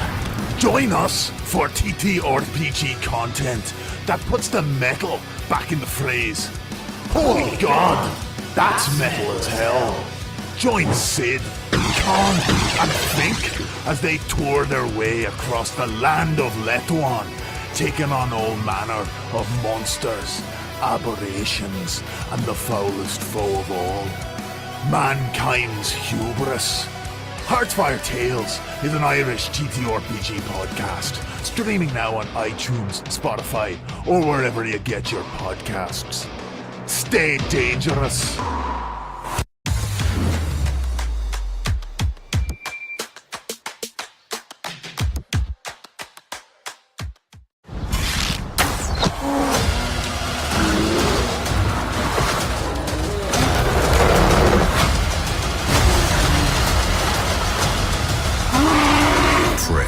Watch the full trailer online now. I am a lawyer who do things by the book. The Book of Ashanti. The Book of American law.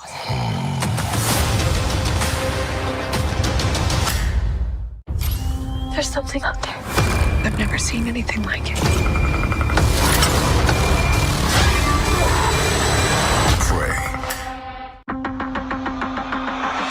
More and more eccentric superhumans are coming out of the woodwork. We're going to launch a division for them. And I want the She-Hulk to be the face of it. Jennifer Waters. Namaste. I have a serious conflict of interest. This man tried to kill my cousin, Bruce. Yeah, that's quite all right. Oh. Jen, do your thing. God, I really like this outfit. I'm not proud of this. Whether you like it or not, you're a superhero. Let's do this. Our universe is on the edge of a precipice. I am a lawyer who do things by the book. The Book of Ashanti. No, the Book of American laws.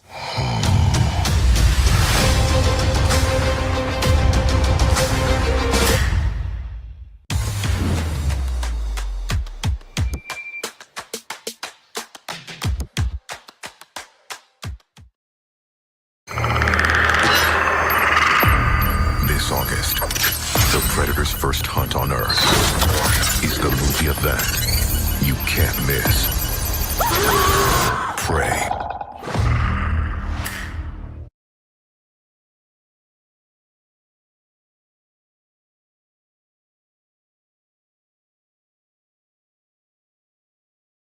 Cassian Ander, wouldn't you rather give it all to something real? This is what revolution looks like. I'm tired of losing. Andor, new trailer online now.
There's something out there. I've never seen anything like it.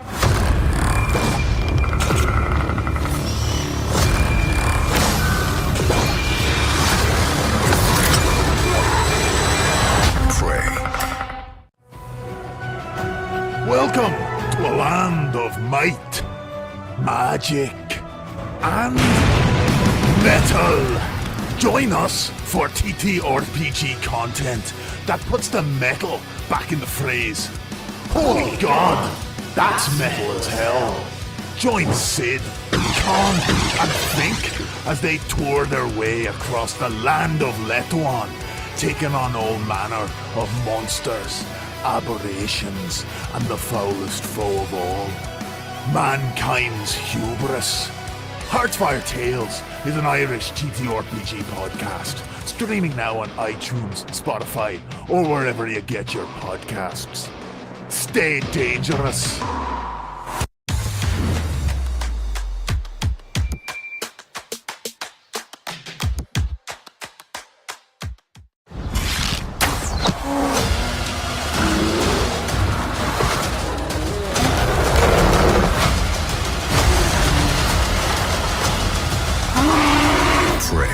Watch the full trailer online now. I am a lawyer who do things by the book. The Book of Ashanti. The Book of American laws.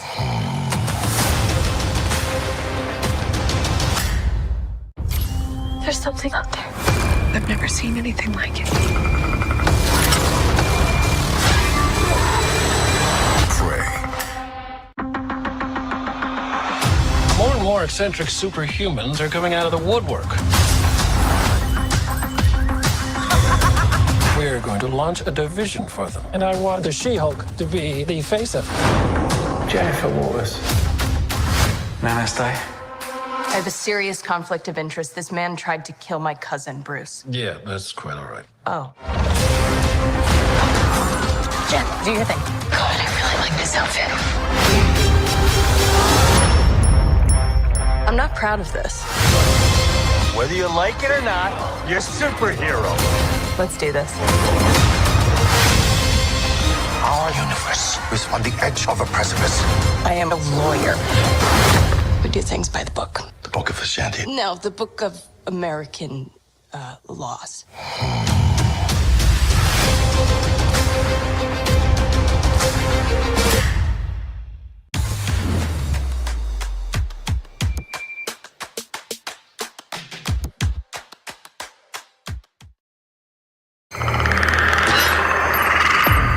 This August, the Predator's first hunt on Earth is the movie event you can't miss.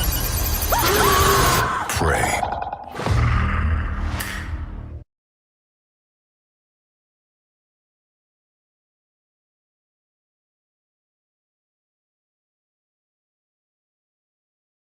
Cassian Andor, wouldn't you rather give it all to something real? This is what revolution looks like. I'm tired of losing. Andor, new trailer online now.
welcome to the very first Cosplay Pro Championship that we have had here at Dublin Comic Con in 3 years. We have some incredible entrants for you here today. We've got some wonderful performances and some even better prizes. So first and foremost, I'd like to introduce our lovely guests here that we have today. Coming over from England, we have Ollie Rose of the Cosplay Journal. Ollie is a cosplayer, a lover of all things geek since they were 15. Ollie is a pop culture journalist and editor running a cosplay magazine known as the Cosplay Journal. You can find them down in the Cosplay Village down on the ground floor. They have also written on cosplay, pop culture, and the need for escapist play for adults, or for national publications and on BBC Radio 4. There we go. We're going to have a lot of that tonight. It would be a shock to find them anywhere but they're sewing at their sewing machine or scrolling notes on an exciting project. Next up, another lovely person over from England. We have Beth Amazon Cosplay. So Amazonian Cosplay has been crafting costumes in the United Kingdom for 10 years with a devil is in the detail approach. Her skill set proudly extends to leatherwork, blacksmithing, prosthetics, makeup effects, and her one true love, embroidery. When not stitching, she can be found at the cosplay competitions on both sides of the judging table across Europe, or collaborating with brands such as Netflix and Ubisoft.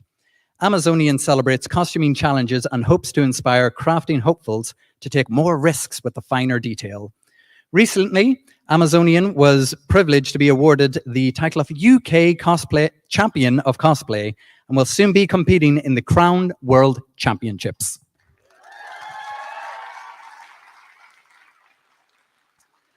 And our last guest judge that we have here, all the way from the Ukraine, we have Oliver Chest. Coming from the Ukraine, she has been a gamer since early childhood, playing her first games with her father as early as 4. Fictional worlds have always amazed her and were a source of inspiration and many ways of escapism. Wanting to bring cosplay, wanting to bring those fantasy realms into reality is how she found out about cosplay. Olga enjoys the challenge of creating costume poses. And how can we make this detail? Her biggest pride is now her Garrus costume, which you can see up on the projector behind us. Wonderful piece of work.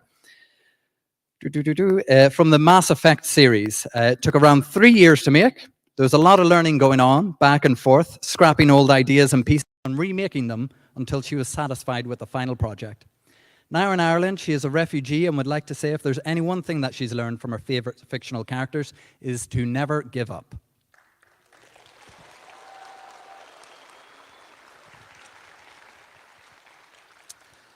So not only have we got a lovely set of judges with an impressive CV in behind them, we have some impressive prizes here as well. So first up, after a lengthy process, we now have our first official custom cosplay trophy for the Cosplay Pro Cosplay Championships. Can I say cosplay anymore? So this wonderful piece of work, as you can see behind us here, is a wonderful piece to have on your mantle. Thank you. Thank you, thank you. Could you guess I was a hand model? There we go, yeah. A lovely reminder to have at the end of your long working day to look up and see a proud reward of the achievements you have made within cosplay and performance. So our first place trophy winner will earn themselves this lovely trophy. They will win a €250 giant novelty check with actual money behind it.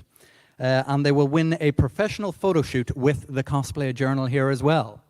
Big round of applause, please. Second prize is €150 and 2 tickets for the Game of Thrones studio tours.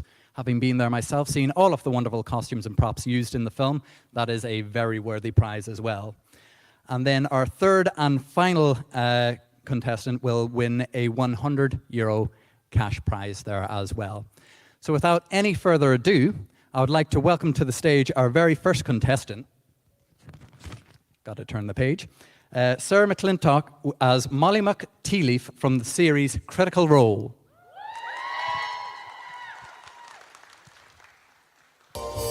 Like something that seeks its level. I wanna go to the devil, I wanna be evil. I wanna spit tax. I wanna be evil and cheat at jacks. I wanna be wicked. I wanna tell lies. I wanna be mean and throw mud pies. I want to wake up in the morning with that dark brown taste. I wanna see some dissipation in my face. I wanna be evil. I wanna be mad. But more than that, I wanna be bad. I wanna be evil. I wanna hurt for lies. I wanna sing songs like the guy who cries. I wanna be horrid. I wanna drink booze. And whatever I've got, I am eager to lose. I wanna be evil, little evil me, just as mean and evil as I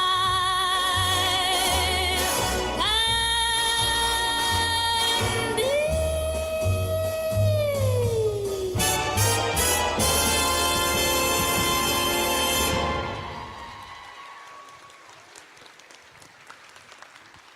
What an impressive number to start off with here.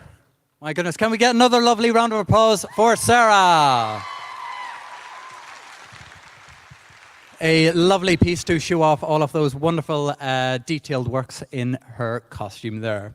So we're going to move right along here now with our second contestant, Christian, Tintin Cosplay as Yunjin from Genshin Impact. As the saying goes, you never truly know someone until you meet them in person. And at long last, I finally have the great honor of meeting you today. My name is Yunjin, and I am humbled to be the director of the Yunhan Opera Troupe.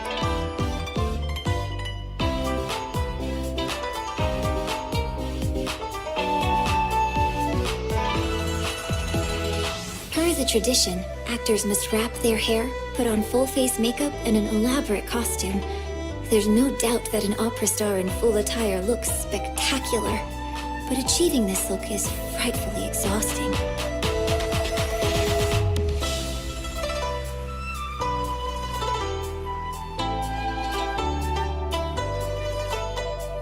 The art of the spear is a vast and profound discipline. There's an almost infinite number of things one can learn.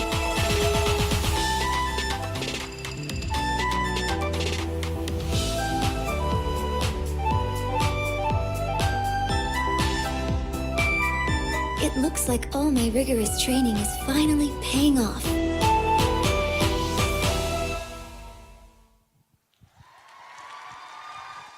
Give it up for Christian!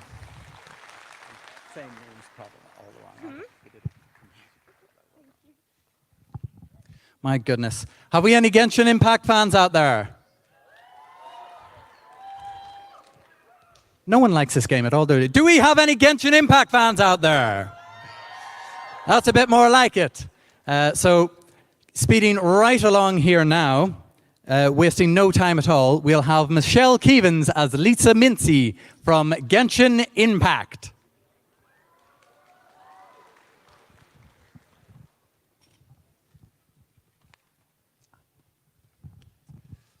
We love to see a bit of stage setup, a lovely bit of props. So big round of applause for Michelle as Lisa. Okay,